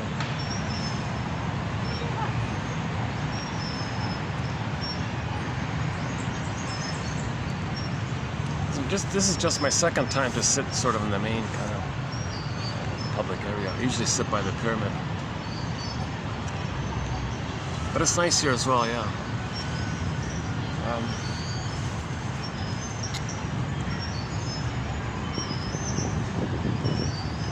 Oh, the Gidget episode, yeah, okay. Do I have that? Hang on a second. What was it again? Oh, about the Seeker. Oh, yeah, I read it already. Yeah, we read it already. Yeah, okay. About the drifter, yeah. Every drifter learns eventually that being rootless simply means you're from nowhere and you're going nowhere. That's not freedom. Come on, Gidget, that's not freedom. That's just useless motion. Oh my God. So she was confused about what's freedom or something, right? So this transient kind of drifter, nomadic kind of guy with no real home or anything, just all he does is he makes money in surfboard competitions or something. He's a famous surfboarder or something. So he goes around like that, and everybody knows him. He said, "Yeah, I'm free, man. I got nothing ties me down. Roots are for trees, man. I want to be free." So she quickly latched onto that. Yeah, I want that too, because she was so attracted to the guy or something. So an intervention needed to take place. So the surfing guy cooperated to put on a play that he wants to settle down and marry her, and she can cook for him in the kitchen. She freaked out, said, "No, I don't want this." And then she was on to it and pretended, "Okay, I'll do it." And then he got scared and ran away. That's a very good episode, actually. That's the most clever. That's probably the most cleverly written episode, called the Kahuna, the Big Kahuna, or something like that. 1965. I think it's episode 3. Is that right?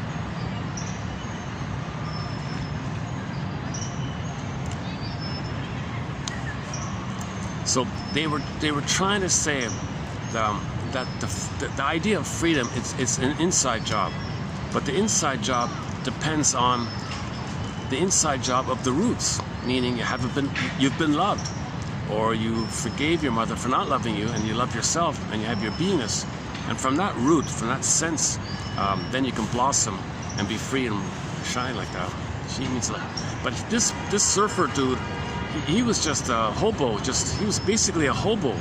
He was just a glorified hobo. Instead of train to train, he just went from beach to beach kind of thing. It wasn't clear how he made money on maybe competitions or something, I don't know.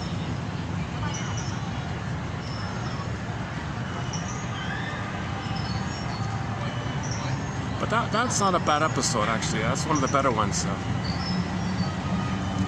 The one called Ego A Go-Go I thought was good. And the third good one, I think, is this issue of rebelling, like this whole topic of rebelling. So that was code for inner conflict. When he said we all rebel, he means we all have the inner conflict. There's an inner rebellion going on, right? Like the child wants, and the memory says, the memory that you thought that it was your job to save your mother, and that memory coming attacking you. Did you save the mother? Now you're rebelling against this voice. You're rebelling that you're guilty. You're rebelling that you're at fault. No, you're not at fault. But we believed we were at fault. Children believe they're at fault when they don't save their mother, fix their mother, and cure their mother, right? They think they're guilty and defective and no good like that. So we're rebelling against this thing. But the child had to believe this to get along with the mother. The child had to think this to find some way to cooperate with the mother and have some kind of hope that one day mother will love the child in what the child thought was some kind of conditional arrangement. If you fix me, baby, I'll love you in return. Okay, mother. That's impossible. He always feels guilty. And on another level, he's got to rebel against this. That's not the natural state of affairs. No baby is born guilty. No baby's born a sinner or defective, this nonsense. All babies are born, nature's greatest miracle. Everyone's unique. The Great Spirit likes everyone who's here to be a little unique. And the odds of each unique person being here are 1 in 400 trillion. Somebody said if you're here, the odds of you being here, the odds of any person being around, for each person, it's 1 in 400 trillion. So we're all special, unique, and chosen, if you want to think of those kind of terms, by the Great Spirit, right? So we're born to be loved. Babies are human beings. The core issue is if the mother herself wasn't treated like a human being, she might not treat her baby like a human being. If the mother doesn't treat the baby like a human being, there's your basic fault, your abandonment syndrome, your core eternal issue, called the basic fault. Okay, the chasm scene in Inside Out 2. Soul gets pulled down, soul gets frozen, soul flies away, soul is damaged, turns to ashes in some cases.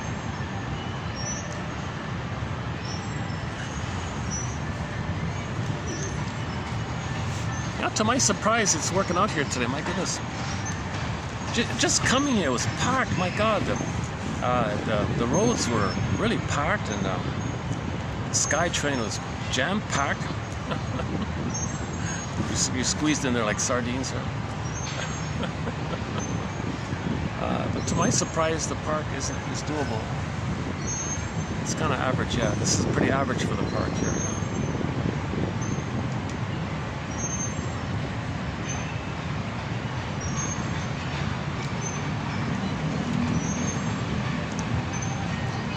This thing about being near the water, because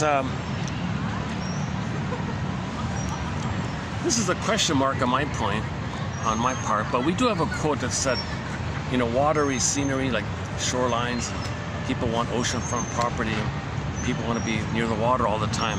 There's some kind of unconscious, uncanny remembrance to the time in the uterus when we were in the water world.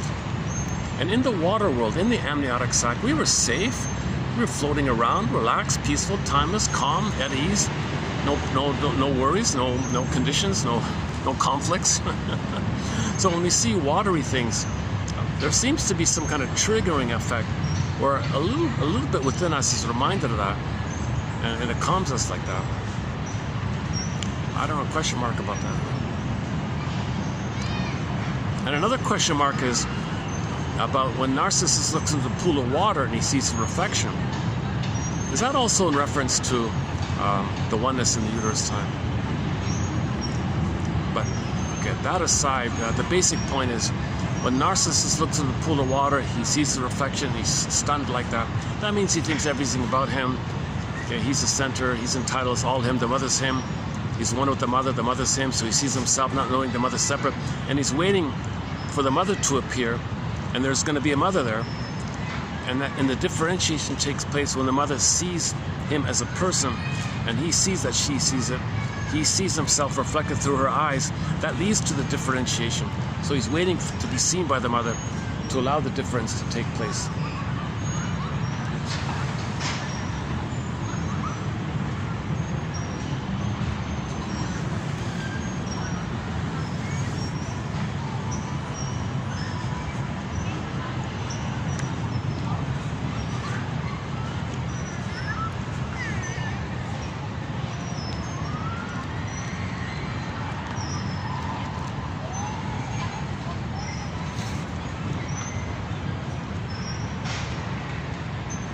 Nice cozy little park, eh? It's quite amazing. It's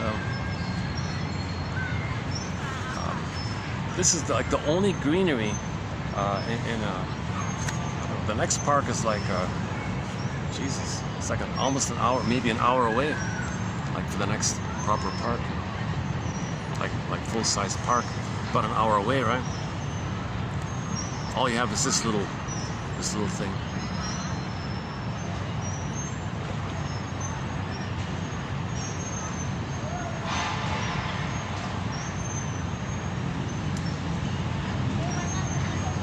Okay.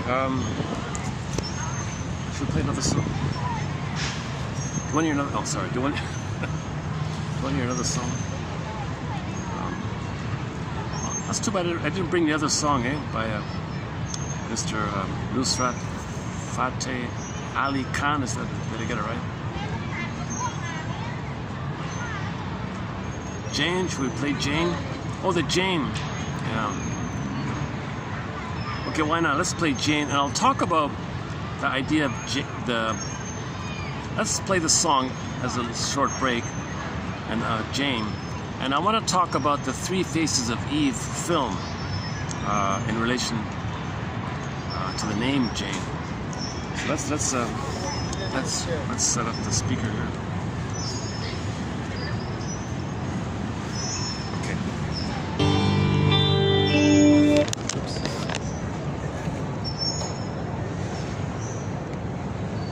Okay, let's play it. Everyone knows Jane, right? I mean the song.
Okay, so there's no relation between this song and the film The Three Faces of Eve, other than simply the name Jane.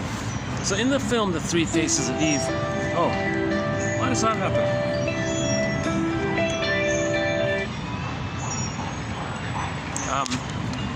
So the woman, the lady, starts off as Miss Eve White, okay, depressed, gloomy, like that. And then later on, we see her the other side of her called Eve Black, scary, dangerous, like that. Okay, so this is a very traumatized woman, unconsciously living either as the frightened child, the depressed, scared, withdrawn child, as Eve White, or where she crosses over and identifies with the aggressor as the freezing parent, the critical parent one, the attacking, dangerous one. This is the past. Okay, so since this is considered unconscious, Eve White, Eve Black. Okay, number one, that's splitting, Eve White, Eve Black. That's code for splitting, either or. Okay, so the child copes with trauma with either or thinking. So that's the Eve White, Eve Black idea. Plus, in the trauma, you have two constructs. The child's side, where he's victimized, that's Eve White, and then layered on top of it, the identification of the aggressor as a defense over it is identification with the aggressor. That's the Eve Black one. Okay, that's identification with the aggressor. So Eve White is still underneath Eve Black, right? Okay, so when she's the aggressor one, okay, she's blind to the, like they're detached like that. They don't really know each other, kind of thing. Well, in the film, Eve Black was aware of Eve White, right? But Eve White wasn't aware of Eve Black. That's a minor thing, I think, or is it? But the constructs of frozen child, freezing parent. So let's tie in Miss Ellen Golem's theory: frozen child, freezing construct, freezing parent, and the frozen child. Now that's trauma to come from those places. Now, when it's trauma, it's unconscious. So the metaphor is you got an ocean. And under the water, it's all unconscious. So to heal this either or, you need to build the Jane mind, a both and mind. So a lot of people think the Noah's story is where he builds the ark. Okay, that boat is above the water. That means you're going to be in the present, in the conscious light of consciousness, string of light, consciousness. You'll have a chain of light. You're building the boat called the chain of light or something. Links of consciousness that's going to build the boat, the Noah's boat or the Jane mind. It's called both and thinking. So when you get to both and thinking, okay, that's a healed kind of place. The conscious ego, the adult ego, the regular ego, the central ego, the normal ego, the healthy ego. That's going to be the present. That's like the boat on the water like that. If you don't have that boat on the water like that, then you're coming from unconscious constructs, Eve White, Eve Black, or frozen child, freezing parent. So in the film, we first see her as those two, Eve White, Eve Black. That's okay. The daughter was terrified. Mother, when you're Eve White, you're gloomy. You bring me down. When you're Eve Black, you scare the hell out of me. The child had to be sent away for her protection, kind of thing. So she was flipping back and forth between these two constructs. That's the metaphor, right? So in other words, some people mainly play the frozen child one, and some people crossed over and play identification with the aggressor to bury their frozen child one. Then it's going to be projected onto others, then be negative towards others to repress the memory that is within. So when the critical parent shames themselves, as mentioned at the beginning of this film, it's going to be projected onto others, so they're going to be dangerous towards others. So the poor kid was being pulled into this drama. Okay. Now, the kid's better off if the mother's only Eve White. She's not dangerous. She's depressing, but she doesn't attack. But when the mother crosses over, when she plays the crossover version, trauma before 18 months. So there's two characters there. The trauma before 18 months, the stinger mode, Eve Black, and then the clinger mode, the Eve White one. So she's kind of playing both like that. So trauma post 18 months, that's the more benign one, where you just recreate disappointments. You play yourself, others disappoint you. Trauma before 18 months, you crossed over. Your disappointed self, you put onto others, and you disappoint them. and then you hate them afterwards. So that's the more disturbed, perverse one like that.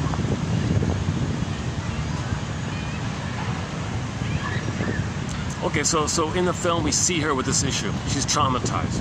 She's very traumatized, living in the past. Either it's Eve white or Eve black. Frozen child, freezing parent. Okay, dysfunctional, neurotic, no one's happy. Husband's unhappy, kid's unhappy, she's unhappy. What a miserable life like this. Okay, finally she goes to the shrinker man. Shrinker man, wise me up if you can. So she goes to therapy for 3 years. She psychosynthesizes and mourns. She mourns, she identifies the loss. Okay, so she finds a way to forgive the mother, understand the mother. Then that's in the therapy process, she builds the arc. Okay, that's the both and mind. Then that woman becomes Jane.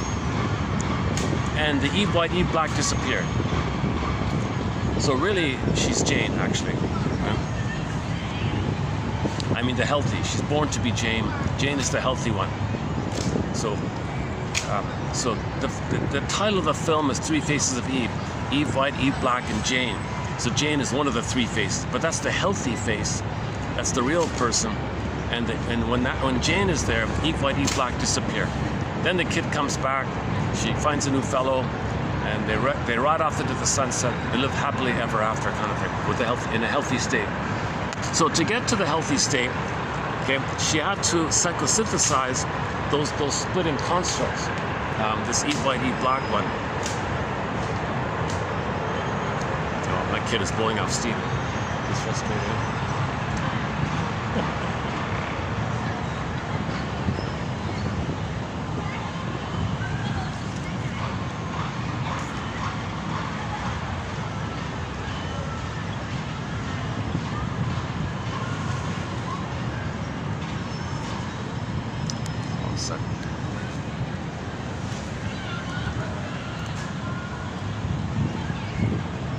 Let's play Shrinker. Let's play Shrinker Man then.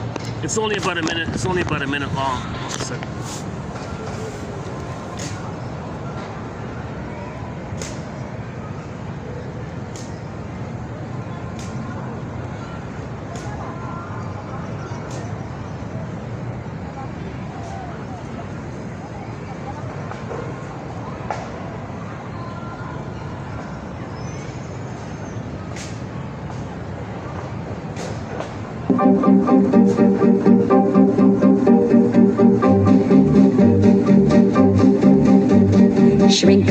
Shrinker man, put me straight if you can. Free me of my tics and twitches, disconnect my latent switches, Shrinker man.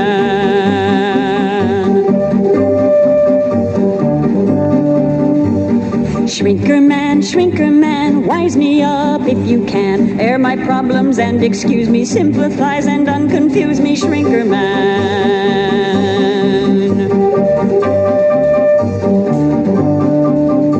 I've been on one of those complex tours. I want you to make my problems yours. Now give me one of them cut-rate cures, Shrinker man. Shrinker man, set me right if you can. Align me, tune me, normalize me, clean me up and simonize me, Shrinker man. Shrinker man.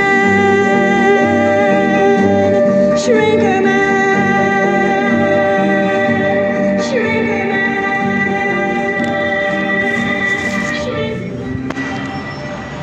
So in the film, The Three Faces of Eve, the traumatized woman goes to the Shrinker man.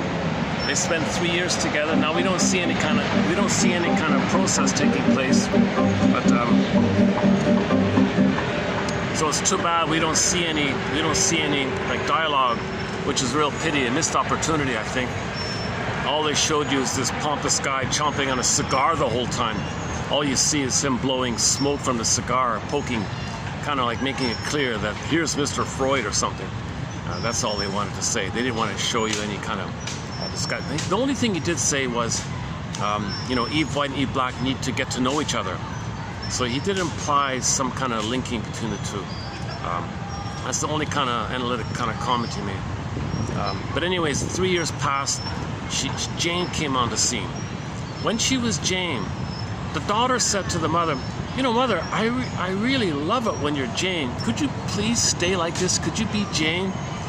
Could you remain as Jane? When you're Jane, I can be myself. I can relax. I can play. I can learn. I can grow. I feel safe. I can play, and I like being around you. You're cool. You're really nice, and I feel warm and safe with you. And I am learning. I can be creative.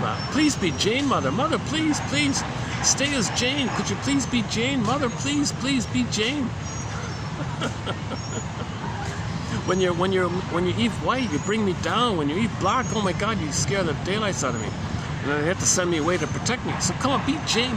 So sure enough, when she became Jane, she stayed as Jane. She was healed. She was healed. The daughter came back, and so on, kind of thing. So the part of the healing is that Jane represents the third side of the coin, something that holds the previous two, so that it's not either or. It's not jungle slogan thinking. Jungle slogan thinking, adversarial thinking, oppositional thinking, either or thinking, that's all loyalty to the trauma with the mother. Okay? Prejudice and scapegoating and jungle slogan, my greedy, your greed. This kind of my greedy, your greed mentality, any kind of jungle slogan mentality, okay, that's trauma at the nursery where the baby thought he was a goner, and his life force, his energy is in the limbic system, in the stress response, and the feeling self is frozen. So either or thinking means you're loyal to the mother. Prejudice means you're tied to the mother, okay, and so on. So the splitting mechanism is an outcome or a coping strategy the baby engages in when the baby's traumatized. Okay, so the etiology of this is that it's heaven or hell for the baby. Baby can't do confusion or ambivalence, or baby can't have empathy for the mother if she's confused. The baby cannot.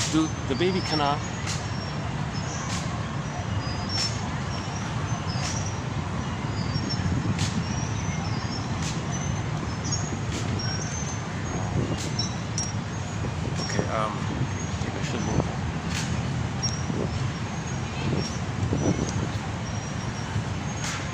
The baby, you know, someone explained it very simply.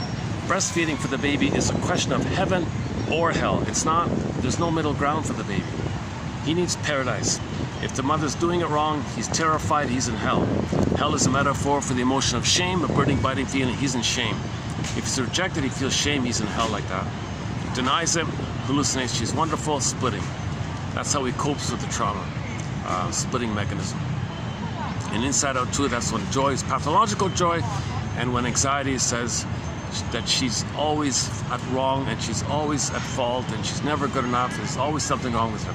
These are exaggerated, delusional things with trauma. It's not either or. So at the conclusion of Inside Out 2, the film, you saw Riley there dealing with the tension of the opposites. Is she okay, or is she guilty? Is she allowed to be herself, or is she not allowed to be herself? Like, what is it? Either or kind of thing. I forgot the exact wording of it, but it had this kind of either or. Is she good, or is she kind? Is she cruel? Is she guilty? Is she innocent? That kind of, and it's kind of flipping around like this. So the one flipping was on the joy side, where it's all good, mother's perfect, she's a goddess, I'm special, I'm wonderful, nothing's ever wrong, I'm perfect. Okay, this delusional kind of time when the baby's one with the mother. Okay, now the trauma is he felt hurt and defective and guilty and shame, and mother's a monster like that. These are either or. That's the source point of either or thinking. In normal development, the baby sees the mother as a person, and the baby can handle that she's a person with two sides to her. He can contain that ambivalence. That takes place if the mother, it does tend to be quote-unquote good enough, more loving than shaming. So the love has to outweigh the shame to the point where the child can hold it to. If the shame outweighs the love, it's split, and that's how the child copes with it. And if you set with the splitting in the mind, okay, splitting precludes differentiation. Splitting precludes identity and mourning and feeling and being. Splitting prevents all that. So to heal, you got to resolve splitting. So splitting is seen, the quote-unquote clinical picture of splitting is either-or thinking, jungle slogan thinking, my greedy, your greed thinking, any kind of rationalizations around the idea of the jungleism thinking. We're one family on a beautiful earth here. this unique Earth. We're one family on this one speck of dust, one pale blue dot, Carl Sagan kind of thing. So we're one family. We separated, traumatized around the world, and now we're having this kind of reunion kind of thing. Somebody said, Mr. Yuri said. I kind of get what he means by that. So we were a village for most of the time. For the past 6,000 years, we've been in pillage mode because we've been confused. But wait a minute, let's hold the phone here. If we maintain this pillage mode,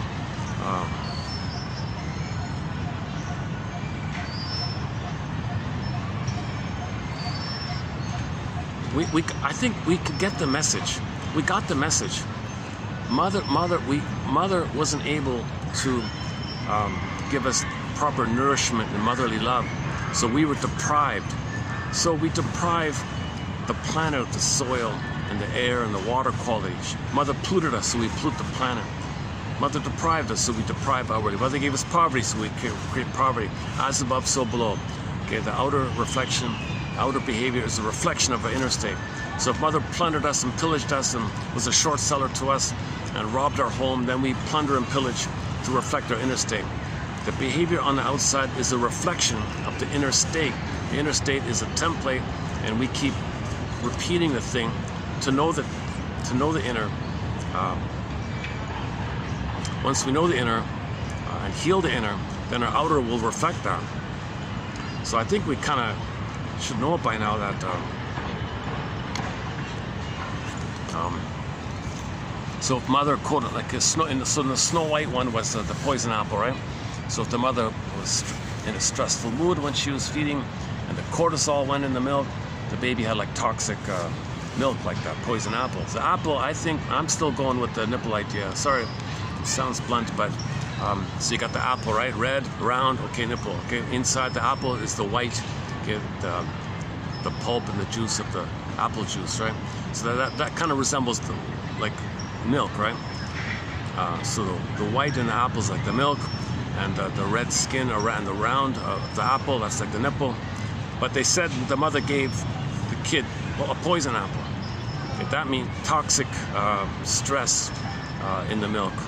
Not literally trying to physically hurt the child. The child experienced bad feeding. Okay, so he wasn't given good food. You identify with the aggressor, okay, and then poison and put toxins in the soil, air, water, etc. to reflect what happened to us. We repeat, okay, to know what happened. When we know what happened in the nursery, we stop repeating. So I think we can kind of figure it out. Okay, hence the song "Man in the Mirror." You want to heal the outer, start with the man in the mirror. Jeez. Hold a second.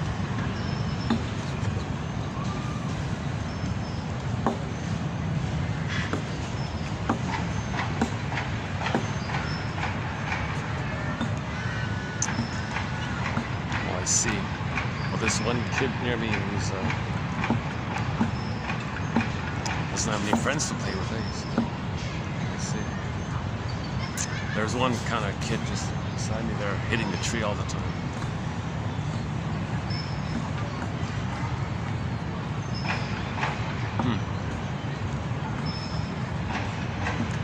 He might be the scapegoated kid, right? Maybe he was scapegoated or something. Now he identified with the aggressor, all the kids avoid him. So,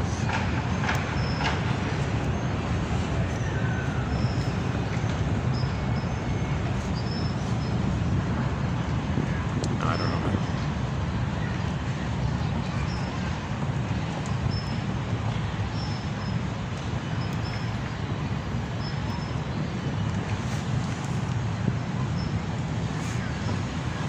Oh, I see. No, the kids have mostly gone home, right? These are mostly families and things. Families and couples, friends and things, right?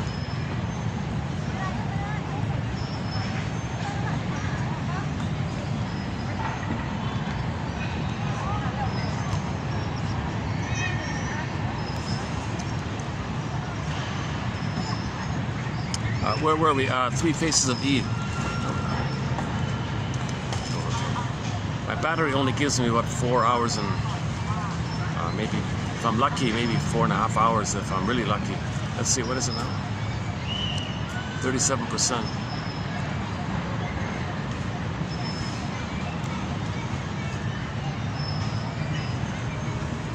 Okay, what I'm trying to say is, as I understand it, in order to heal our soul, we gotta find both and thinking.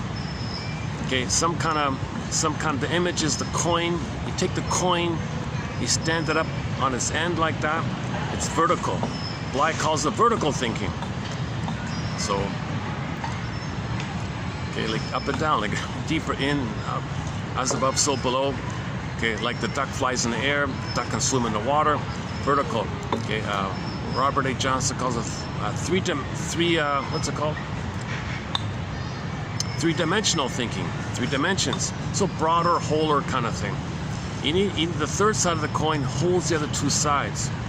That's the Route 66 one. Okay. This means you forgave your mother.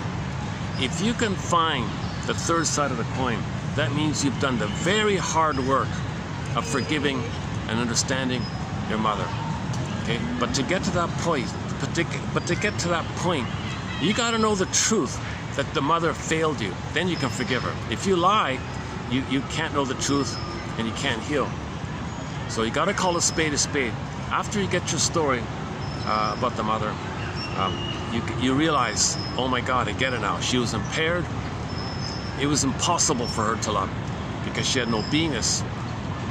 A mother needs a beingness to love. She has no beingness. She's got this narcissistic entitled bubble where she's like the wicked queen of Snow White saying, mirror, mirror on the wall, mirror me, it's all about me, see me, I'm entitled, all about me. She's doing that kind of stuff.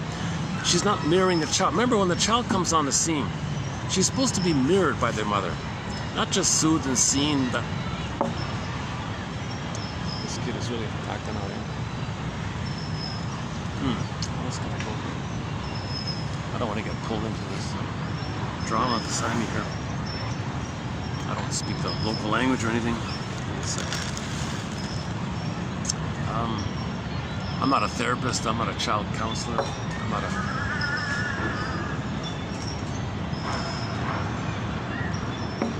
Maybe it's just a transient thing. He's not being too aggressive.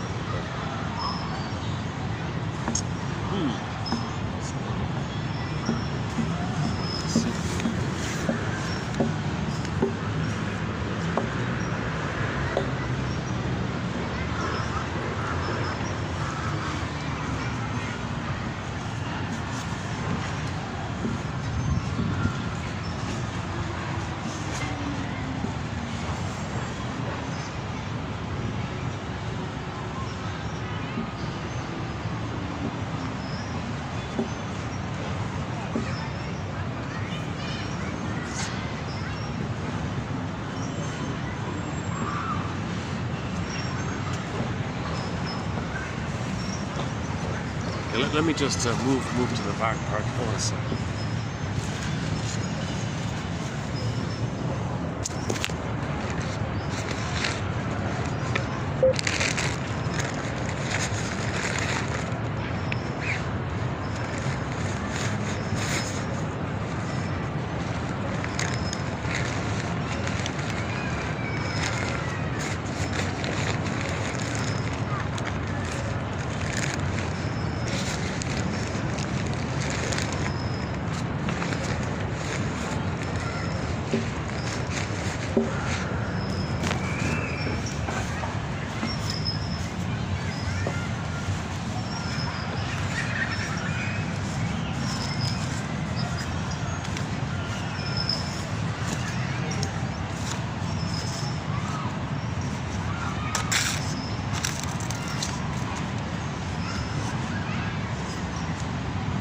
I'm not a counselor or a shrink.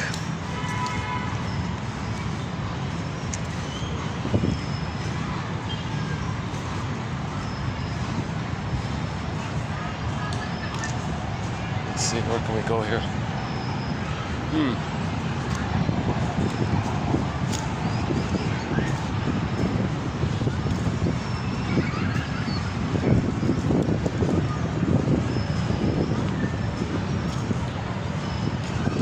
Just in the middle here. Okay,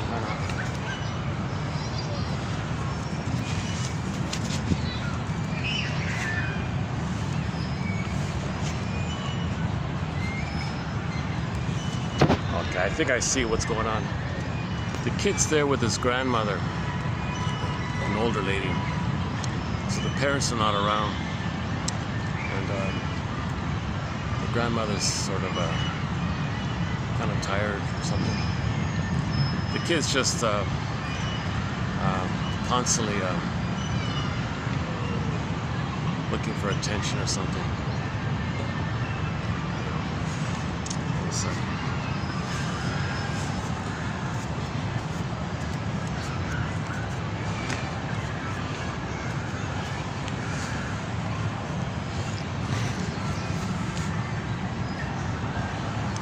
Well, it's possible there's a bully pattern in the works, or maybe it's already there. Like the psychic structure, like you can't judge, it's hard to know, but there's a debate about this kind of thing. Like, can you identify the psychic structure in kids? Or is it just going through a phase or something, or just situational, or just temporary stress, or just benign stuff, or just harmless confusion or something? Some people say, well, if it's pretty consistent, you may be able to speculate that there may be a psychic structure in already, that the bully pattern is in already, and what you're seeing is from the bully pattern. Some people argue like this. Some people say, no, you can't do that. But I don't know. He could be like that kid may end up being like a smart, compassionate doctor in the future. Who knows? You can't tell, right? A lot of excellent people maybe who are naughty kids or something.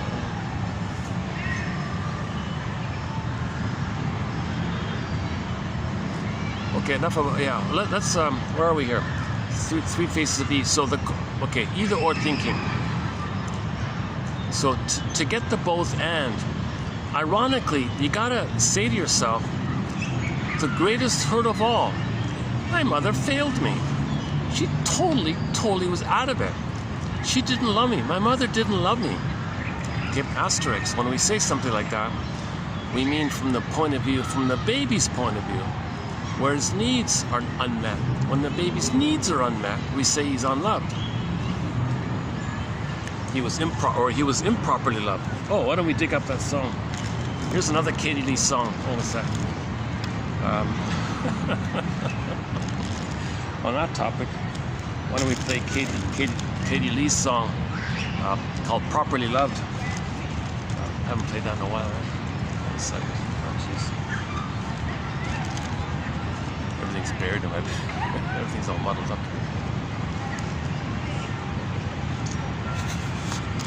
Okay, let's do this. Okay, here's another song by Katie Lee called "Properly Loved" from her album entitled "Songs of Couch and Consultation." It's the same album that has Shrinker Man on it, and it must be something psychological.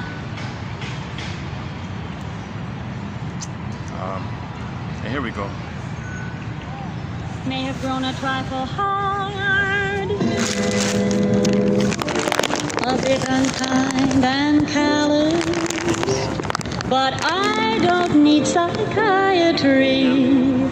I may have grown a trifle hard, a bit unkind and calloused, but I don't need psychiatry. I understand what's wrong with me.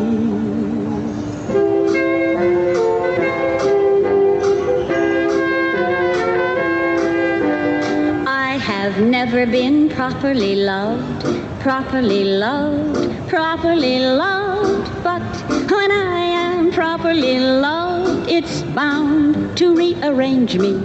I'm only waiting till I feel those sentiments I know will damn, oh well, change me.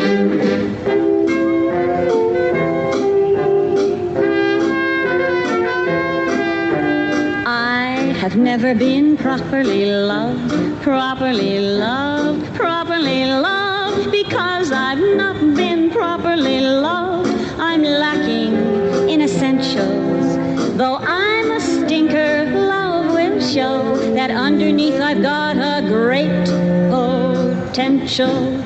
In the love of a daddy and a mommy, 3 husbands and a brother, there was some pretty good stuff. Oh, it's not that I haven't been loved, I haven't been loved enough. No, I have never been properly loved, properly loved, properly loved. One day I'll be properly loved, though it's mighty hard to suit me.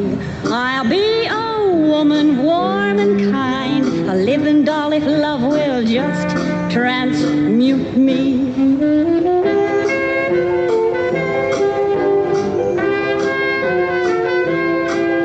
In the love of a varsity backfield, 2 admirals and a sailor, there was some pretty good fun. Oh, it's not that I haven't been loved, I haven't been loved by one who made me feel most properly loved, properly loved, properly loved. But when I am properly loved, I'll be transformed and suddenly something fine will shine from me. When I am properly loved.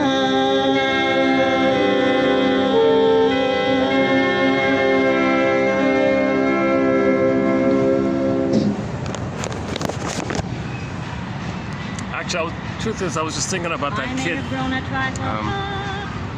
If there's a Big Brother program, I think that kid needs a big brother. Instead of the father's too busy at work or something, he needs a big brother kind of thing, like an older, something to hang out with him kind of thing. Yeah, so part of the healing journey is to admit what she's saying in the song, that we were not properly loved. Okay, that's a polite way of saying it. It's actually much more, if that works, fine. If it doesn't work, okay, well then just say, my mother didn't love me. Okay, clean and simple. You gotta get the truth. You gotta call a spade a spade. But you can only get that truth if you get the true story of your parents. You gotta analyze your parents in a way. They gotta get their story. Okay, if they were impaired, okay, you can tell by their humor.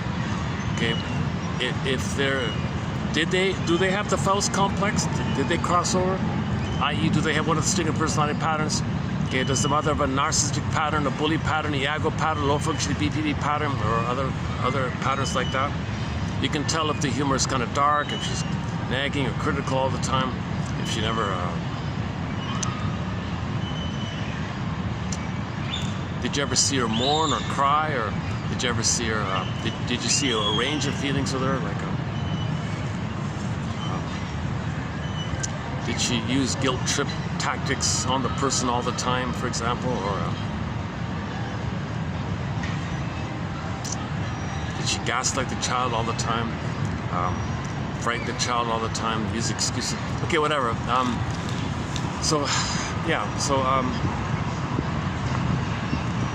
After we find out your parents' earliest memories. That might be a clue.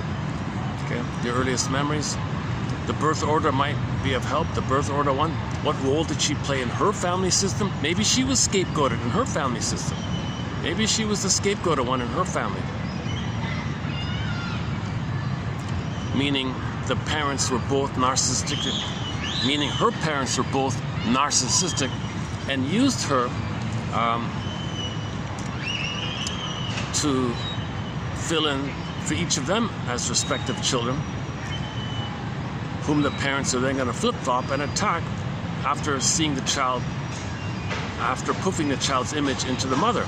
So in other words, the scapegoated child is going to be shamed by their parents and then flip-flop, be attacked by their parents, because the parents are going to think the child is their parents, and that keeps the parents together. So she's scapegoated like this, and that's sort of a topic in and of itself there. Hold on a second. Let's make an adjustment here. Oh, it's getting dark here. Oh, there's only a few minutes of it.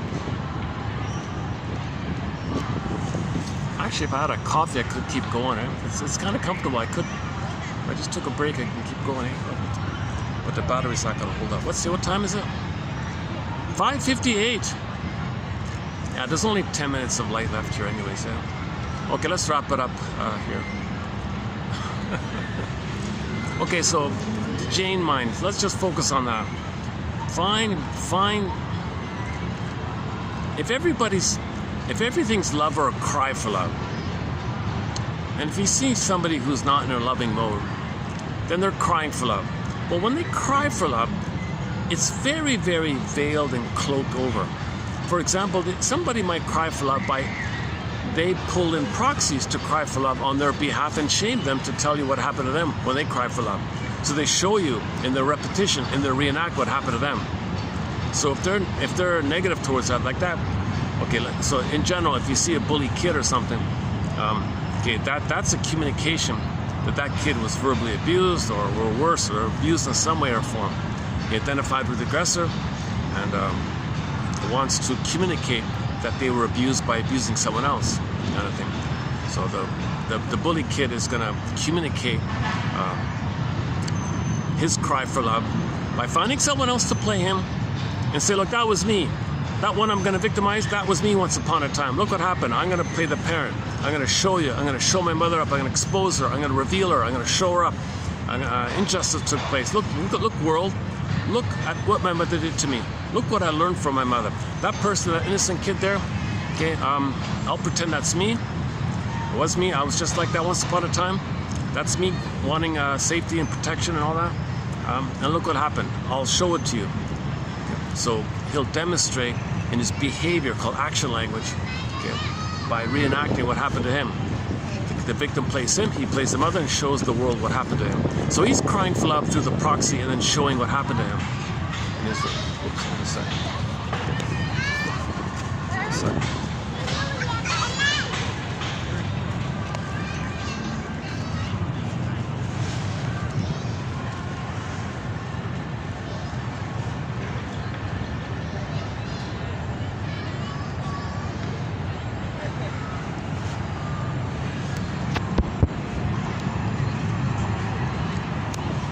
So you look for people's PTSD. Is their nervous system set in the sympathetic mode, all revved up constantly? Some babies are born with PTSD all revved up. Is their nervous system kind of set in the parasympathetic, always in energy conserving mode, like withdrawing and protecting mode, like that, withdrawn a little bit?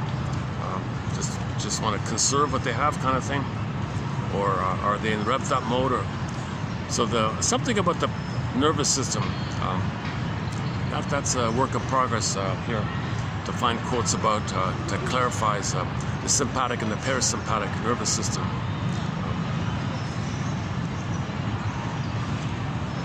There's meant to be a natural flow between the active of the sympathetic and the conserving and resting and the being and the restorative side of the parasympathetic. There's meant to be like a flow like that, like a yin-yang flow like that. But some children are born set in one or the other. That's going to be problematic, right? Actually, we have a quote from Janoff coming up. Should we do it here? Yeah, hang on, let's do it. We have a new quote from Arthur Janoff coming up here. Let's see. 2892, yeah, here it is. If birth trauma is so important in shaping personality, okay, so he also believes, like Otto Rank and many others, that birth trauma can affect our personality. If birth trauma is so important in shaping personality, so is good birth. Above all, not giving anesthetic drugs to the mother if it can be avoided.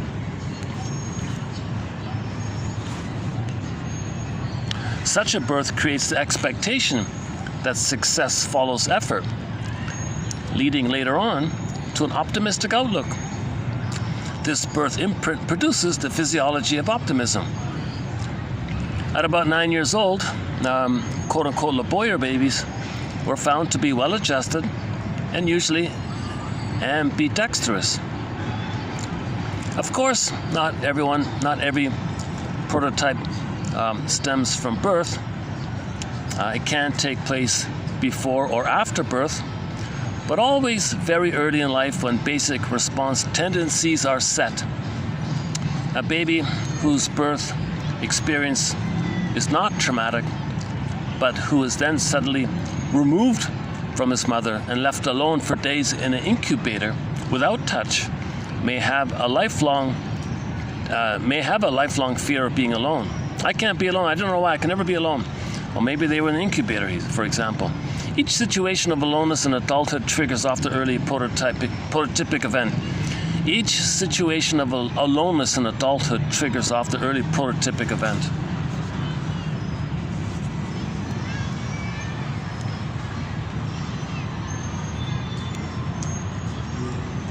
Yeah, I've seen him say this a few times. If the baby's doing his thing, coming out of the canal, right? He's got a rapport with the mother. There's an attunement there. Mother, I'm coming out. Okay, baby, I'm ready for you. I'm prepared for you. There's a rapport there. She picks it up.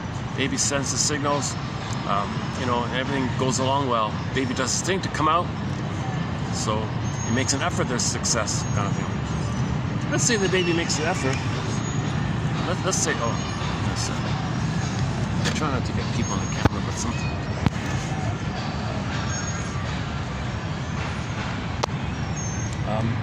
Let's say the mother is misattuned and she's afraid. She clenches up, she tenses up. The contractions are coming in. The contractions are pushing the baby out, but the mother is clenching. Maybe she's on the board. She doesn't tilt the pelvic bone or something. The baby's hitting against the pelvic bone, someone said, and she's clenching. The baby can't come out. It's being pushed from the back, but it's blocked in the front. He's in a life and death struggle like this. And somebody said these mythology epic battles of life and death struggle with the gods, that's code for this life and death struggle in a canal like this, being pushed by the contractions, mother freaking out, and then being blocked in like this or something. So the mother might say, oh, there's a lot of pain here. Doctor, give me an epidural, give me painkillers, anesthetize the pain, numb the pain, numb me out, I don't want to feel this. So if that's the case, and the mother gets the painkillers, now they're saying it goes into the baby.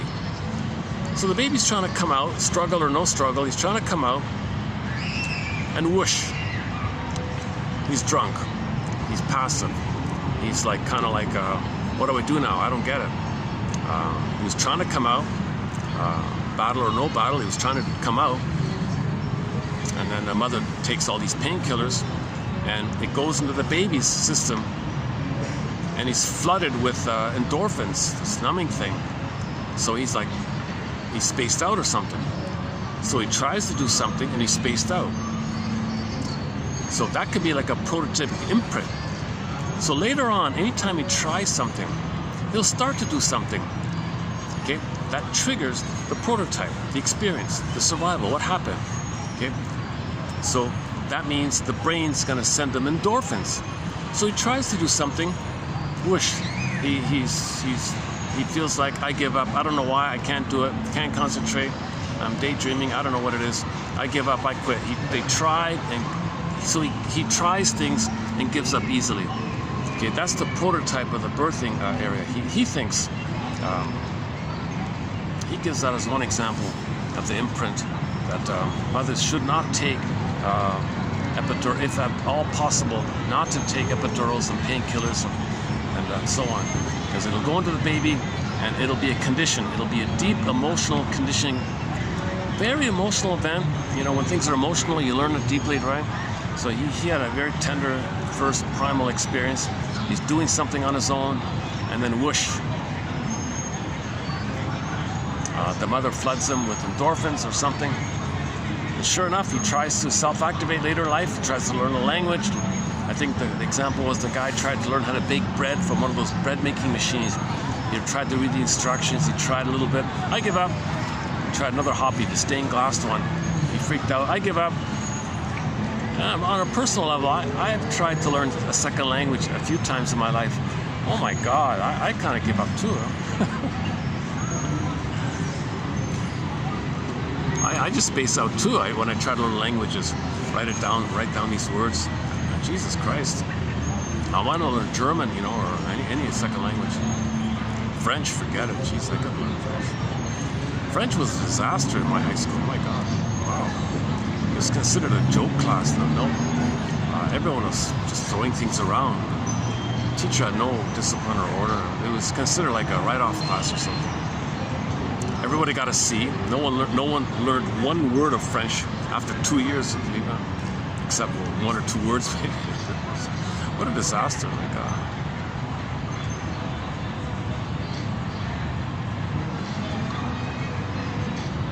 The few minimal efforts the teacher gave to teach a little bit.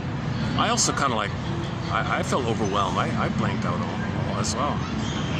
So I don't know if that's the case for I don't know if that applies to my case about if that explains why I have a hard time learning a second language. I know a little bit of a few languages, a little bit, but not fluent in anyone. I give up easily when I try to learn a second language. That's just one example. Yeah, here's a lot of examples of that kind of area, like the cord was twisted in the canal. The baby said to himself, wait a minute, if I kick one more time, I'm a goner. Because because the oxygen, the central vein was constricted when the cord twisted. He wasn't getting enough oxygen because he was kicking. Because the mother went to a concert or was drinking or something, arguing, and the baby was scared and kicking. The cord twisted around him. And the baby, it got to a point where the baby sensed if he were to kick one more time, he'd be a goner. So the baby said to himself, don't move, just stay like that. He held it like that, right? So in life, whenever there's a stress, you just don't move. He did it all the time like that in his life.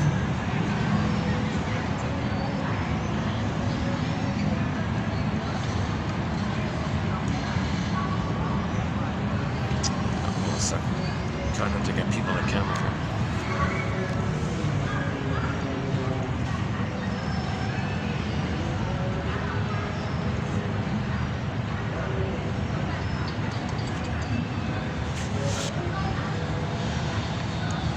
Why don't we wrap it up with the theme song to Mission Impossible. So, submitted for your consideration.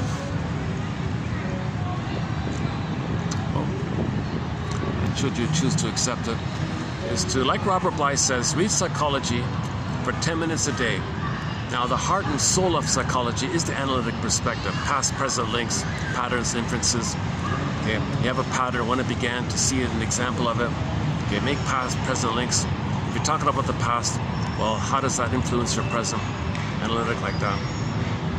Okay, looking for the third side of the coin, understanding your parents' story. Why was she unable to love the baby? Why was she unable to meet the baby's needs?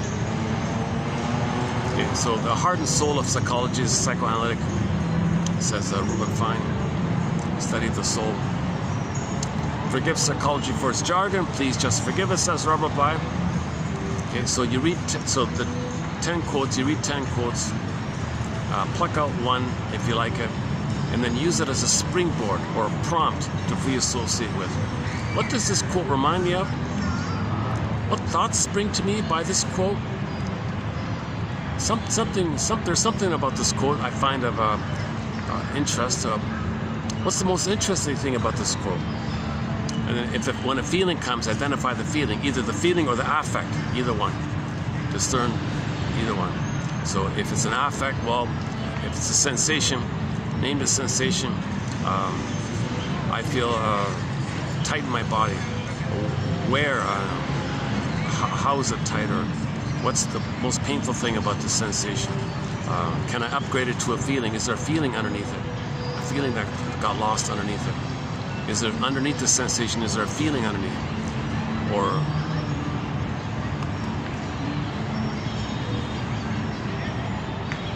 soften the sensation. See if a feeling comes up, maybe.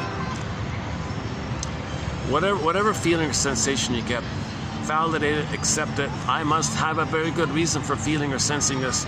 I must have a very good reason for feeling or sensing, and you name it. What's the hardest thing? Like what's the fill in the blank as about it? Like, what's the saddest thing about it? What's the angriest thing about this feeling? What's the scariest thing about this feeling? Just see if it leads to more information coming up to you into consciousness, right? You want to make chains of light links. What's it called again? Chain of light. You want links. You want chain links of light to link together. You want chain links of light. You want links of consciousness. Interesting album title. He said it's from an ancient poem. An ancient poem. There's a line in there, he said, called Chain of Light. I'm guessing it's related to this. You want to link up conscious things that are conscious. It's a linking image, right? Chain, like the links. You want to link it.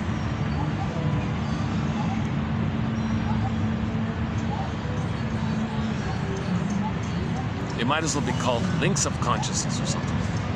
Or a string of or a thread of consciousness, or links, a line of consciousness. And likewise, in the morning, when you get a dream in the morning, you say to yourself, it's like this in my soul today. It's a report card from your soul to you. It's a letter from you to you. Okay, and do the same kind of thing. Okay, look for the third side of the coin. Face some of this false belief that you're guilty and defective nonsense. Allow yourself some modicum of happiness.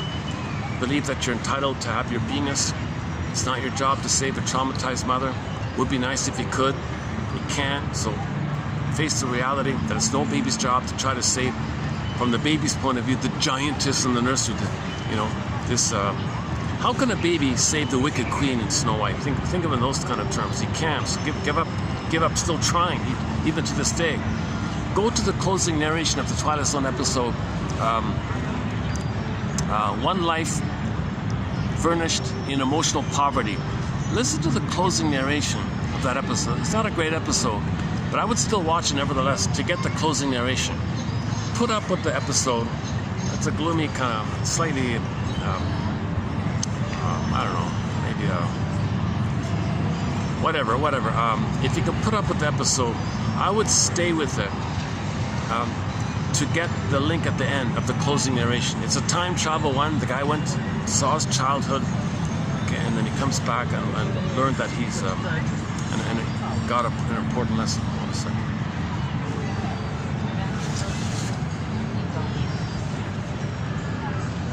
Somebody wants to sit beside me here. Hold a second. Let me make another move here.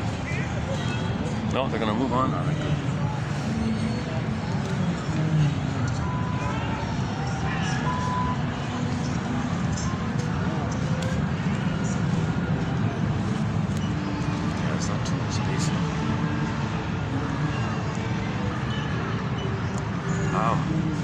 So one life furnished in emotional poverty. Listen to the closing narration about the bittersweet part and the burden part and all that, the time travel one. Memphis, in the Twilight Zone episode simply entitled Memphis, the key to your future lies in your past. Time travel went to the past, addressed the past, came to the present, the future was better. That one there. Oh, while we're on the topic, Gabe's story is an excellent Twilight Zone episode. Gabe's story, one of the best ones, it's in the top 3. As is Wong's Lost and Found Emporium, another top 3 episode. Wong's Lost and Found Emporium, Gabe's story. Take My False Light, Please, about the comedian one. Very good one. That's also sort of in the top 3. At the moment, Wong's Lost and Found Emporium, number 1. Gabe's story, number 2. Take My False Light, Please, number 3. And then we go. Howling Man's probably going to be in the top 20, I think. An important episode. Maybe should be in the top 10, Howling Man. The actor guy kind of wrecked it, but anyways, but the idea is good. Same thing with Shattered, the Twilight Zone episode Saturday. Excellent episode. The whole acting, the actor premise kind of wrecked it, but the idea was good, Saturday.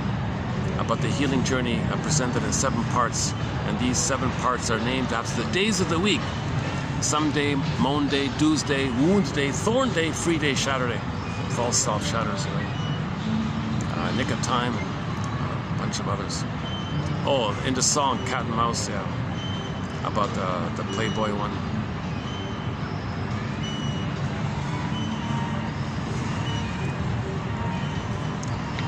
So we'll continue talking about the Twilight Zone.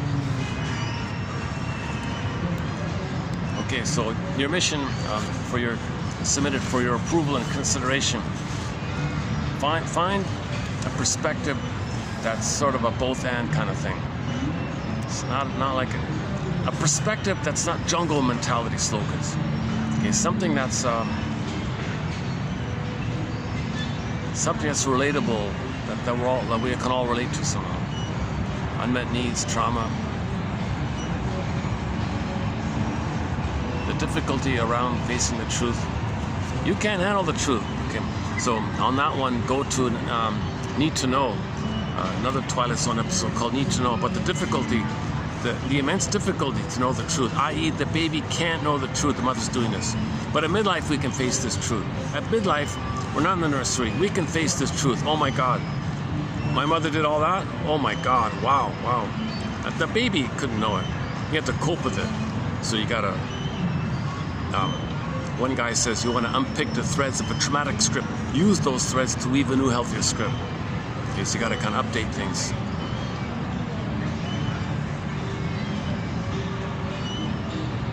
It's all about mourning. It's all about finding the ability to get your identity back. Now, when you get your identity back, sadness comes back.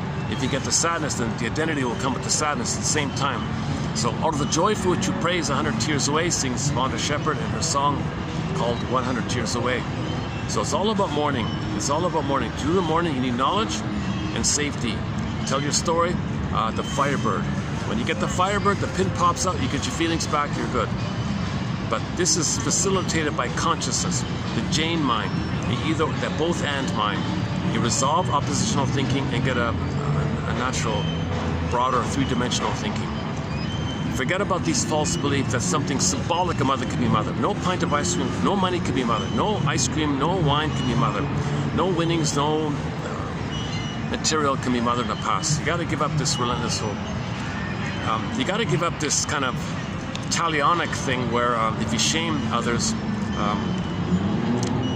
you think mother's going to apologize for what you did and invent a magical time machine for you. Say, sorry, I saw what you did. Oh, my bad. Oh, let me love you. Forget that kind of stuff. And just the basic idea of repeating the trauma, that one day you'll change the past, seriously? You got to give up this relentless, unreal hope. It's the death of unreal hope that's the birth of new life, Janov says, another one. And when there's trauma, we live with the unconscious hope for the fulfillment of old unfulfilled needs, i.e. the basic fault, the basic missing oneness.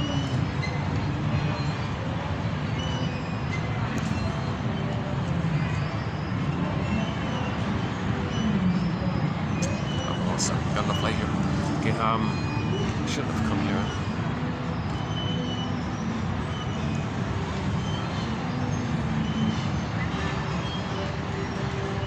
Okay, we'll close it up here anyways, yeah. What else?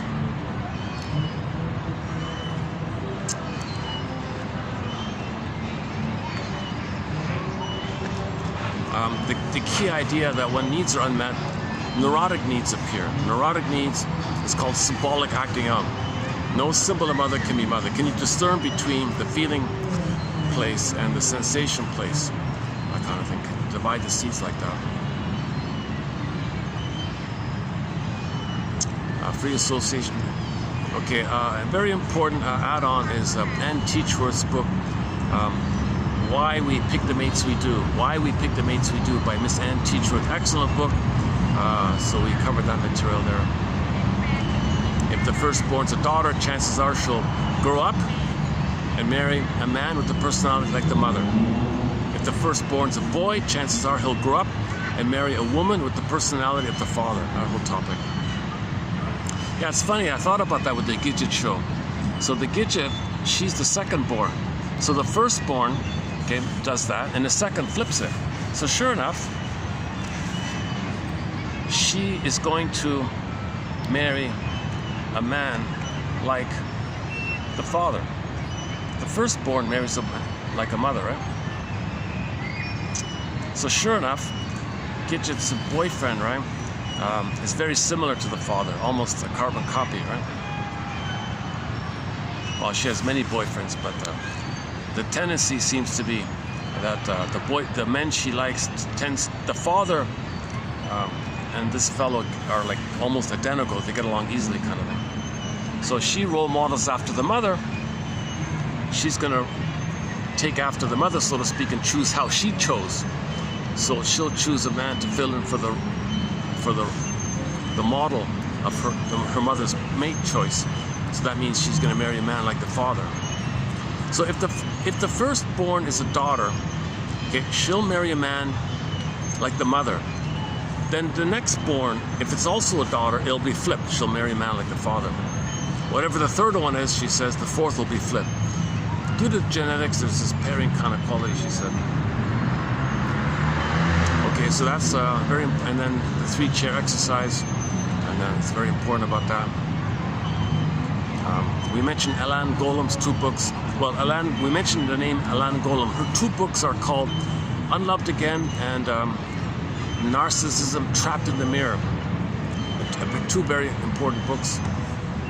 For a quick summary of the narcissistic symptoms, go to Kimberly Harding's little book called You and a Narcissist. Just a little tiny mini book. Or you can find the quotes in our collection here. And for your consideration, your mission. So let's take up the theme song here, and we'll wind it down here.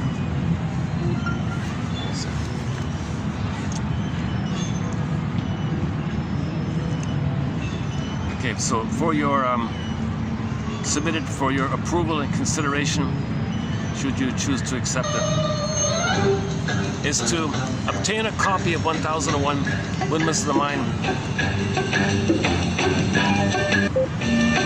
Oh, here's the volume. Hold on a second. Let's try that again.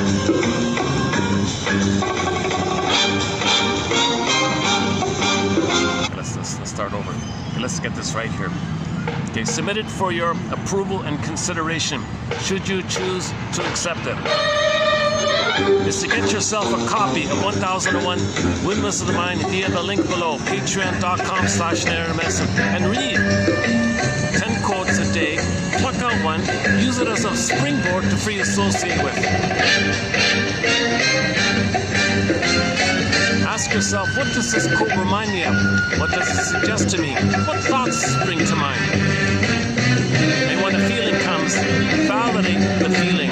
I must have a very good reason for feeling this. Your mission, submitted for your approval. Thanks very much for the love of narrative medicine. We'll see you the next time. Thanks very much.